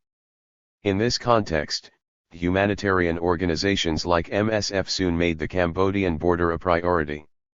98 But the situation inside Cambodia appeared even worse. As they retreated from the Vietnamese military, the Khmer Rouge appropriated, and in some cases destroyed, significant amounts of rice. When Vietnamese troops closed the collective farms, hundreds of thousands of Cambodians abandoned the recently planted crop to return to their home villages. Against the backdrop of ongoing war, many more harvests were lost in the fighting, and the main 1979 crop went largely unplanted, virtually ensuring a famine. 99 Humanitarian organizations begged the new People's Republic of Kampuchea and its Vietnamese benefactors to allow them into the country. Although they needed the assistance, the authorities downplayed the magnitude of the crisis. When they finally agreed, they imposed strict requirements. Fearing infiltration, foreign intervention, and the possibility of aid falling into the hands of Khmer Rouge forces amassing in the border camps, they forbade humanitarian organizations from entering Cambodia unless they surrendered control of distribution to the new government and promised to abandon the refugee camps on the border. Their fears were not entirely unjustified. The Khmer Rouge had appropriated large quantities of medical supplies. Organizations like the ICRC and UNICEF were knowingly working in camps controlled by the Khmer Rouge, and the White House was well aware that these relief operations were helping Cambodian guerrillas fight Vietnamese forces. This aid was keeping Pol Pot's ousted regime alive. 100 That said, Vietnam's stance aggravated the crisis, which infuriated the humanitarians. 101 This in turn led the pro-Chinese international to see them as potential allies against Vietnam. Recognizing the growing 220 crisis. Attention to the humanitarian crisis, the International Cambodian Solidarity Movement made the call for immediate medical relief the central pillar of its program. 102 In France, the MLCP hosted public events to explain how Vietnam blocked humanitarian groups such as MSF, the ICRC, and UNICEF from entering Cambodia, calling on activists to put pressure on Vietnam, support humanitarian efforts, and donate to groups like the ICRC and UNICEF. 103 Since these latter two organizations were working in camps with the Khmer Rouge, the MLCP signaled them out in particular, praising their work as positive for the struggle. 104 Some humanitarians agreed to collaborate with the pro-Chinese. In November 1979, an MSF worker who had just returned from refugee camps on the Thai border accepted an interview with El Humanite Rouge, the Marxist-Leninist Communist Party's newspaper. Choosing to remain anonymous, the MSF activist made damning remarks about the Vietnamese-installed government in Phnom Penh. There is a paradox we have to emphasize: there are volunteers, there are people, there is money, there are donations, in short, all the means are in place to offer massive assistance, which, probably, would be extremely effective in Cambodia. And all that is blocked. 105 The situation grew so intolerable that a month later MSF as a whole decided to intervene in Cambodian affairs. Today, in Cambodia, children starved to death in front of tons of rice, began their call to action, published in the major newspapers. But the hundreds of doctors, surgeons, and nurses whom we are holding ready have for months found themselves forbidden from entering the country. 106 Tired of waiting on the Vietnamese authorities, MSF took matters into its own hands, organizing a campaign, the March for Survival, to forcibly enter Cambodia to save the dying. The MLCP quickly endorsed MSF's call, pleased with the growing front against Vietnam. By late 1979 many activists, lawyers, humanitarians, intellectuals, and politicians were coming to agree that something akin to genocide was happening in Cambodia, not the prior genocide committed by the Khmer Rouge, but an allegedly new one under the Vietnamese occupation. 8 agencies blasted the airwaves with advertisements warning of 2 million dead by Christmas.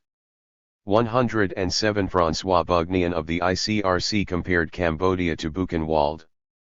Claude Malhuret, who had been active on the Thai border since 1976 before becoming MSF's president, spoke to the right-wing Le Figaro about an impending massacre in Cambodia, comparing the Vietnamese invasion to the Armenian genocide. 108 Kouchner spoke of the extinction of Cambodian children, proclaiming that genocide is happening every evening, over supper. 109 The new philosophers also chimed in, with Bernard Henry Levy speaking of a new look final solution. 110 Even mainstream French politicians. 221 The Anti-Vietnam International joined the chorus, with Foreign Minister Jean-François Poncet warning that Cambodians were on the edge of extinction. 111 Nearly identical statements were heard across North America and Western Europe. They reached a fever pitch in the United States. Time magazine called Cambodia the Auschwitz of Asia. First Lady Rosalind Carter visited a refugee camp to raise awareness about the new Holocaust, and the president himself spoke of genocide. 112 Smarting from its defeat in Vietnam, the United States relished in Vietnam's discomfiture, accusing the Vietnamese military of looting peasants, destroying food stocks, hoarding outside aid, and murdering Cambodians. The Carter administration not only condemned Vietnam, but also tacitly backed the ongoing guerrilla war against Vietnamese forces. The United States provided the Khmer resistance with humanitarian aid.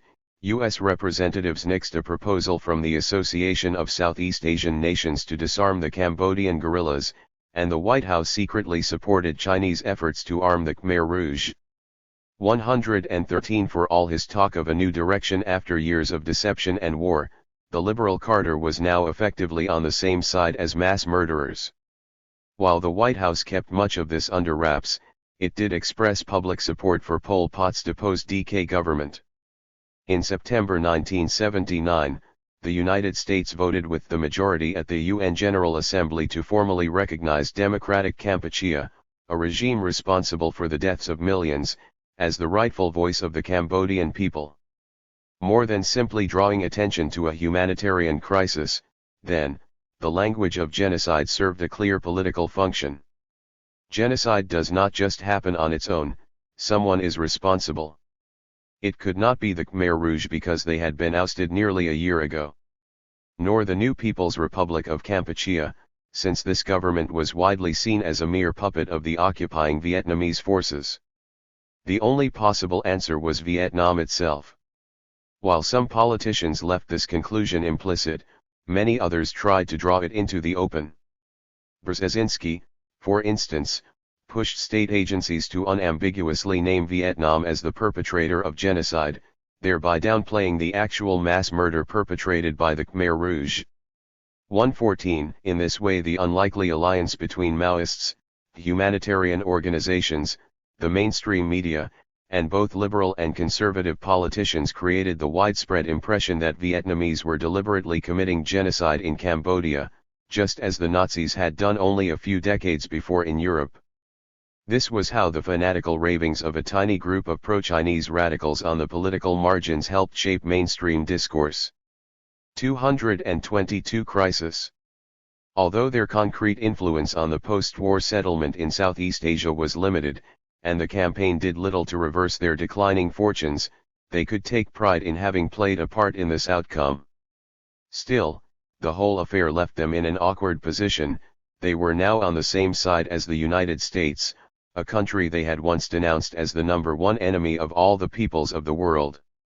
There was perhaps no clearer symbol of how far anti-imperialist internationalism had fallen. In less than a decade, these radicals went from fighting U.S. imperialism in Vietnam to joining hands with conservatives, siding with renegades like Bernard Henry Levy, and becoming objective allies of the United States against what they now called Vietnamese imperialism. In responding to the crisis of anti-imperialism by doubling down on the idea of the right of nations to self-determination, these pro-Chinese radicals made possible a kind of monstrous internationalism. Changing the world in an emancipatory direction now meant extolling national identity, unquestioningly defending nation-states abroad, and allying with the most ruthless imperialist governments to advance the narrow interests of nationalist regimes. If Leninism's promise was to harmonize communism building and nation building, the pro-Chinese replaced the former with the latter. Meltdown. Perhaps the greatest effect of the Third Indochina War on radicals in the North Atlantic was to challenge the core assumptions of the Leninist problematic. This was in large part because radicals had long regarded the Vietnamese Revolution as the prime test case for Leninist anti-imperialism and for a few years convinced themselves that it had passed with flying colors.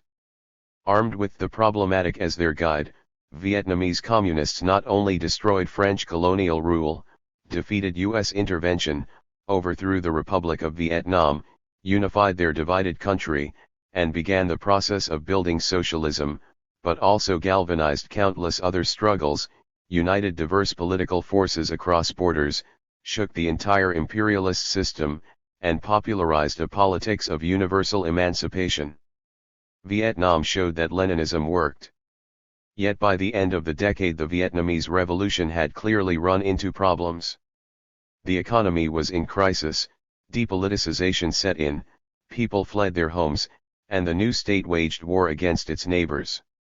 Of course, much of this can be traced back to decades of imperial domination, and Vietnamese revolutionaries could hardly be faulted for not having built a flawless society in a few years. Given the enormous challenges that Vietnamese communists faced after seizing power, most 223 meltdown. Radicals believed that many of the unsavory features of Vietnam's post-war communist government were justified. In their view, for example, it was perfectly reasonable for communists to want to punish those leaders of the Republic of Vietnam who had allied with the United States to exterminate countless revolutionaries fighting for a freer, more egalitarian world. If anything, the fact that the communists scheduled them for re-education instead of annihilation showed that the SRV was heading in an emancipatory direction. But even many of these sympathetic radicals had to admit that Vietnamese communists had made a few questionable decisions. The communists cancelled promised elections, relocated hundreds of thousands of people to special economic zones, abolished regional autonomy for Vietnam's many ethnic minorities, subordinated independent democratic politics to state supremacy, turned the party into a kind of oligarchic ruling body, and abrogated the very civil liberties they had once claimed to champion in the South. The party state even turned on loyal revolutionaries, which led to widespread feelings of betrayal, demoralization, and disillusionment, especially among Southern militants. 115 In August 1978, a figure as dedicated as Truong New Tang, one of the founders of the National Liberation Front and later the Provisional Revolutionary Government's Minister of Justice, decided to flee the country. 116 He would eventually be joined by hundreds of thousands of others, including communists such as Bui Tin.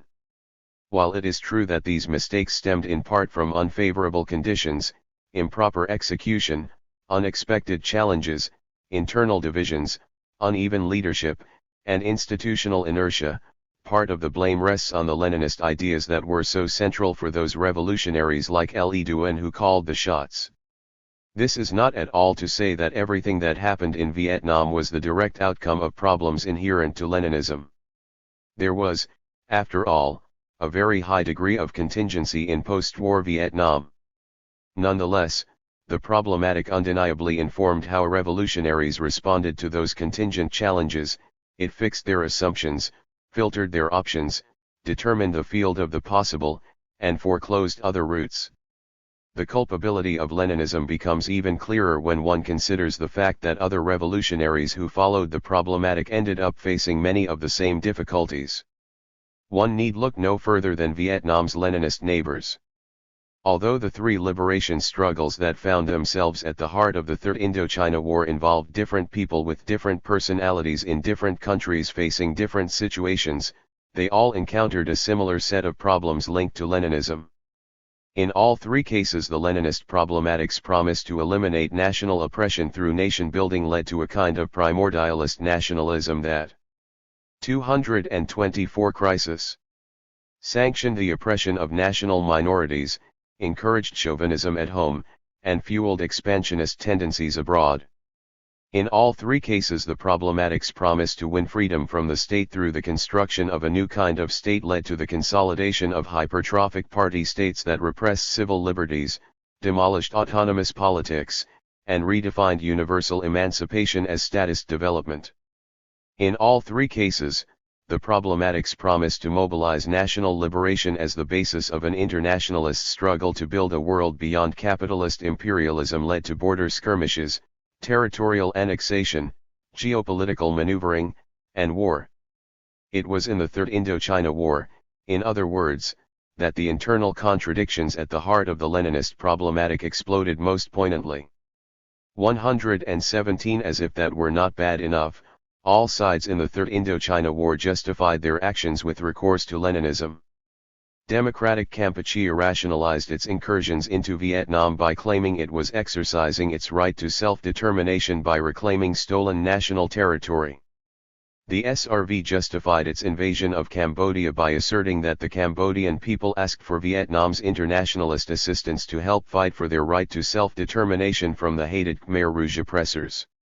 The People's Republic of China claimed that its counterattack was a preemptive operation to protect its national sovereignty from an expansionist neighbor that had already violated the Cambodian nation's right to self-determination. And yet their attempts to marshal Leninist concepts to explain why things had turned out the way they had all fell flat. Drawing on elements of Lenin's theory, China argued that Soviet leaders had turned the USSR's socialist economy into a state monopoly capitalist economy, a kind of capitalism in which banks, finance, and monopolistic firms had fused with the state apparatus. 118. At the same time, Soviet leaders had turned the Soviet socialist state into a fascist dictatorship. 119. And this in turn had made possible what Chinese communists called social imperialism, which they claimed was very similar to capitalist imperialism, except that it masqueraded under the flag of revolution, which made it more dangerous. 120. Capitalist, fascist, and imperialist, the Soviet Union now pursued hegemonism, that is, the expansion of its hegemony across the world. In its quest to conquer the globe, the USSR's big or world hegemonism had enlisted Vietnam's little or regional hegemonism. A pawn of the USSR's grand schemes, Vietnam carried out incursions into neighboring countries, encroached on Chinese territory, and invaded Cambodia to exert its hegemony over the region. Upholding proletarian internationalism, the PRC was duty-bound to come to Cambodia's aid. 121. 225. Meltdown. The Vietnamese take was little better. In their view, great nation chauvinistic forces had seized control of China in the 1950s, betrayed socialism, and embarked on Chinese hegemonism. 122. This expansionist turn, some Vietnamese thinkers argued, was actually a continuation of China's ancient imperial history. As the SRV's Vice Minister of Foreign Affairs explained to the UN General Assembly, China's behaviors are but the revival of the Chinese emperor's concept, who considered the people around their heavenly empire as barbarians or at best as vassals who had to be placed under domination. 123. Recognizing the value of China's hegemonist turn, imperialist powers led by the United States hoped to use the Chinese people as the shock troops for international imperialism against Vietnam. 124. Goaded in this way, the PRC was extending its hegemony by fighting border wars, using ethnic Chinese minorities as fifth columns, turning Pol Pot's Cambodia into a Chinese neo-colony, and abetting the Khmer Rouge's irredentism. But, Vietnamese theorists explained, the Kampuchean people could not sit idly by to let the Pol Pot clique sell out their fatherland and to await systematic massacre. Consequently, they rose up in an effort to stay the hand of the Beijing agents. 125. In their fight for self-determination, the Cambodian people asked Vietnam for help. Justifying their government's actions, Vietnamese communists argued that it is our national mission and internationalist obligation to oppose the expansionism and hegemonism of the Beijing reactionaries. 126. The Khmer Rouge's explanation of the war was even more teleological.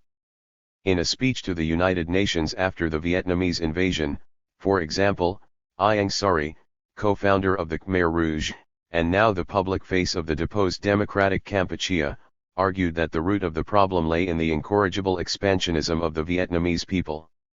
Already in the 17th century, the Vietnamese, coming down from Tonkin, which is present-day North Vietnam, annexed and completely absorbed the Islamic kingdom of Kampa, which is now central Vietnam, so that at present there is no longer any Cham citizen.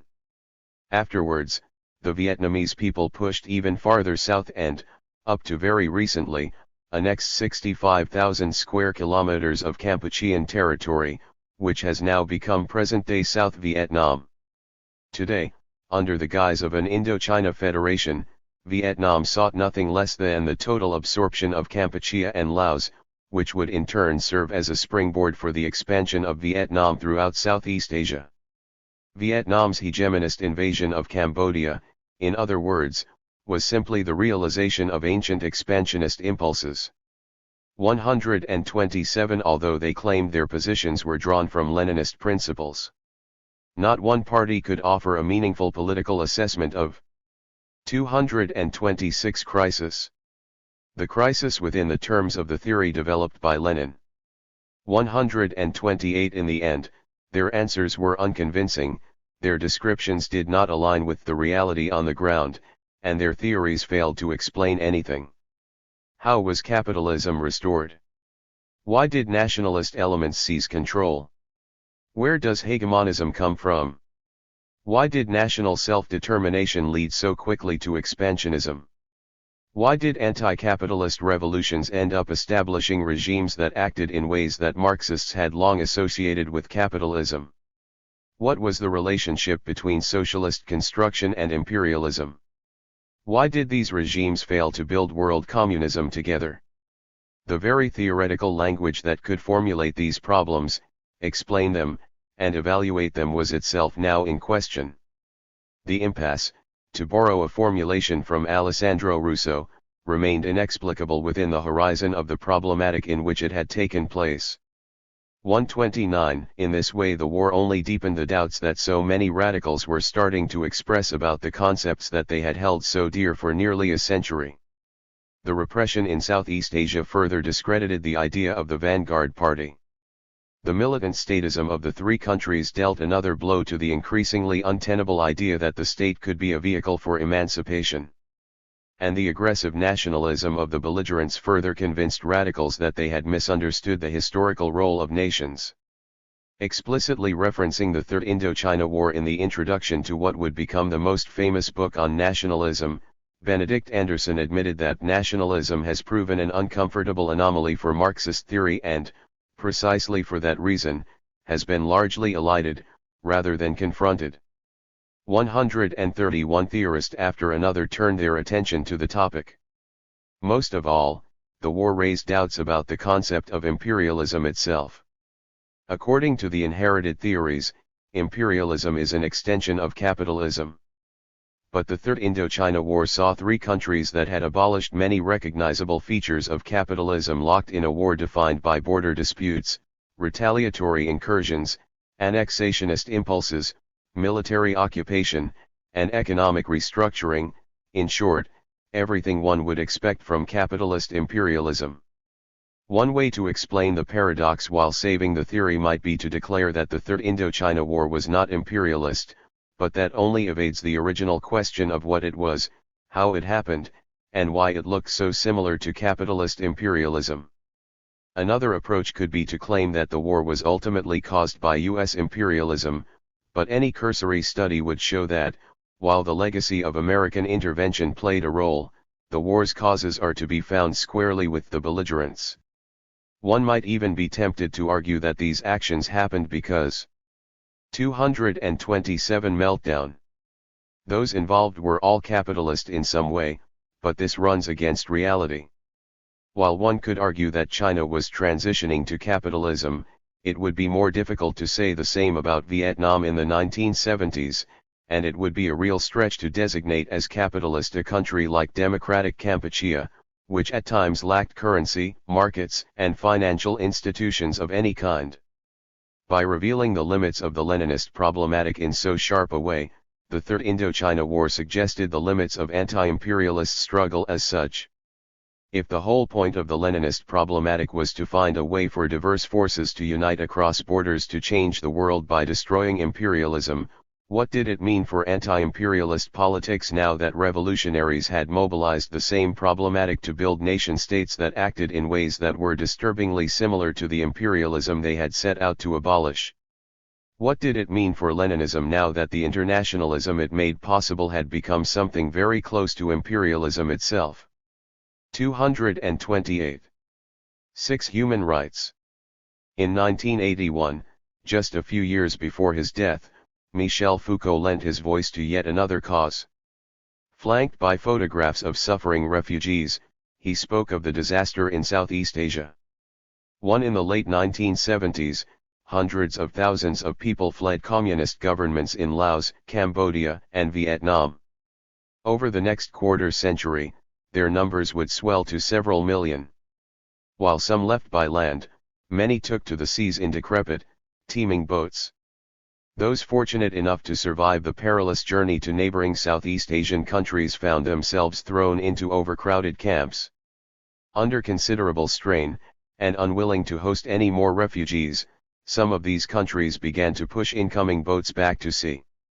By 1979, all of Southeast Asia was gripped by a humanitarian crisis of calamitous proportions. In Geneva, Foucault promoted an international committee of piracy headed by Bernard Kouchner. While Foucault's support for a people in need was unsurprising, the way he chose to theorize international solidarity certainly was. Instead of drawing on the ideas that marked his earlier activism with the Maoists, such as revolution, class struggle, or the dictatorship of the proletariat, Foucault now grounded his internationalism in the notion of the private individual. He gestured to a new international citizenship, whose duty it was to always bring the testimony of people suffering to the eyes and ears of governments, to speak out against every abuse of power, whoever its author, whoever its victims. He called for a new right, that of private individuals to effectively intervene in the sphere of international policy and strategy. He concluded his speech, subsequently published as Confronting Governments, Human Rights, with glowing praise for the work of organizations such as Amnesty International and Doctors of the World, Kouchner's new humanitarian organization. 3. If the Vietnamese invasion of Cambodia helped to shatter an already ailing anti-imperialist internationalism, the concomitant refugee crisis offered human rights internationalism an exceptional opportunity to fill the void. What remained of the anti-imperialist left contributed little to 229 human rights. Resolving the disaster, yet the human rights internationalists stepped into the breach. Former French radicals turned humanitarians such as Alain Geismar, André Glucksmann, Bernard Kouchner, and Claudie and Jacques Breuil worked with Vietnamese refugees, Eastern European dissidents, and human rights groups such as Doctors Without Borders to organize a campaign against what they called human rights violations in Vietnam. Channeling the social movement strategies of the 1960s, they formed a committee to save the boat people, won over intellectuals such as Michel Foucault, and chartered a hospital ship to rescue the refugees. Their campaign, which amounted to interfering in the internal affairs of a sovereign nation-state, showcased a new kind of humanitarian interventionism that promised to surpass Cold War ideological divisions. The campaign spread internationally, entering the United States through the efforts of Joan Baez and Janetta Sagan, leaders of the West Coast branch of Amnesty International, AI, and now directors of a new human rights organization called Humanitas. In addition to popularizing the struggle against human rights violations in Vietnam for American audiences, they worked with the Carter administration, underscoring how closely imbricated this new human rights internationalism was with statecraft, despite claims to the contrary. For his part, Jimmy Carter had already made human rights a cornerstone of his administration, though they played an ambiguous role in U.S. foreign policy. Some used the new rights discourse to criticize pro-US dictatorships, while others wielded human rights to lambast communists in countries like Vietnam. In Southeast Asia, where the latter approach tended to predominate, politicians jumped at the refugee issue, Sensing a perfect opportunity to divert attention away from the ignoble end of the Vietnam War, make Americans feel good again, and restore U.S. leadership in the international community. The United States found that with human rights it could accomplish in Southeast Asia what a decade of war had failed to do. Not even 5 years after the fall of Saigon, the United States would successfully deploy human rights to rebrand itself as the moral leader of the new age. Meanwhile, the Socialist Republic of Vietnam, SRV, languished in isolation, devastated by war, weakened by sanctions, abandoned by other governments, and condemned by international public opinion. For 10 years no people had shed as much blood as the Vietnamese to defend their independence and freedom, and yet the press, radio, and television, in general the mass media of Western countries, raced to condemn Vietnam for violating human rights, recalled My Van Bo, the Vietnamese representative who had spent most of the war years in France fighting on the diplomatic front. This malicious campaign, centered in the United States and France, had cost Vietnam 230 human rights. Extremely heavy political losses. For despite numerous efforts to deflect these charges of human rights violations, the SRV could do little to explain itself in the face of undeniable evidence of internal repression. By the end of the decade, Vietnamese revolutionaries had lost the ideological war they had worked so hard to win. If anti-imperialism helped secure their international victory in the 1960s, human rights sealed their defeat a decade later. Having won the war, Vietnamese communists lost the peace. The remaining radicals in France, and especially in the United States, where human rights became state policy, fought back by exposing the White House's instrumentalist use of human rights while trying to distance themselves from an authoritarian regime they once dedicated their lives to supporting. But, however accurate their criticisms of human rights may have been, anti-imperialists had little to offer as an alternative. Mass murder in Cambodia, a refugee crisis in Vietnam, and an internecine war between China, Cambodia, and Vietnam had largely discredited the far left's project not just in Southeast Asia, but internationally. With the core notions of the Leninist problematic in question, the radical left's vision of internationalism lost its appeal, particularly among a new generation of activists looking for a way to do good in the world. And with anti-imperialism's influence over the wider progressive milieu slipping fast, human rights internationalism made a giant leap in consolidating its hegemony, so much so that even some committed anti-imperialists ended up accepting its terms as the least bad option. Humanitarian intervention. On the night of November 9, 1978, a rusty freighter crawled into Port Klang, Malaysia. Its cargo, around 2,500 Vietnamese refugees. Unwilling to accept more refugees, the Malaysian authorities ordered the vessel to turn back. For several weeks, the ship remained anchored beyond the port limits. Trapped at sea, the refugees struggled to survive as food, water, and medicine dwindled, while disease and misery engulfed the ship. The suffering aboard the Hai Hong was promptly televised to anguished audiences across the world. After an initial round of departures in 1975, several factors converged to create a second wave of refugees in the late 1970s. Resentful anti-communist Vietnamese recently released from re-education camps searched for ways out. The state's attempts to revive the post-war economy failed, prompting others to consider emigration. A disastrous drought, followed by devastating floods, pushed still others to flee. Most importantly of all, the communists decided to formally integrate the hitherto capitalist 231 humanitarian intervention South into a single socialist economy through an aggressive campaign of expropriations, nationalizations, forced collectivization, and harsh punishments. Overrepresented in commerce, and in general wealthier than many other Vietnamese, the 1.5 million ethnic Chinese suffered perhaps the worst. The communists saw the bustling Chinatown of Ho Chi Minh City, as not only a strong capitalist heart beating inside the socialist body of Vietnam but also a den of subversion.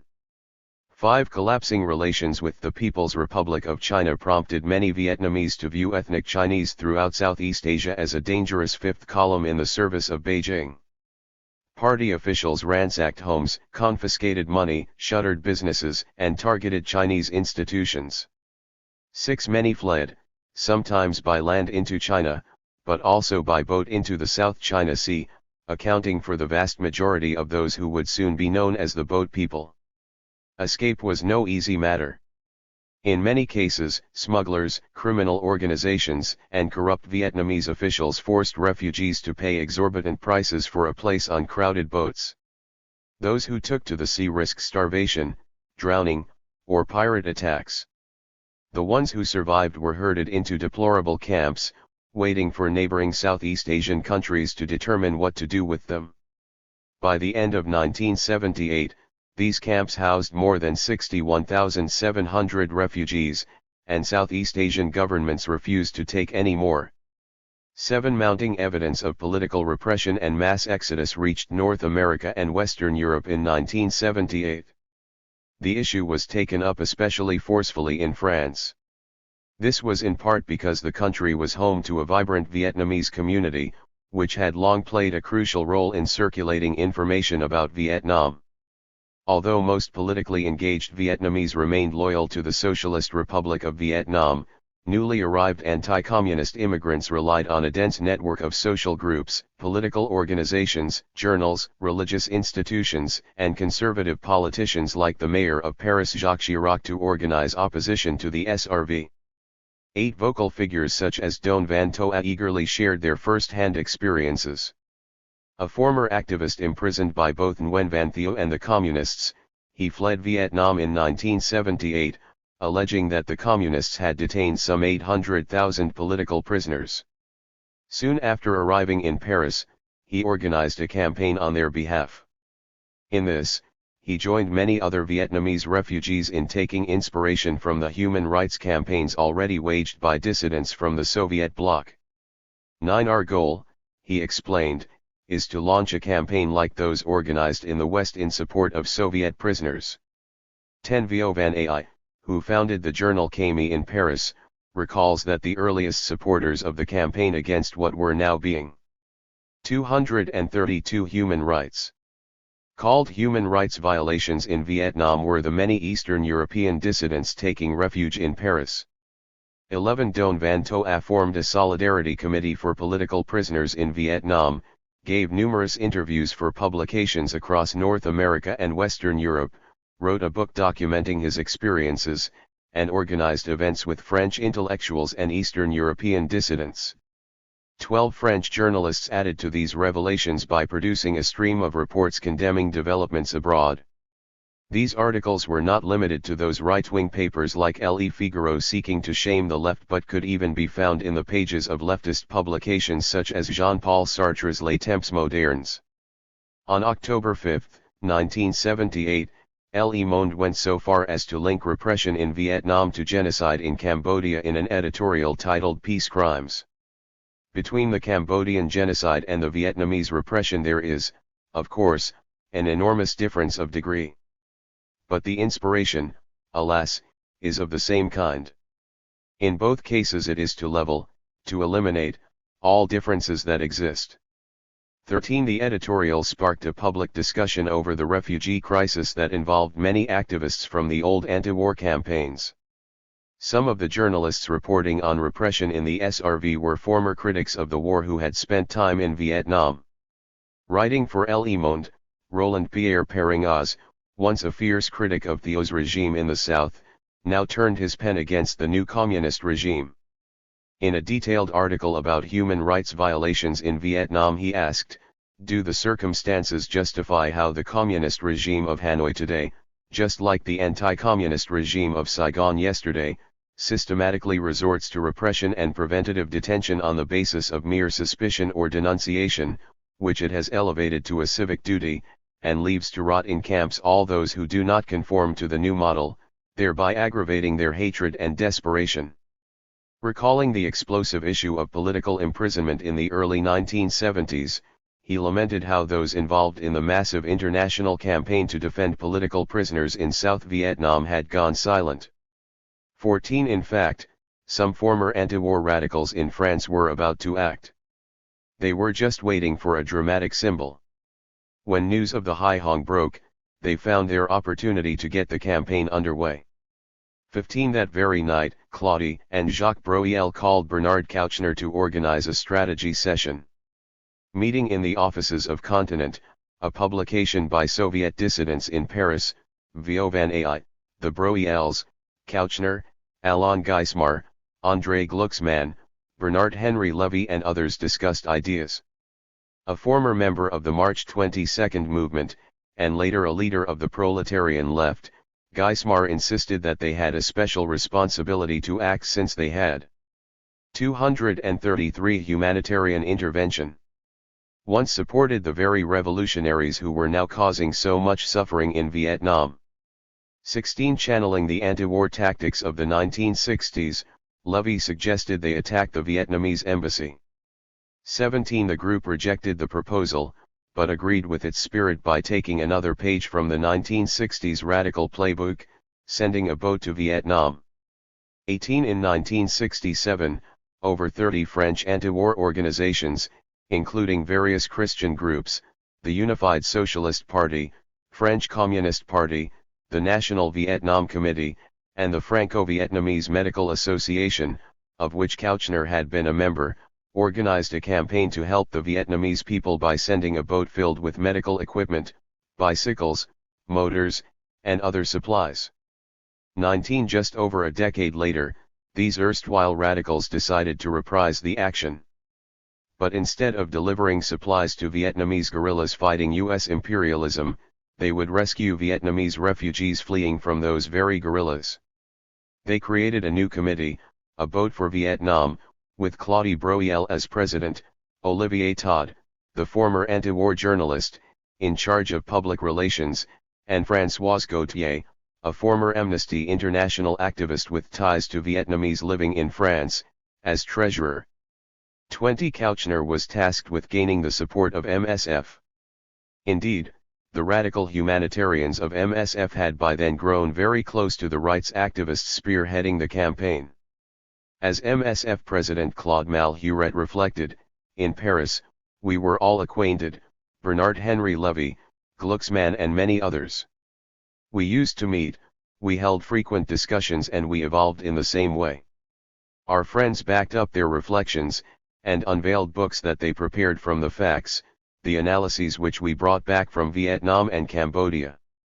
21 On November 22, 1978, they published their appeal in Le Monde.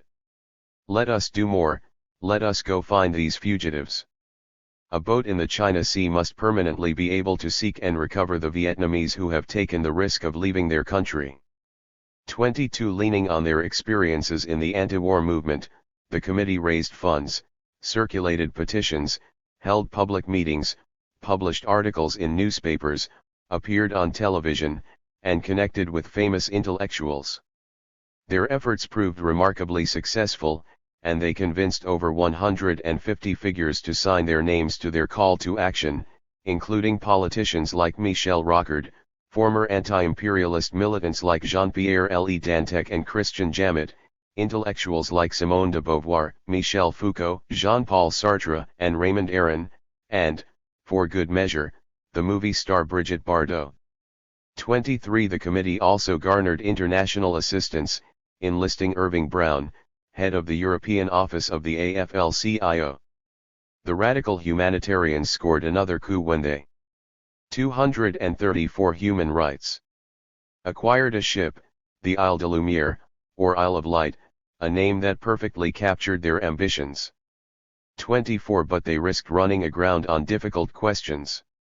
Chartering a ship to rescue Vietnamese nationals at sea, possibly even in Vietnamese waters, meant interfering in the internal affairs of a sovereign country. What jurisdiction did these activists have in Southeast Asia? Who could they claim to represent? Could international law justify an action of this kind? What would be the legal status of those refugees rescued in this manner? What political message would such an action send? All this unsurprisingly triggered sharp debates.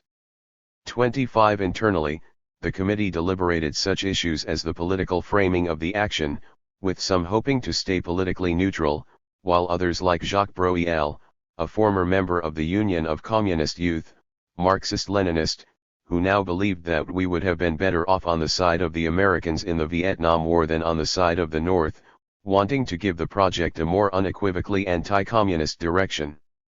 26 Externally, the group's allies worried about the legal ramifications of the action, with the United Nations High Commissioner for Refugees refusing to support the expedition. 27 Disagreements even consumed MSF as some activists criticized the campaign's interventionism, excessive reliance on the media, and alliance with national governments, with Kouchner's megalomania only adding fuel to the fire. After an acrimonious break, Kouchner left to create his own rival organization, Doctors of the World. 28 Despite these setbacks, the committee successfully launched the Isle de Lumière in April 1979. The campaign marked a decisive moment in the development of human rights internationalism. First, it helped legitimate the idea of interventionism in the name of human rights. The impact was so profound that even some of the committee's detractors eventually followed suit. Those MSF leaders who had criticized the decision to send a boat to save refugees, for example, nevertheless embraced the general approach. MSF effectively replicated the model in its next campaign when it ignored the conventions of interstate law to organize a march straight to Cambodia to provide direct relief to refugees. 29 Just as the Leninist problematic had united otherwise hostile groups of radicals in the 1960s, so too did this individualist human rights problematic bring together rival humanitarians in the late 1970s. Although they may have competed with one another, they all began to accept the same general assumption about internationalism: individuals had the right, in fact the duty, to intervene in the internal affairs of sovereign states to stop human rights abuses against individual victims. Second, the campaign further codified the centrality of refugees in human rights discourse. If the preeminent figure of anti-imperialist 235 humanitarian intervention internationalism was the heroic guerrilla, the preeminent figure of human rights internationalism was fast becoming the refugee. Where anti-imperialists imagined the guerrilla as fighting for collective liberation, human rights activists imagined the refugee as fighting for individual survival. Where the guerrilla drew power from an intimate knowledge of the home terrain, the refugee was one who no longer had a home. Whereas the guerrilla hoped to build a new polity, the refugee hoped to escape from one. In this way, the imagined figure of the refugee resonated perfectly with the declared anti-statism of human rights internationalism. As a stateless person excluded from the rights granted by governments, the refugee exceeded the boundaries of the nation-state, and thereby raised questions about the entire logic of the state system. The direct international links that human rights activists could forge with the individual refugee, unmediated by states, pointed to a different kind of world order. 30 Lastly, the campaign confirmed the human rights ambition to bypass not only nation-states but also entrenched political divisions. Ilios Yannakakis, a member of the Vote for Vietnam Committee, recalled that the initiative aimed to break the distinction between left and right. 31 This is why the organizers deliberately invited figures from across the political spectrum to participate. People of the right, people of the left, former revolutionaries, Jacques Breuil remembered, everyone was there. 32 Nothing captured the sense of an imagined new beginning more powerfully than the campaign's successful bid to reunite Jean-Paul Sartre and Raymond Aron at a grand event on June 20, 1979. After refusing to speak to each other for decades, Sartre and Aron, schoolmates who had subsequently come to represent two competing strands of French political thought, finally came together to save the boat people. Sartre, once one of the most visible defenders of Vietnamese national liberation, now spoke of a moral duty beyond politics to save lives. 33 In the face of such human suffering, he said, political questions had to be put aside. Glucksmann reportedly described the event as the end of the Cold War in our heads. 34 Despite the self-congratulatory fanfare, the encounter brought not rapprochement but defeat, something poignantly captured in Aaron's rather patronizing greeting, "Bonjour, mon petit camarade," to an infirm Sartre, so shriveled and blind he had to be ferried around by Glucksmann. After years of relative marginalization in progressive circles, the anti-communist liberalism that Aaron represented reinvented itself, while the anti-imperialist radicalism of Sartre had withered, barely outliving the old philosopher, who died the following year. As Jacques Breuil admitted years later, the meeting was not actually a convergence, a consensus, a symbol of rapprochement as so many were claiming, but rather the victory of Aaron's thought. Period. 35 And this was precisely the power. 236 Human rights. Of the new rights discourse, it disguised a decisive victory as a political reconciliation. It advanced its own partisan ideology as the supersession of ideology itself. Human rights were, in other words, on their way to achieving hegemony. Internationalizing the campaign. In the same way that anti-imperialist radicals envisioned their actions as part of a larger international struggle, so too did the human rights activists behind the Vote for Vietnam campaign try to internationalize their efforts. As Kouchner put it, self-consciously inverting the famous slogan of anti-imperialist internationalism, the goal was to create 1, 2, or 3 votes. 36 And just as the French anti-imperialists who triggered the events of May 68 inspired radicals abroad, so too did the French human rights activists who organized the Committee to Save the Boat People help catalyze an international grassroots campaign against human rights violations in Vietnam. While visiting Paris in February 1979, German journalist Rupert Neudeck met Glucksmann, who in turn introduced him to the Vote for Vietnam Committee. Inspired, he and his wife Christel launched a similar campaign in neighboring West Germany.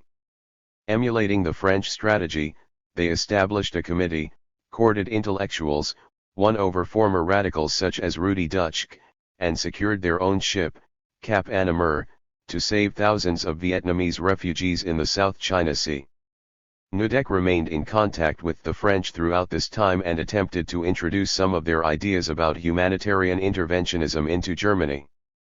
37 Although the campaign against human rights violations in Vietnam spread widely, it achieved its greatest success in the United States, in large part through the efforts of 2 veteran anti-war activists, Joan Baez and Janetta Sagan. Though never a committed radical herself, Baez was one of thousands of progressives who briefly drifted into the orbit of anti-imperialism during the Vietnam War. She protested the war, got arrested at the Stop the Draft Week demonstrations in 1967, and traveled to Hanoi with the Committee of Liaison with families of servicemen detained in North Vietnam, COLIAFAM, to deliver mail to POWs. But as the radical left's grip over the larger progressive ecosystem began to falter in the 1970s, she found herself rethinking her internationalist politics. At that moment, Sagan appeared at her doorstep with a big messy bundle of documents under her arm and told her about something called Amnesty International and its work on behalf of all political prisoners, regardless of ideology, race, or religion.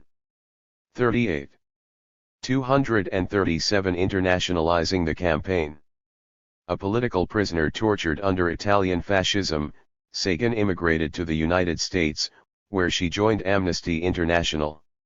Soon after she founded its West Coast branch, which first met at her home. In the early 1970s, Sagan joined the National Board of Directors of Amnesty International USA, and with Baez developed the West Coast branch, which eventually came to boast more than half of the organization's total membership. 39 Sagan supported many causes, including the long struggle to end U.S. intervention in Vietnam. The Vietnam War was paramount, she later recalled. 40 A powerful organizer, Sagan was one of many human rights activists who helped make possible the convergence between different internationalist currents through her work on campaigns like the one to liberate the South Vietnamese political prisoners. In 1973, for example, she organized a 3-week speaking tour in the United States for Jean-Pierre Debré and André Menres that reached a broad audience. 41 But after the communist victory in 1975, both Baez and Sagan began to cast a more critical eye on Vietnam. In 1976, Baez admonished the Vietnamese government to improve its human rights record, but her efforts gained little traction on the left since few people were ready to criticize a struggle they had spent so long supporting, and because they felt the evidence of rights violations was too thin. All that would change in 1978, with the start of the campaign in France and the efforts of Vietnamese refugees like Don Van Toa, who toured North America in late 1978. 42 As it happened, a representative from Amnesty International attended one of his talks at Berkeley and put him in contact with Baez. 43 She immediately set to work, forming a research group of 5 people, including Janetta. 44 Sagan recalls how the team relied, in particular, on the invaluable help of European journalists, scientists, refugees, and intellectuals, some of whom they had befriended through the international campaign to liberate the political prisoners under Thieu's government. 45 Of all their European contacts, the French proved the most valuable, so much so that the research group effectively headquartered itself in Paris. Baez recalls seeking out well-known French journalists of the left who as early as 1976 had begun to realize and denounce Hanoi's policies. 46 Sagan, who had studied in Paris, devoured all the French literature she could find on the subject. Baez paid equally close attention to the French scene. According to historian Paul Berman, she avidly followed the French debate over communism, Marxism, New Philosophy, Indochina, and all the rest. 47 Baez and Sagan would develop ties with the French intellectual community, meet Vietnamese living in France, build links with MSF, connect with French humanitarian activists, talk with journalists like Olivier Todd, and team up with French comrades to throw benefit concerts. 48. 238 Human rights. Their research left them so convinced of human rights violations in Vietnam that Baez and Sagan decided to extend the campaign unfolding in France to the United States. Drawing on accounts from Vietnamese activists like Don Van Toa, reports from journalists like Perrin Oz, and the human rights debates of French activists, Baez and Sagan penned an open letter condemning the government of Vietnam. Along with a packet of supporting materials, they circulated the letter among noted American anti-war activists for signatures, winning the support of such figures as Alice and Stoughton Lind, Cesar Chavez, Daniel Berrigan, and Allen Ginsberg. Before publishing the letter, Sagan and Baez gave Vietnamese officials an ultimatum: either Hanoi makes a written promise that Amnesty International representatives would be allowed into Vietnam within 6 months, with free access to go where they chose, or we would print our full-page letter. 49 The SRV rejected the proposal, and on May 30, 1979 Baez published the letter in the Washington Post, New York Times, Los Angeles Times, and San Francisco Chronicle. A copy was also sent to the UN High Commissioner for Refugees, UNCRA, with a long, unpublished, handwritten list of Vietnamese American signatories. 50 In her letter, Baez anachronistically depicted the new human rights campaign against Vietnam as a natural extension of the earlier anti-war movements, with the former faithfully upholding the commitments, aspirations, and guiding ideas of the latter. It was an abiding commitment to fundamental principles of human dignity, freedom, and self-determination that motivated so many Americans to oppose the government of South Vietnam and our country's participation in the war. It is that same commitment that compels us to speak out against your brutal disregard for human rights. 51. In writing history this way, Baez hoped not only to legitimize her campaign against the SRV in the eyes of activists who had once fought against the American war in Vietnam, but also to naturalize human rights as the pivot of both the anti-war struggles of the past and the rights movements of the present. Yet the old anti-war activism and the new human rights campaign against Vietnam differed in several key respects. First, although the anti-war movements were certainly heterogeneous, their dominant ideological pole was based not in individual human rights but rather anti-imperialism, national self-determination, and collective liberation, ideas shared even by those who did not consider themselves radicals. Second, they had radically different conceptions of agency. The human rights activists of the 1970s thought it was up to them to save victims in countries like Vietnam. As Baez put it in her letter, "We raise our voices now so that your people may live." By contrast, many anti-war 239 internationalizing the campaign. Activists in the 1960s believed that the struggles of revolutionaries in Asia, Africa, and Latin America would help free the people of the North Atlantic. As Jean-Paul Sartre had explained back in 1966, the defeat of the Vietnamese people would politically be our defeat, the defeat of all free people. Because Vietnam is fighting for us. 52. Lastly, they articulated very different approaches to politics. The earlier struggles were emphatically political. Sartre had again spoken for many when he declared, "We want peace in Vietnam, but not just any peace." He clarified, "We don't want this peace for simply moral reasons. Morality is not a sufficient motive. Our motive, the motive of our struggle, must be political." 53. But if the anti-imperialists of the 1960s saw their work as part of a life-and-death struggle between competing political visions of the future, the human rights activists of the 1970s believed that their movement stood above politics, partisanship, and ideological divisions. As Baez explained in the Washington Post, it is a time to put conscience before ideology. 54. In their communications, Baez and Sagan often characterized their efforts as nonpartisan, non-political, non-governmental. 55. The goal of these human rights activists in the late 1970s was not simply to scramble established political lines, but to develop a new project that appeared to transcend politics itself. In this, the Human Rights Campaign against Vietnam offered a radically depoliticizing brand of internationalism. These activists saw a planet filled not with political subjects autonomously thinking about the future, experimenting with new kinds of politics, and striving to create a more egalitarian world, but only suffering victims who wanted nothing to do with politics, had no real political ambitions of their own, and only wanted to eke out a living. They claimed the reason why these poor people suffered was not oppressive global systems, but the political schemes of revolutionaries deluded by ideas of radical change such as anti-imperialism. And they argued that after years of fierce political struggle and sharp polarization, the only way to improve the world was to escape politics forever. In reality, however, these rights activists had a clear agenda. They advocated a set of actionable policies, promoted a vision of what they wanted the world to look like, and cooperated closely with career politicians to realize their goals. In the United States, Baez and Sagan personally collaborated with the president himself. In fact, it seems Sagan was one of the first to speak with Jimmy Carter about adopting human rights as state policy. While on the campaign trail in 1975, the Democratic candidate stayed at the California home of Sagan's Amnesty International colleague, Rodney Kennedy Minute, whom Carter would later appoint as ambassador to Sweden. 56. There, he met with Sagan. Carter then told me, Sagan later explained, that he admired Amnesty's work. 240 Human rights. And promised that if he were elected, he would make human rights and decency in foreign policy a priority.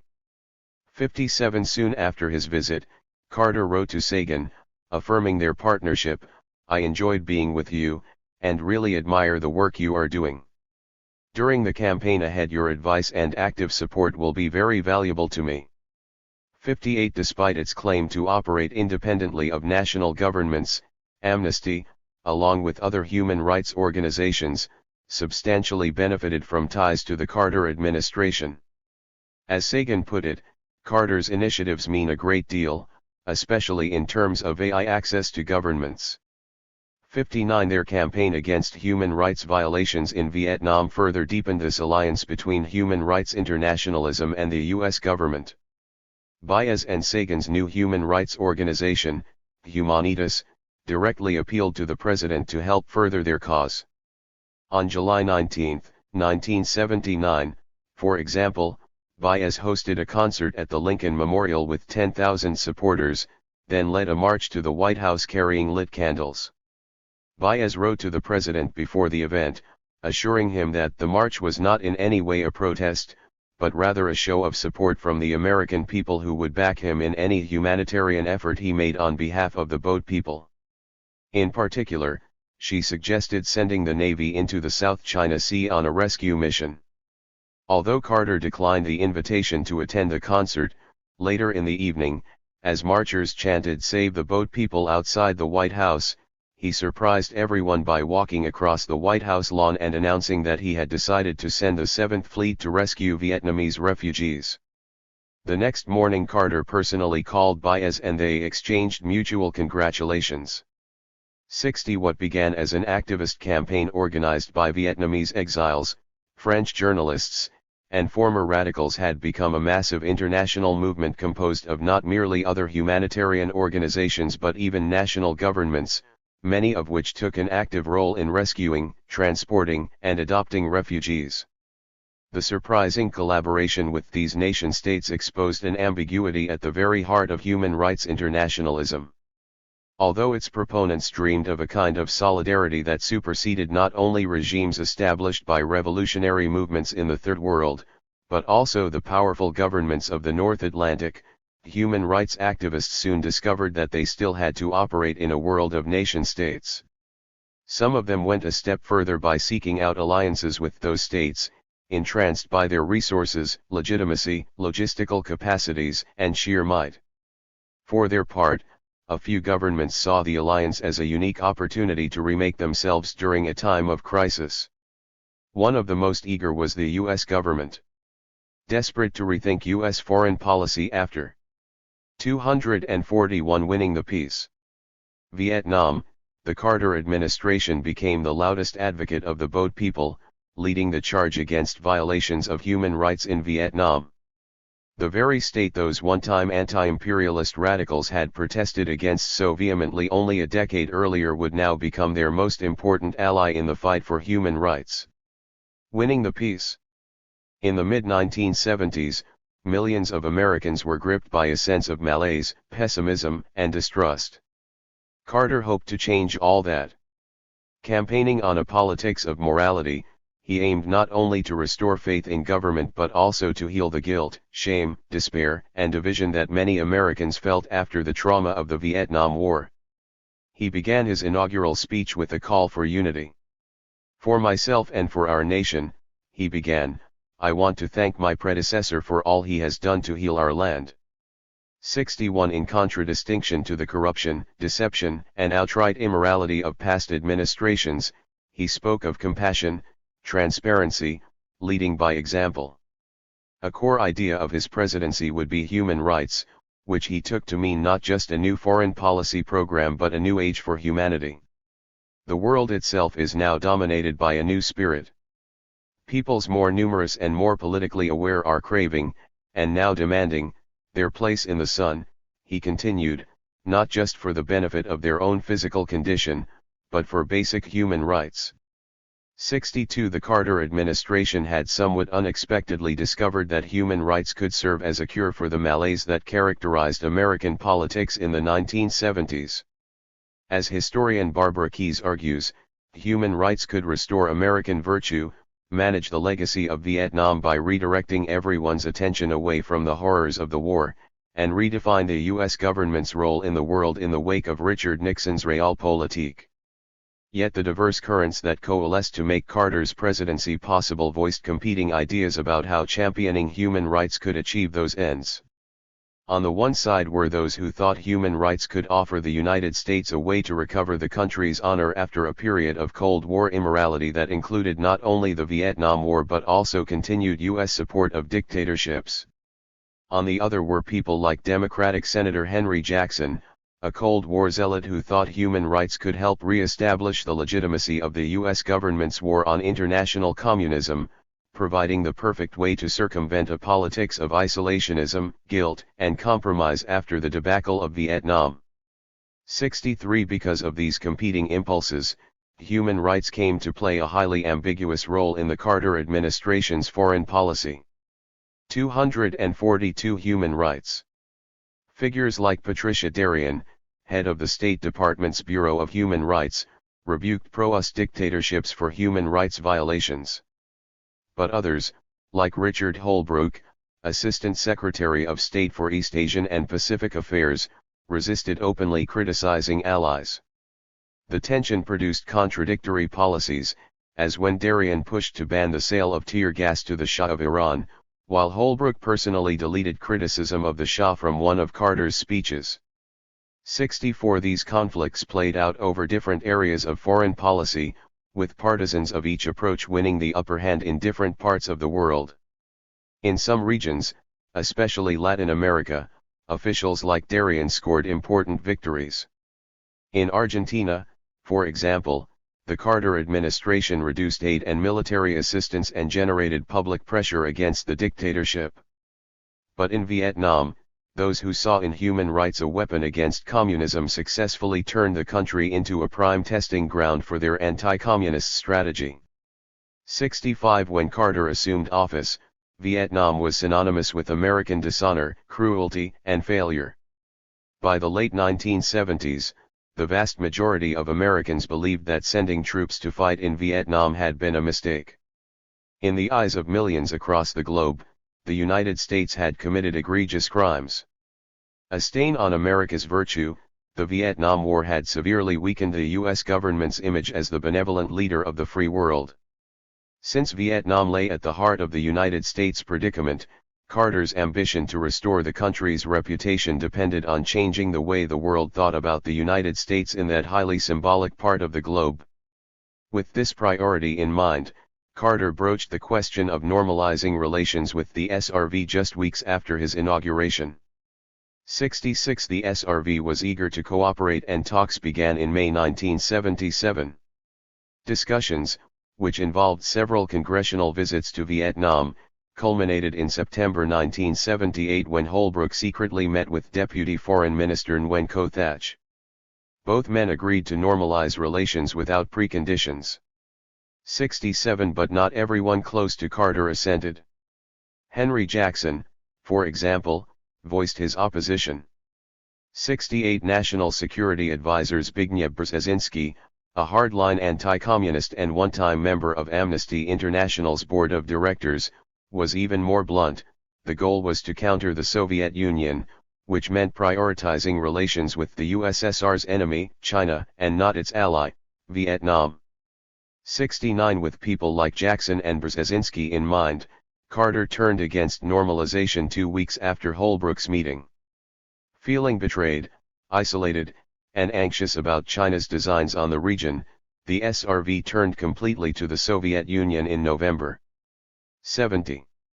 243 Winning the peace.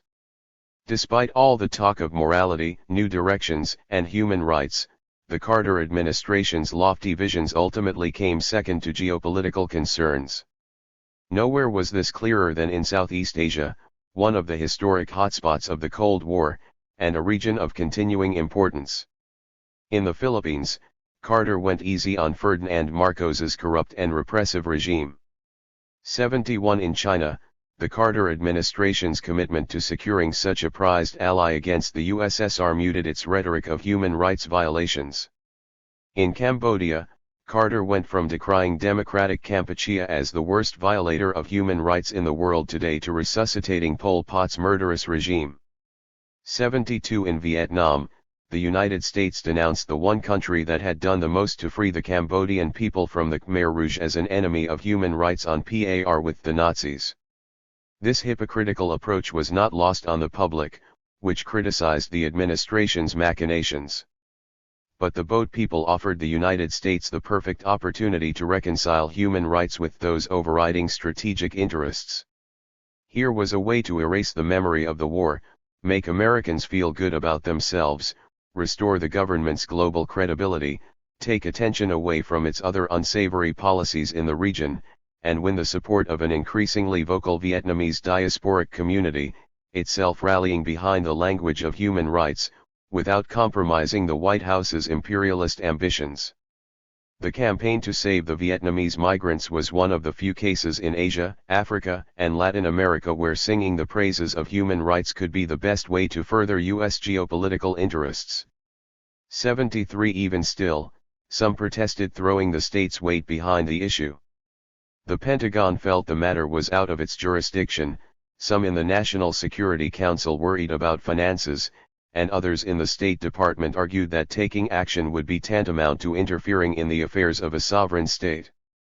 Yet the strategy found a strong advocate in Vice President Walter F. Mondale, who had visited a refugee camp in Thailand in the spring of 1978, and fully believed that Vietnam's approach to refugees was a sinister and largely racist policy, putting people to sea in something that approached genocide and a form of revenge for their support of the United States during the Vietnam War.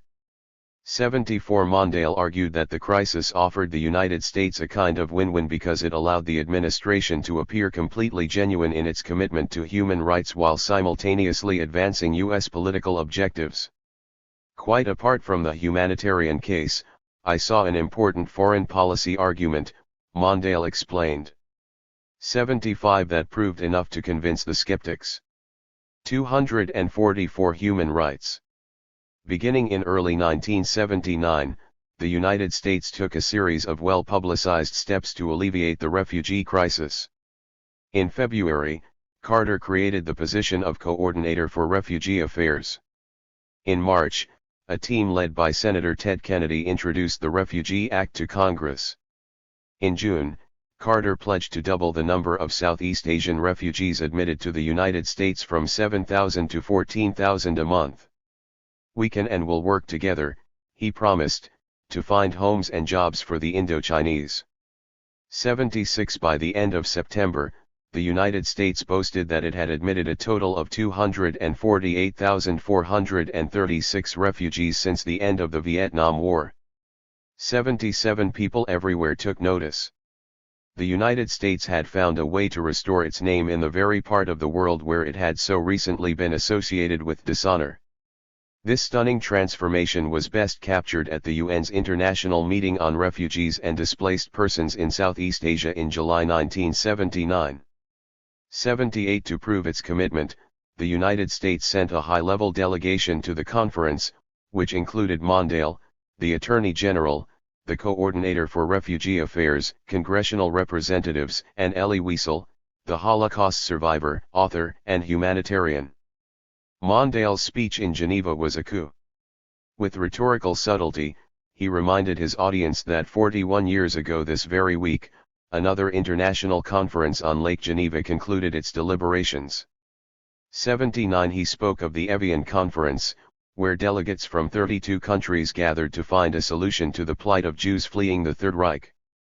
At Evian, they began with high hopes.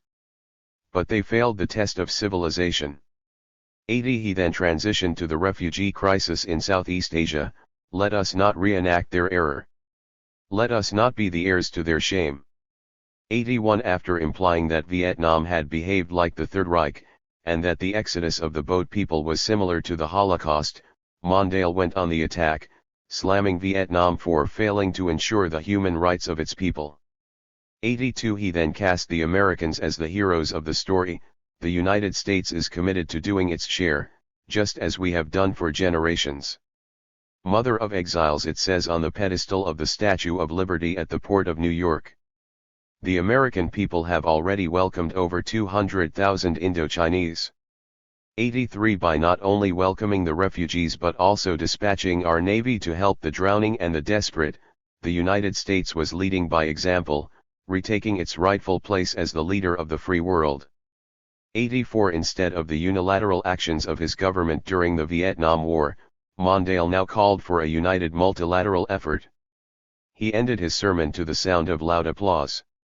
Tellingly, Mondale did not make a single mention of the U.S. war in Vietnam. He left out the history of free fire zones, strategic.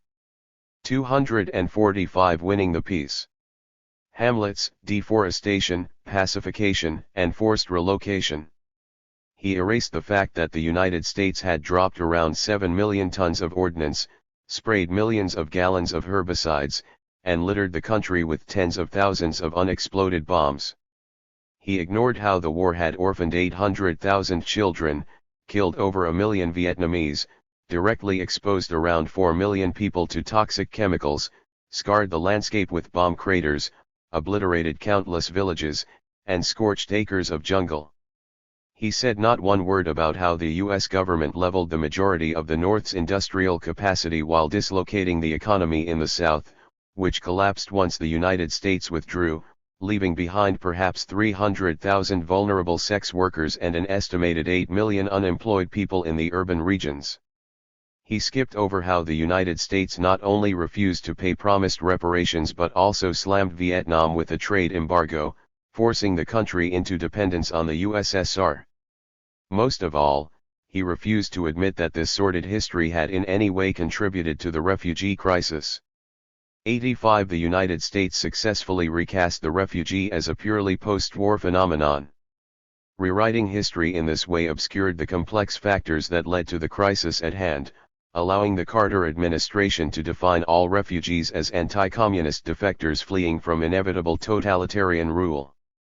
The post-war mass exodus, the White House suggested, proved that communism was an unpopular imposition, that the United States had good intentions when it intervened in Vietnam, and that the war itself had only been a friendly humanitarian mission to rescue those in need. By manipulating the figure of the refugee, Yen Le Espiritu has argued, the United States rebranded itself as the paramount land of refuge, a refuge-providing rather than refugee-producing nation. 86 As Secretary of State Cyrus Vance put it, we are a nation of refugees. 87 years later, Mondale recalled that the campaign changed the way the world looked at America, after some pretty difficult years for us abroad, and I'm proud of it. 88 Remarkably, when it came to Southeast Asia, the United States redeemed itself not by making a meaningful peace with Vietnam, or even by taking responsibility for its actions in Southeast Asia, but by using the peace to launch another offensive. Instead of making amends, paying the promised reparations, or normalizing relations with the people it had devastated, the United States used the figure of the refugee, the international issue of the boat people, and the language of human rights to turn Vietnam into an oppressor and the United States into a liberator. 246 Human rights. Responding to human rights. Vietnam raced to defend itself. Since the flashpoint of the controversy was the refugee crisis, the SRV tried to offer an explanation. A common approach was to argue that the whole affair had nothing to do with repression but rather conditions beyond the control of the government. Officials claimed that those who chose to flee were economic refugees weary of hardship, ethnic Chinese deceived by PRC propaganda, foreign agents tasked with fomenting chaos, or wartime collaborators who had until recently been unable to escape.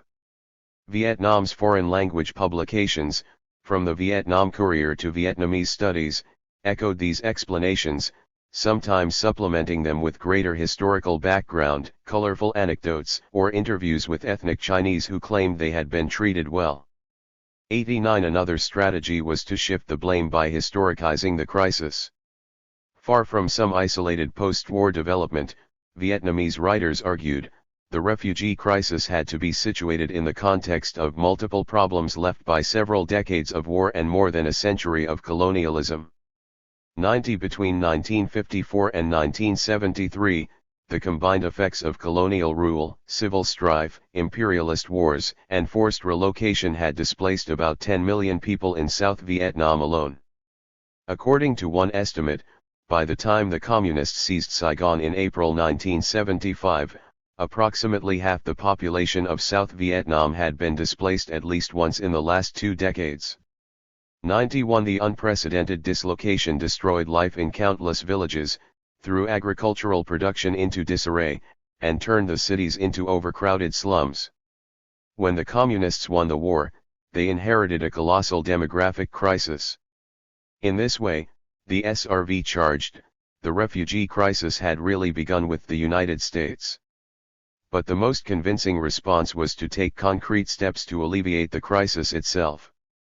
In addition to welcoming more than 150,000 Cambodians freed from Pol Pot's camps, Vietnam did try to find collective solutions for those Vietnamese nationals trying to flee.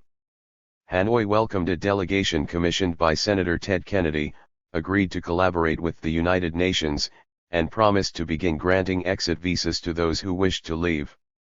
92 In May, about a month and a half before Mondale compared Vietnam to the Third Reich, the SRV and UNCR signed a Memorandum of Understanding on Orderly Departure to establish a program for safe, legal, and orderly emigration from Vietnam. 93 At Geneva in July 1979, the SRV delegation worked with other countries to develop a new set of measures, which included resettlement, regional processing centers, and an agreement to promote orderly departures. After the conference, the UN Secretary-General announced that 247 responding to human rights. Hanoi had promised to make every effort to stop illegal departures. 94 According to W. Cortland Robinson's study, the number of Vietnamese boat arrivals in the region dropped from 56,941 in June to 17,839 in July to 9,734 in August. 95 By the end of the year the number of arrivals averaged only 2,600 per month. 96 As for resettlement, UNCR, Vietnam and other countries led by the United States implemented the Orderly Departure Program, which allowed for a direct transfer of refugees from Vietnam to countries of resettlement. While these efforts helped contain the flow of refugees, they did little to exonerate Vietnam in the eyes of its critics. Some argued that Vietnam deserved no credit because Hanoi had been forced to agree to these measures. Others pointed out that Vietnam's solution of halting illegal departures was itself a violation of human rights because it denied the freedom of movement, a right expressly proclaimed in the Universal Declaration.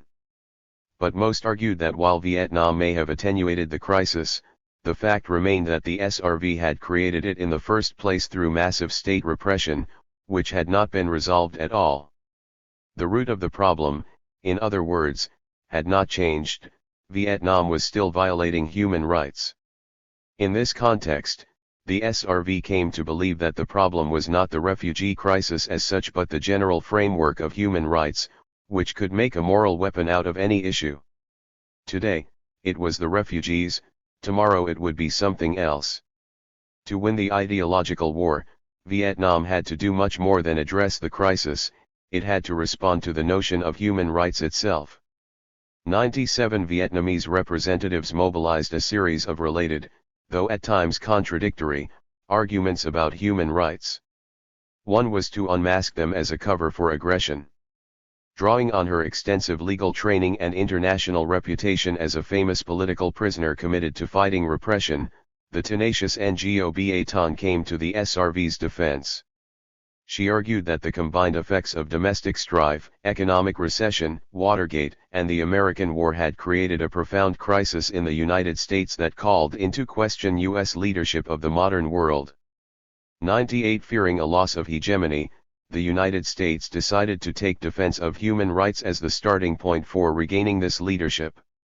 99 The new doctrine of human rights, Ngo Ba Ton continued, allowed countries like the United States to assume the moral high ground and set themselves up as international judges empowered to hand down judgments on the conduct of other countries, on their internal affairs.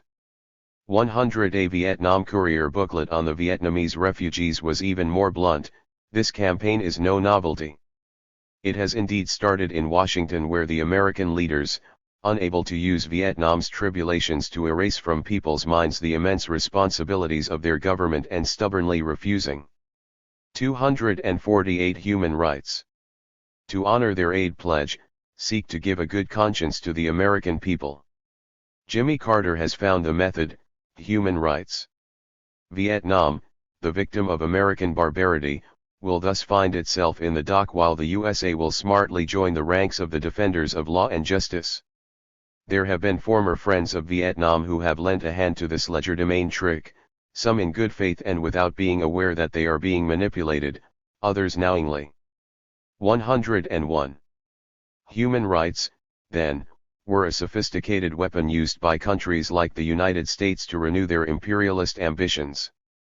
A second line of reasoning aimed to relativize human rights.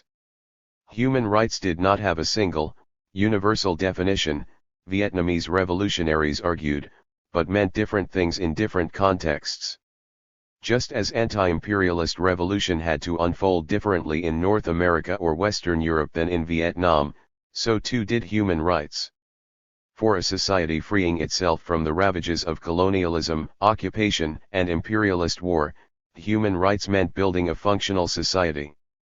They meant combating illiteracy, repairing communication lines, establishing healthcare, finding work for hundreds of thousands of unemployed people.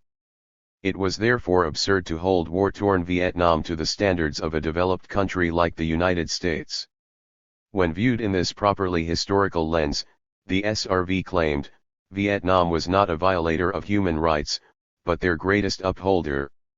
The third strategy was to contend that human rights were not so much a thing as a terrain of struggle between different political forces. There were, according to this view, two distinct interpretations of human rights, the bourgeois and the proletarian, the capitalist and the socialist, the individualist and the collectivist, the narrowly civil and the broadly socio-economic. As Ngo Tan argued, the new champions of human rights only wanted the rights of the abstract individual, and above all, the right to private property. As she put it, the free world calls free one who is without a job, does not have enough to eat, lives in poverty, is constantly threatened by unemployment, is deprived of the most elementary medical assistance, or sleeps in a hovel. 102 Vietnam, on the other hand, advocated a view of human rights that placed primacy on more fundamental rights such as education, employment, universal health care, and self-determination. These competing interpretations were locked in a fierce ideological struggle. Although the advocates of the collectivist interpretation of rights had scored a tremendous initial victory when they demanded both civic and political rights and socio-economic rights in the Universal Declaration, the partisans of the individualist conception had since tried to narrow the definition of human rights while hoping to turn the Declaration into a purely formal legal document with no concrete provisions to guarantee the effective exercise of human rights. 103. 249 Responding to human rights. Vietnam, then, promoted not simply a different idea of human rights, but one that was more expansive and therefore qualitatively better. If taken to its logical conclusion, this line of argument suggested that by emphasizing foundational socio-economic rights, Vietnam was providing the best guarantee for the kind of individualist civil rights that so obsessed the United States. The rights of the individual could never guarantee the rights of the collective, but a collectivist emphasis on socialist socio-economic rights ensured the growth of the rights of the individual. History has shown, Ngo Tan argued, that by freeing the workers from exploitation and the oppressed peoples from arbitrary rule on the national and social levels, socialism has effectively ensured genuine freedom and democratic rights for the individual. 104 While theoretically clever, this rebuttal was contradicted in practice. Vietnam not only failed to safeguard the rights of the individual but also appeared to fall short on collective rights. In addition to censoring papers, arresting dissidents, and abolishing competing parties, the newly renamed Vietnamese Communist Party tried to solve many of the country's problems through centralized coercion in a way that often backfired. A particularly tragic example was the SRV's decision to rely on forced relocation to address the massive demographic dislocations caused by the war. 105 The SRV resettled hundreds of thousands of Vietnamese in what were called new economic zones. Many of these collectivization experiments failed, and the reduced agricultural output further weakened the national economy, with per capita income actually declining in these years. 106 Although partly due to terrible weather, and the absence of promised foreign aid, blame also fell to the aggressive statism of the project, which eschewed dynamic grassroots democratic participation in favor of inflexible directives from above. In the end, Vietnamese were not only denied their promised civil liberties, they also appeared to be getting poorer, undermining the government's claim that guaranteeing socio-economic rights would ensure individual freedoms. It seemed the SRV could do neither. What is most significant about this entire debate was not simply the SRV's inability to parry the human rights assault, but that in their efforts to do so Vietnamese representatives often found themselves accepting the very terms of their enemies. They variously argued that Vietnam did support human rights, that Vietnam's conception of human rights was better than that of the United States, or that the earlier struggle for national self-determination had been a kind of human rights struggle all along, even though Vietnamese revolutionaries rarely made reference to the concept in the 1960s.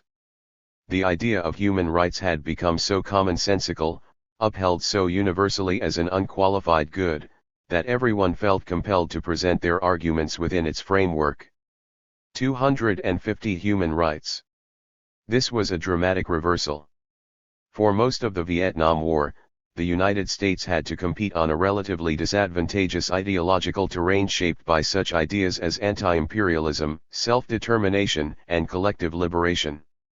While Vietnamese revolutionaries could easily project themselves as exemplars of these ideas, U.S. politicians struggled to prove to the rest of the world that their government truly cared.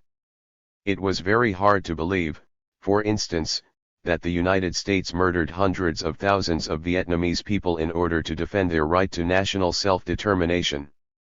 While U.S. officials might find a way to explain away a foreign intervention here or there, the ideological deck was decidedly stacked against the United States.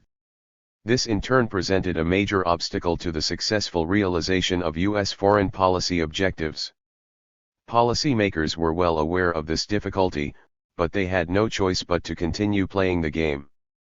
A decade later, however, the U.S. government finally gained the ideological advantage over its Vietnamese rivals.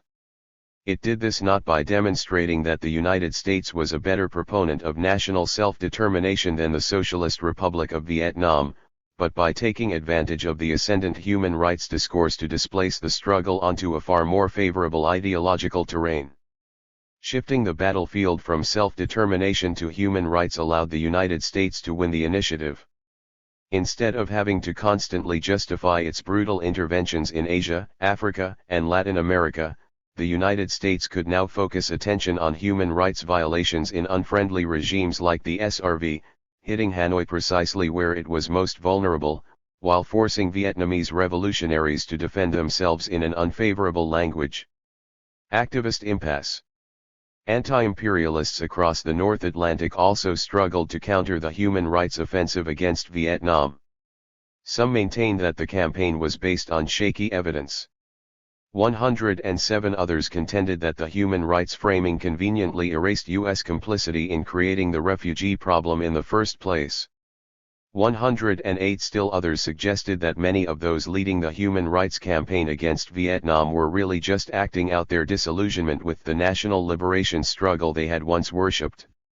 109 While criticizing the rights campaign against Vietnam was one thing, proposing a concrete alternative to the refugee crisis was another.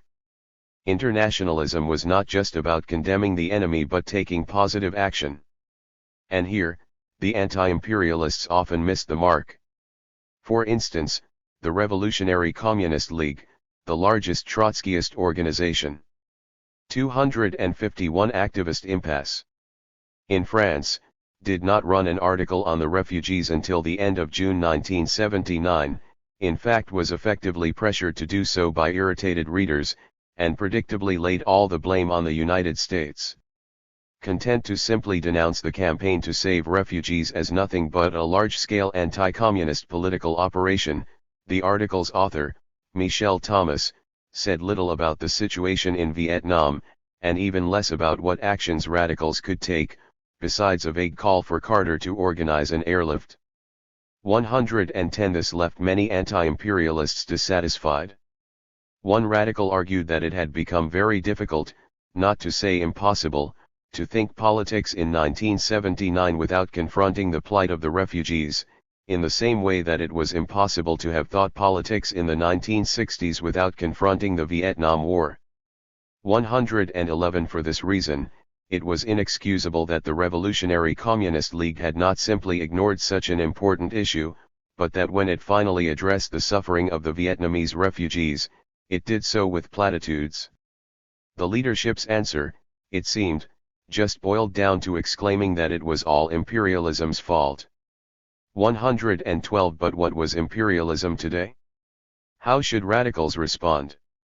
And, most of all, what was the responsibility of a generation of activists who were radicalized by the Vietnamese Revolution itself? Another member of the League emphasized the criticism by arguing that Michelle Thomas's attitude is a bit like someone who passes by a woman getting raped, explains that her rapist is only a product of society, and then takes off.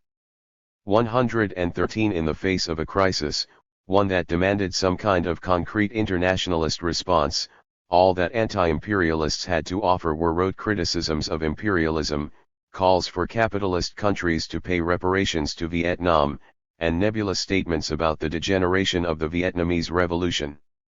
While these positions were not necessarily wrong, they did not amount to an actionable response to a calamity that spoke directly to the very basis of their political project.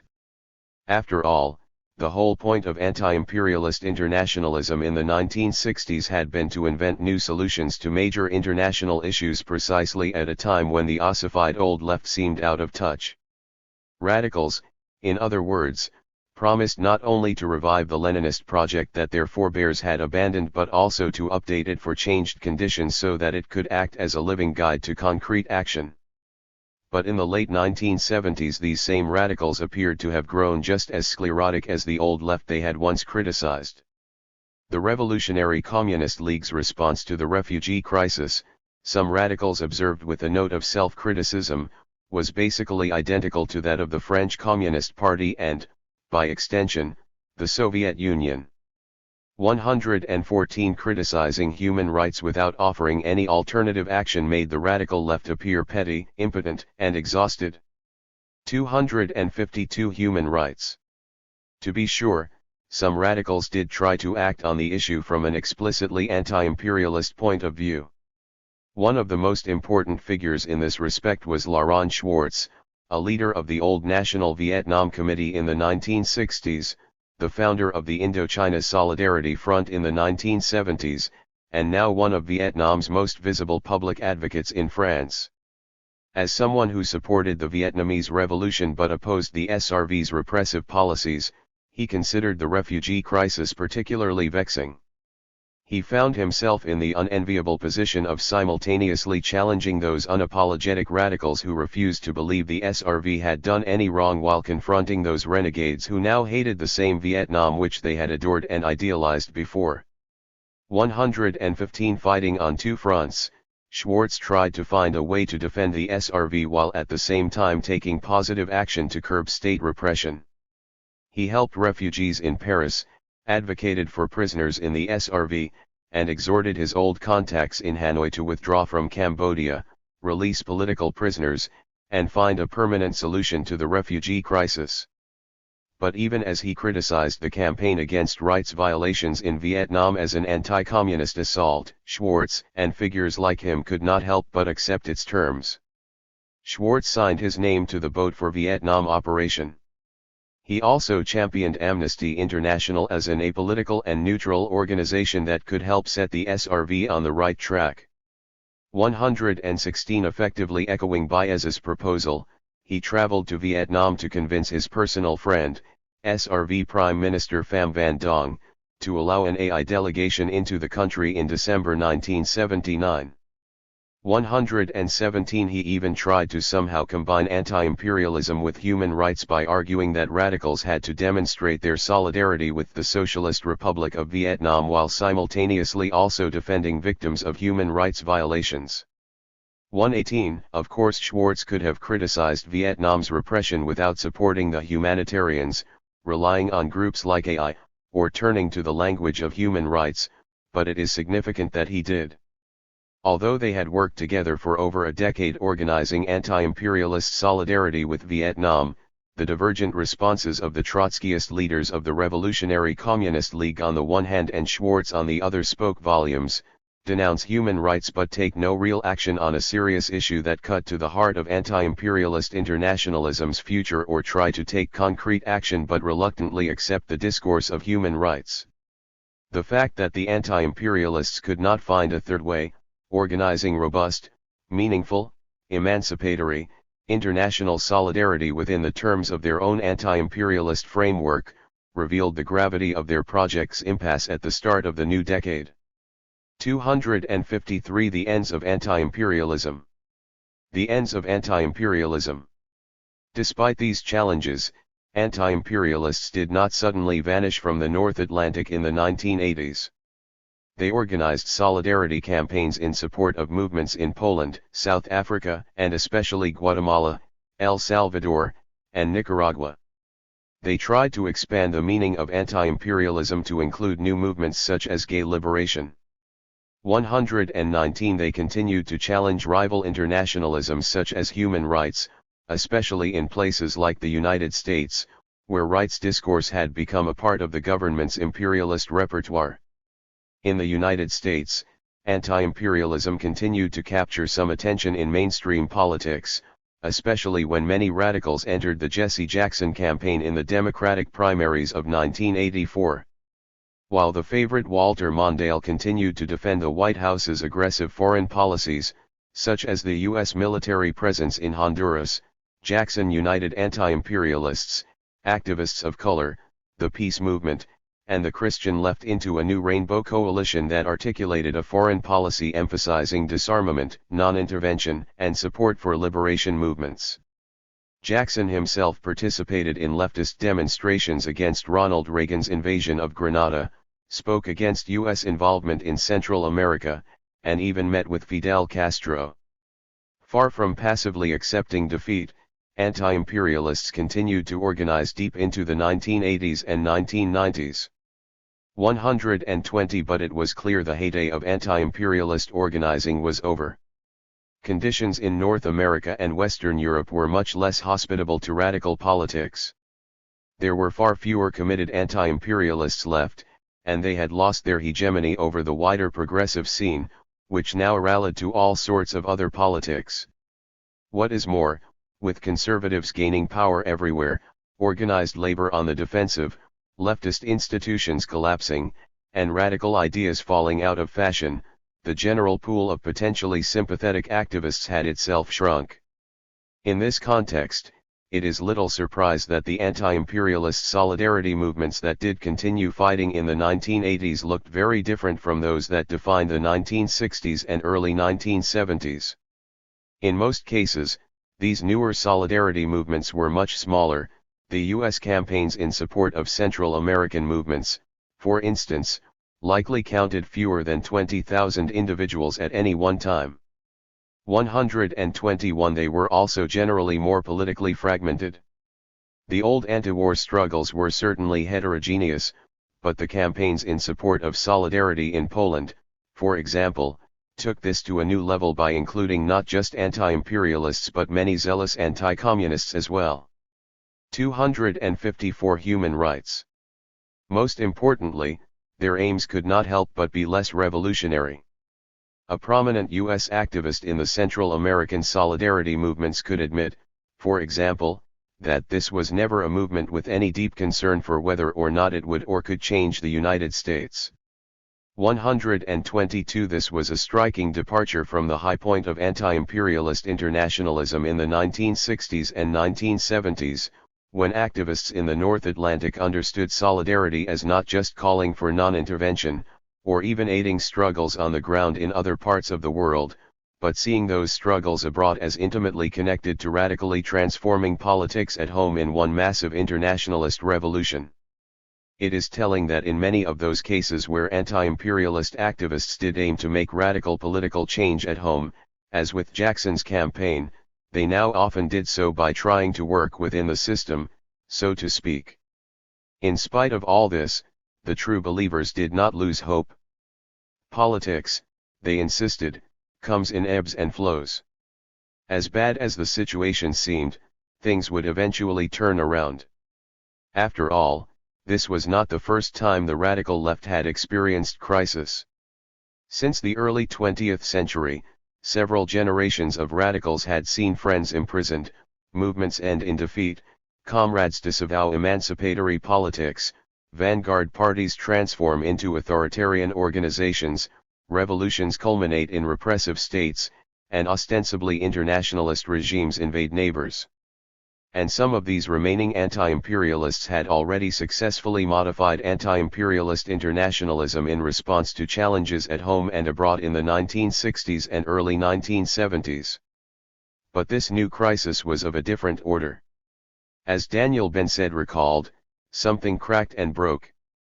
123 The issue was not a defeat here or there, but the generalized collapse of the very problematic that had allowed anti-imperialists to overcome such defeats in the first place. Leninism, the basis of so many radical attempts to transform the world, had reached its limits. The Leninist problematic had always presented itself as the unification of a theory of Marxism and a practice of communism into a harmonious whole that could lean on historical reality as its ultimate verification. As a theory, the Leninist variant of Marxism promised to answer all questions. As a practice, the Leninist mode of communism promised to win in all conditions. If Lenin had once declared that Marxism is omnipotent because it is true, hundreds of thousands of radicals across the world came to believe the same about Leninism. 124 With empires imploding, imperialist powers retreating, national liberation movements winning, and over a third of humanity eventually coming to live under regimes that claimed they were transitioning to communism, it seemed, for a moment, that they were right. History itself, they claimed, was confirmation. 255 The ends of anti-imperialism. But beginning in the late 1970s, the Leninist problematic succumbed to catastrophic crisis as the internal coherency of its theory came undone while the external proof of its practice collapsed. On the one side, Leninism's inherent theoretical contradictions became unavoidable, the problematic's core concepts unraveled, and its endless epiclecles lost the ability to convince. The language of Marxism began to disintegrate. On the other side, Leninism's external practical references crumbled. In the USSR, the Soviet regime's trajectory raised serious doubts about whether the Soviet model of development could guarantee the transition from socialism to full communism. In China, the aftermath of the Cultural Revolution prompted many to question the role of the vanguard party in the struggle for universal emancipation. In Vietnam, Hanoi's war with its Leninist neighbors shattered the belief that national liberation necessarily facilitated international communism. In Poland, the emergence of an organized labor movement that took direct aim at Leninism challenged the conviction that the proletariat was the natural social subject of communism. In Iran, the transformation of a seemingly classical revolutionary sequence into an Islamic regime led by a self-described anti-imperialist cleric who lambasted both capitalism and communism confounded inherited assumptions about stages, linearity, historical time, and universal models. The breakdown of the theory made visible the failures of the practice, and the breakdown of the practice made visible the failures of the theory. 125 In the 1980s, the radical left had been beaten so badly, anti-imperialism had failed so spectacularly, the general intellectual terrain had shifted so dramatically, internationalist alternatives had become so attractive, and the incoherency of the problematic had grown so pronounced that it was no longer possible to simply brush Leninism's problems under the rug. The general meltdown had become so clear that Leninism in all its forms began to rapidly fall out of favor across the planet. In the context of the Soviet invasion of Afghanistan, the economic stagnation of the Soviet bloc, the defeats of national liberation movements, revived U.S. power, a sweeping neoliberal offensive, and a destabilizing debt crisis in what was once called the Third World, millions of people living in Asia, Africa, and Latin America disavowed the Leninist problematic. 126 figures who once tilted toward Leninism as a guide to emancipation now turned to other internationalisms like radical Islam. Countless more embraced privatization, foreign investment, and market capitalism. Instead of looking to Cuba, China, or Vietnam as the leader of a new world, they now bestowed that honor on Hong Kong, Singapore, or Taiwan. 127 Even committed Leninists began to jump ship. The most shocking case was Vietnam, once the perceived focal point of the Cold War, the primary battlefield in the struggle between communism and capitalism. When 256 Human rights. Post-war recovery fell short of expectations in the late 1970s. Reformers attempted to stabilize the planned economy through a series of tactical adjustments. 128 But in the 1980s, none other than Truong Chin, one of the most ardent Leninists in the history of Vietnamese communism, encouraged reformers to move from piecemeal reforms to the construction of a market economy. The Vietnamese Communist Party began to decollectivize the countryside, legalize private enterprise, develop economic incentives to spur growth, solicit foreign direct investment, and reintegrate Vietnam into the capitalist world market. Although the process would take years, and was by no means smooth, the trend toward capitalism was clear. 129 For those who had lived through the Cold War, the reversal was astonishing. After fighting one of the most destructive wars of the era, the communist revolutionaries who millions of people across the world once looked up to as vanguards in the internationalist struggle against capitalist imperialism were now themselves going capitalist. 130 The same story played out across the North Atlantic in the 1980s. The Leninist problematic lost its purchase on internationalist campaigns. It ceased to resonate with new social movements that increasingly spoke a different language. It even lost the support of loyal anti-imperialist radicals. In this context, many radicals tried to find a new path. At first, they sought to go beyond Leninism through its own terms. 131 When that proved too difficult, they began to experiment with different approaches altogether. In this regard, it is no coincidence that the 1980s would become the era of the linguistic turn, the discursive turn, the cultural turn, the gender turn, in short, the turn away from the inherited ideas of Leninism. Although some of those radicals who remained loyal to the old language denounced the heterodox efforts of the 1980s as accomplices of a broader attack on the left, these competing ideas were less a cause than a symptom of the radical left's defeat. It was, in other words, the exhaustion of Marxism, Leninism, socialism, communism, and radicalism more broadly that made possible the proliferation of these other ideas. 132 While it is true that some would go on to abandon revolutionary change altogether, it is worth recognizing that many of these figures began their journey out of a genuine desire to find a way to maintain their radical convictions in the wake of Leninism's failure. It is no coincidence that some of the most important thinkers in this regard, Alain Badiou, Etienne Balibar, Cornelius Castoriadis, Angela Davis, Sylvia Federici, Michel Foucault, Stuart Hall, Felix Guattari, Ecobedo Lacotte, Sylvain Lazarus, Claude Lefort, Jean-François Lyotard, Chantal Mouffe, Antonio Negri, Huey Newton, Jacques Rancière, and Rossana Rossenda, had all passed through Leninism in some way or another. Nor should the presence of so. 257 The ends of anti-imperialism. Many French names come as a surprise, since that was where Leninism, and its dramatic collapse, had such a profound impact. Even before the fall of the Berlin Wall, then, the Leninist basis of the anti-imperialist politics that had animated millions of people for so many decades was falling apart. A problematic was collapsing, a long cycle was reaching an end, and an entire political matrix of ideas, symbols, theories, practices, references, cultures, and institutions was coming undone. What this meant concretely was that if earlier moments of crisis demanded a kind of recalibration, this one was so thorough that it required a refoundation of radical internationalist politics as such. But even if they had the will, this was not something radicals could simply do by thinking harder.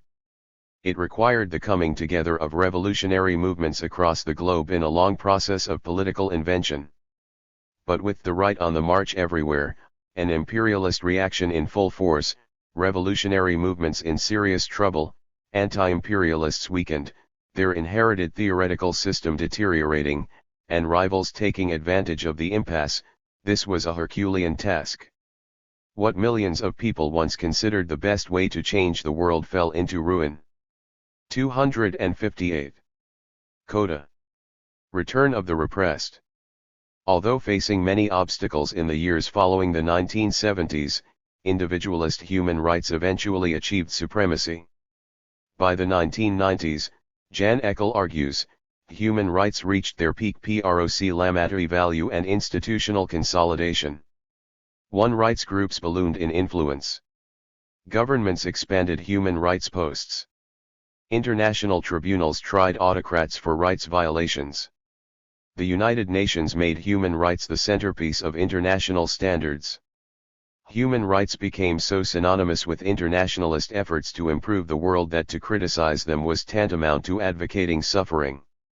Despite their wildly divergent politics, backgrounds, and ambitions, tens of millions of people came to see the world almost exclusively through the lens of human rights. Activists demanding social change, people of color combating racism, women fighting for bodily autonomy, indigenous communities resisting settler colonialism, scholars explaining historical reality, journalists covering political events abroad, politicians enticing voters, and governments justifying foreign interventions all spoke in terms of human rights. Neither true nor false, human rights were internalized as the norm, seen by all as simply the ways things are, and have always been. But in the very early 2000s the principle of human rights found itself at the center of a series of crises. Perhaps the most heinous of these was the US government's mobilization of human rights to legitimize its brutal invasion of Iraq. Whatever Saddam Hussein's crimes, the United States pushed the limits of international law, ruined millions of lives, and destabilized an entire region. For all those who allowed themselves to believe that the old imperial order was long gone, imperialism struck back with a new human face. In the eyes of many, the idea of human rights began to lose its luster. No longer seen as a timeless reality, human rights rapidly became an object of historical inquiry. One after another scholars raced to make sense of modern human rights history. While some of this earlier work remained relatively positive, with writers emphasizing that human rights had given the oppressed a language, helped win many progressive 259 campaigns, and saved lives, many scholars increasingly focused on the limits of human rights. For they highlighted their hypocrisies, pointed to their close connection with neoliberalism, exposed them as a cover for imperialism, criticized rights groups for using biased sources to misinform the public, and excoriated rights campaigns for failing to improve the world. Things only went from bad to worse. With North Africa gripped by political turmoil in 2011, the radical-turned human rights advocate Bernard Henry Levy arranged a high-profile meeting between U.S. Secretary of State Hillary Clinton and Mahmoud Jibril of the Libyan National Transitional Council in Paris. As Muammar Gaddafi's forces encircled the council's base in Benghazi, and a presumed bloodbath appeared imminent, Clinton urged President Barack Obama to intervene. Having promised a new direction after the Bush years, America's first black president was initially reluctant to let the United States get bogged down in yet another war, but some of his top advisors, such as Samantha Power, superstar academic, human rights activist, Pulitzer Prize-winning author, and the founding executive director of the Carr Center for Human Rights Policy at Harvard's Kennedy School, convinced him to join the French in bombing Gaddafi's forces in Libya. Military intervention allowed the rebels not only to survive, but also to defeat Gaddafi's own strongholds. Despite warning signs, the champions of human rights declared an early victory. Daniel Cohn-Bendit, who had called for regime change in Libya, praised the action. Bernard Kouchner upheld Libya as an example of not only the right, but also the legal responsibility, to intervene in the domestic affairs of a state to protect civilians, over and above borders and sovereignty. In an article titled "Thank You, America," liberal commentator Nicholas Kristof wrote that Libya showed how military force can advance human rights. American political scientist Anne-Marie Slaughter judged the Libyan intervention a win-win, an ideal case where supporting the U.S. government's specific strategic interests on the one hand and upholding the universal values of human rights on the other were nicely synchronized. Libya was paraded as the model for liberal human rights internationalism, an international effort of activists, politicians, philosophers, humanitarians, and human rights proponents that proved, as Slaughter put it, how the West could make tough choices and come out on top. The skeptics, she concluded, were proved badly wrong. 8. But what should have been a triumph for human rights soon gave way to a humanitarian cataclysm. Soon after, Libya devolved into a failed state, a land of terrorists, millions of refugees, and a booming slave trade. If the Bush administration's invocation of human rights 260 could be explained away as a cynical manipulation of rights discourse after other justifications for the invasion of Iraq fell flat, the administration that perpetrated the Libyan operation was full of committed supporters of human rights, and led by a man who had voted against the Iraq War, who justified their actions in terms of humanitarian benevolence. If human rights had triumphed in part by taking advantage of anti-imperialism's failures, then the failures of human rights were now becoming difficult to ignore. The growing rejection of human rights was only one aspect of a generalized crisis across the North Atlantic. By the 2010s, fissures appeared in every sphere of life, each one compounding the others, putting the entire political, cultural, and intellectual order into question. Millions began to challenge inherited assumptions, established institutions, and entrenched political forces. Ours is a time of renewed social movements, on the left, right, and everything in between. If the neoliberal matrix of which human rights ultimately became a part emerged as the hegemonic solution to the multilayered crisis of the 1970s, we are now witnessing that solution's own crisis. 9. Today, the political field has been blown wide open, creating a new opportunity for competing visions of the future. In this context, people are searching for alternative ways of doing politics, not just domestically but internationally. Hundreds of thousands of new activists are once again seeking to change a world in which inequality runs rampant, powerful states invade smaller countries, tens of millions of people suffer from the worst kinds of exploitation, and huge swaths of the globe continue to live on the edge of destruction. As they tackle the enormous global challenges that lie ahead, many of these newly politicized activists are returning to the revolutionary struggles of the 20th century for guidance. This book adds to these efforts by revisiting a particularly generative moment of internationalist politics. It traces a history of anti-imperialism, analyzes the reasons for its popularity, explores its guiding assumptions, inventories its conceptual arsenal, profiles some of its partisans, surveys its repertoire of solidarity, tracks its transformations over time, investigates its complex encounters with rivals, explains some reasons for its collapse, and shows how its fall created the conditions that allowed human rights to assume the hegemonic internationalist mantle. For those looking for concrete examples of different ways to practice solidarity, this study meticulously reconstructs the anti-war initiatives of the 1960s, one of the most vibrant examples of radical internationalism in recent history. For those seeking inspiration, this book's exploration of international resistance to U.S. intervention in Vietnam highlights a particularly stirring instance of a struggle that succeeded against staggering 261 odds.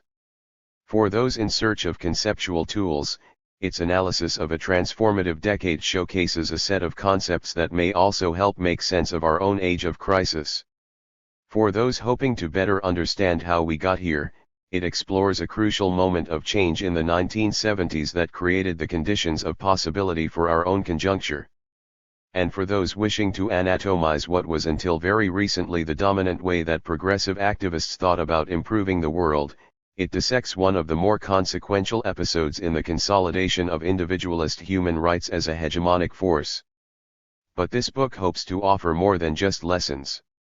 It aims to suggest a way to think about how we might relate to the revolutionary past itself. Those of us who care about making the world a better place are faced with a vexing problem. Some of the most popular, inspiring, and effective attempts to change the world were intimately tied to the anti-imperialist radical left, and above all Leninism, a project that not only fell far short of its goals, but whose undeniable failures in some cases led to terrible suffering. For that reason, anyone who wishes to draw on the past to inform their politics in the present cannot ignore those glaring failures. Acting in the present depends not just on learning from the past, but also on acknowledging the uncomfortable truth that we stand in a long line of people whose personal, political, and intellectual efforts to change the world had a hand in making possible a whole series of catastrophes. The only way to move forward is to find a way to relate to this dark history. Addressing this turbulent past is perhaps even more urgent today than in the immediate aftermath of Leninism's collapse in the 1980s, because our distance from those events has exacerbated a creeping amnesia. An entire generation is now turning to radical politics without any living memory of this history. In some ways, this collective forgetting has been salutary. It has allowed a new cohort of activists to see with fresh eyes, enabled them to act without guilt, and authorized them to cheerfully salvage whatever they wish from the wreckage of an alien revolutionary past, unburdened by the weight of its failures. But simply forgetting about a problem is not the same as solving it. Ignoring, or repressing, these failures will certainly lead to further problems down the road. Even those activists who believe that they need not bother themselves with such ancient artifacts as Leninism and think they can create something entirely new from scratch will eventually find themselves in trouble. This is quite simply because any attempt to change the world without explaining past failures risks replicating the same mistakes. To be sure, there are already many strategies for thinking through our relationship to this difficult history, but most are inadequate. Take, for example, perhaps the most fashionable approach today. 262. Rehabilitating the radical movements of the past by expunging their association with the far left as a whole. Progressives now uphold Nelson Mandela as a peaceful reformer but hide his history as a communist revolutionary allied with the likes of Fidel Castro. Liberal feminists reclaim International Women's Day but conveniently forget its provenance in international socialism. Anti-racists praise the Black Panther Party but downplay its vociferous criticism of identitarian, to say nothing of the BPP's explicit struggle for world communism. Post-colonial writers turn to thinkers like C.L.R. James, Claudia Jones, Kwame Nkrumah, and Amilcar Cabral but often say little about how these figures developed their ideas in deep dialogue with Leninism, and even less about how quite a few were outright communist militants. Of course, recovering radical struggles that were unaffiliated with the Red Left is important, and there is nothing wrong with drawing on those that were in order to develop a non-Leninist theory of internationalist politics in the present. But it is another thing entirely to distort the fact that so many of these liberation movements did draw on elements of Leninism specifically and the communist left more broadly. Indeed, many of the figures involved in those movements would be the first to admit that some of the novelties often ascribed to them today were already at play in these leftist traditions. By denying these connections, this approach does not simply falsify history, it undermines its own political ambitions. Any attempt to reactivate the ideas of the past necessitates confronting their limits, and so erasing the irrefutable entanglement of these movements with projects like Leninism only hampers the otherwise admirable goal of reinventing emancipatory politics for our own time. A second approach to the past is to rescue the red flag by shifting attention to the many far-left alternatives to Leninism. This means, for instance, returning to Marxist thinkers like Otto Bauer or Rosa Luxemburg, dissident revolutionary currents like anarchism or councilism, or forgotten radical internationalist episodes like the Communist Workers' International. But, as valuable as it may be to take a second look at these heterodox projects today, this approach also misses the target. Since many of these alternatives stemmed from similar sources, and often shared many foundational assumptions with the very Leninism they claim to oppose, some of the factors that led to the failures of Leninism were also present in those currents that claimed they would have done things differently if given the opportunity. Moreover, this approach struggles to explain exactly why so many people across the globe consciously chose Leninism instead of these other alternatives. It is no coincidence that the majority of leftist revolutionaries in such places as Iran, Angola, Vietnam, and South Africa in the 1970s were not reading Karl. 263.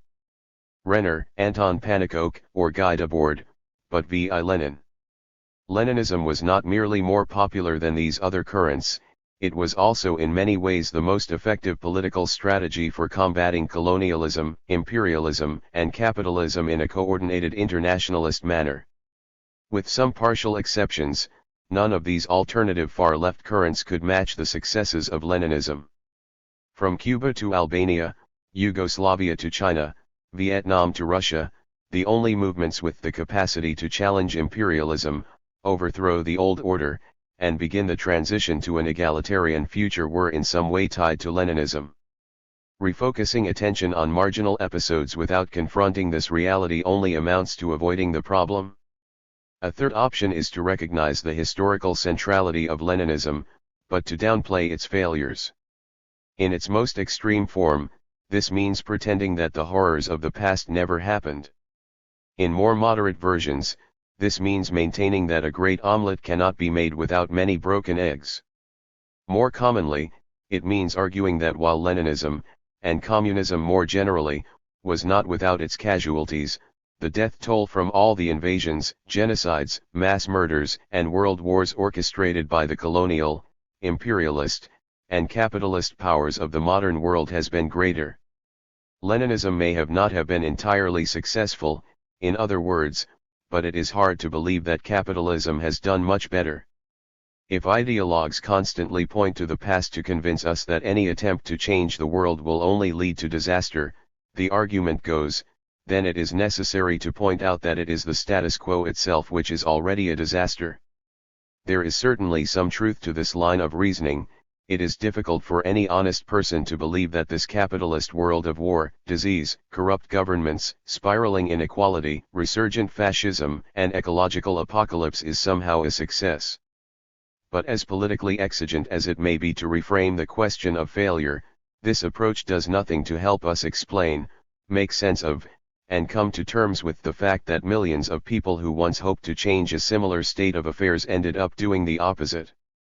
Demonstrating that our progenitors killed fewer people than their enemies does very little to advance emancipatory politics.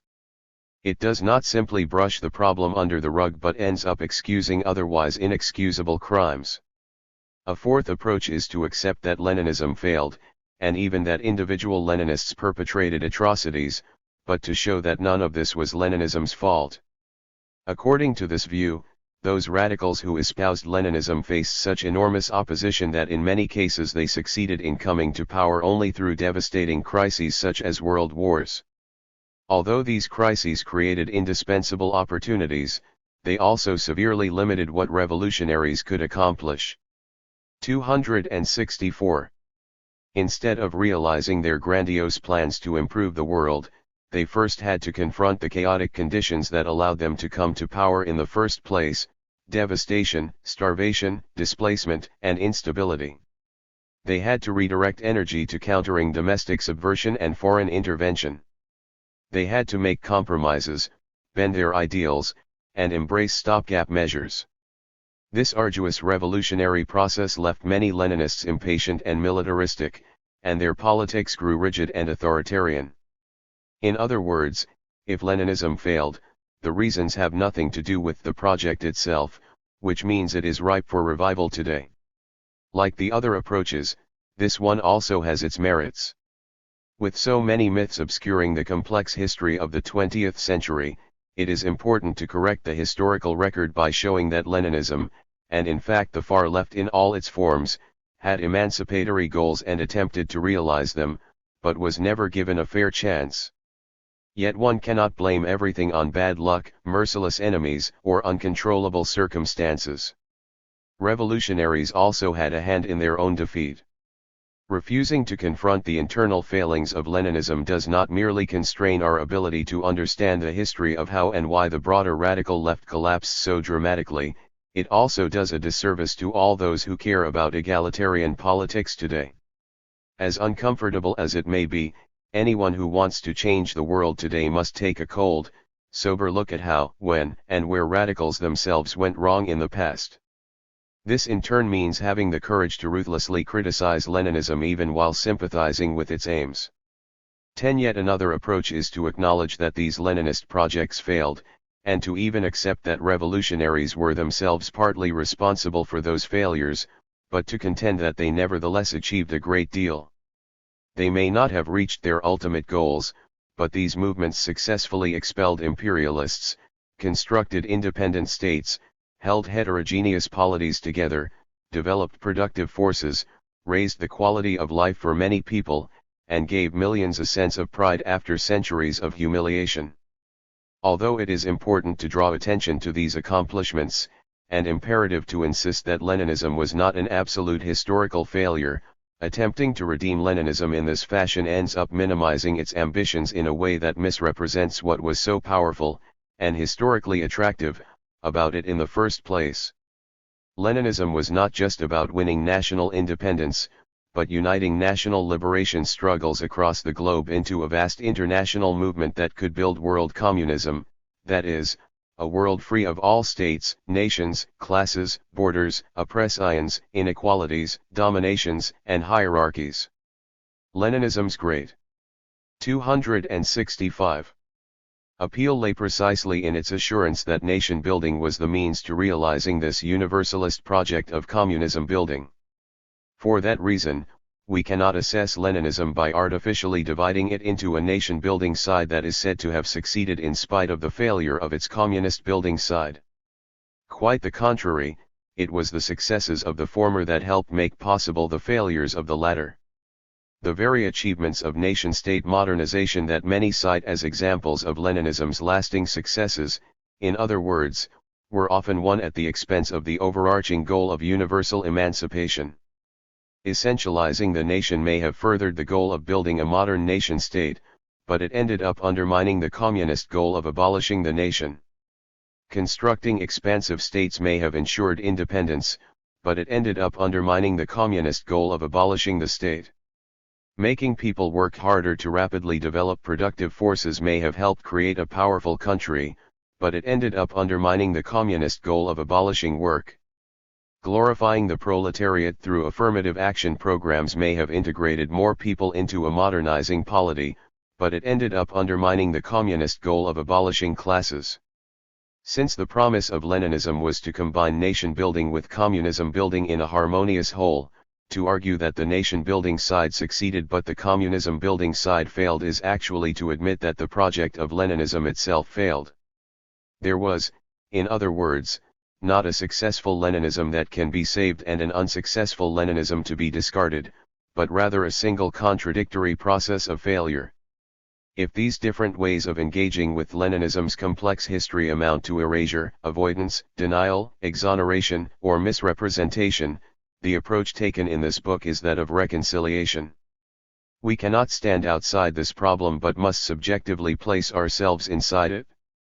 This means recognizing that Leninism was one of the most powerful, influential, and effective ways that millions of people tried to change the world, but also accepting that it failed everywhere to realize its goals, that this had much to do with the problematic itself, that these failures sometimes resulted in calamity, and that as heirs to this tradition we too are partly responsible. 11. The only way out, in other words, is through. The approach of this book, then, has been to work deliberately within the terms of the Leninist problematic to explore how several of its core elements crumbled, which in turn sheds light on the overall exhaustion of the problematic itself, yielding insights into the collapse of the radical left as a whole. 12. This is why my exploration of the dramatic transformations in internationalist politics during the 1960s and 1970s has concentrated so heavily on the history of problems internal to the radical left and, specifically, its guiding ideas. 266. To be clear, I am not suggesting that ideas were the sole driving force in this history. Nor am I suggesting that if only radicals had developed the right theories they could have avoided defeat. The history of the left was very much about millions of people making quick decisions in response to changing circumstances. Nevertheless, ideas such as the right of nations to self-determination played a central role in the collapse of the radical left as such, largely because they acted not as abstruse notions limited to rarefied intellectual debate, but as living concepts that shaped the way that millions of activists interpreted the world, framed problems, and imagined available choices. Nowhere was this clearer than in the Leninist movements, which saw ideas as central to political struggle, constantly made practical decisions in accordance with theoretical precepts, and placed great emphasis on theoretical production. It was Lenin himself who insisted, without revolutionary theory there could be no revolutionary movement. 13. There is also a pressing political reason for this emphasis on intellectual history. While we certainly cannot control the events of the past, or even the circumstances of the present, we can control the sorts of ideas that we choose to reactivate. For those of us seeking to rethink emancipatory politics today, confronting the core ideas that played a role in the collapse of Leninism is mandatory. This means rigorously studying concepts like class, unity, party, state, rights, strategy, history, difference, revolution, transition, democracy, universalism, socialist construction, seizure of power, and the dictatorship of the proletariat. While I have tried to engage with several aspects of the Leninist problematic, it would have been impossible, not to mention a test of the reader's patience, to address all these concepts in a single volume. I therefore chose to devote this book to exploring just one constellation of ideas that includes the nation, nation-state, nationalism, imperialism, anti-imperialism, internationalism, and the right to self-determination. There are many reasons for focusing on these particular ideas, but perhaps the most important is that they have received relatively less sustained attention in critical assessments of Leninism's failures than other core ideas such as class, party, and state. 14. It is in part because they have escaped the scathing criticism usually reserved for other aspects of Leninism that these ideas remain very much alive.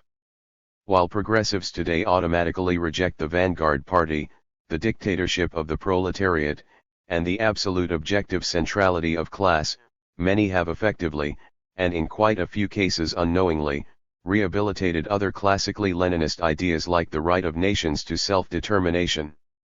Against the backdrop of widespread skepticism toward globalized neoliberal capitalism, as well as international institutions like the United Nations, the 267 World Bank, and the European Union, national self-determination has even made something of a comeback.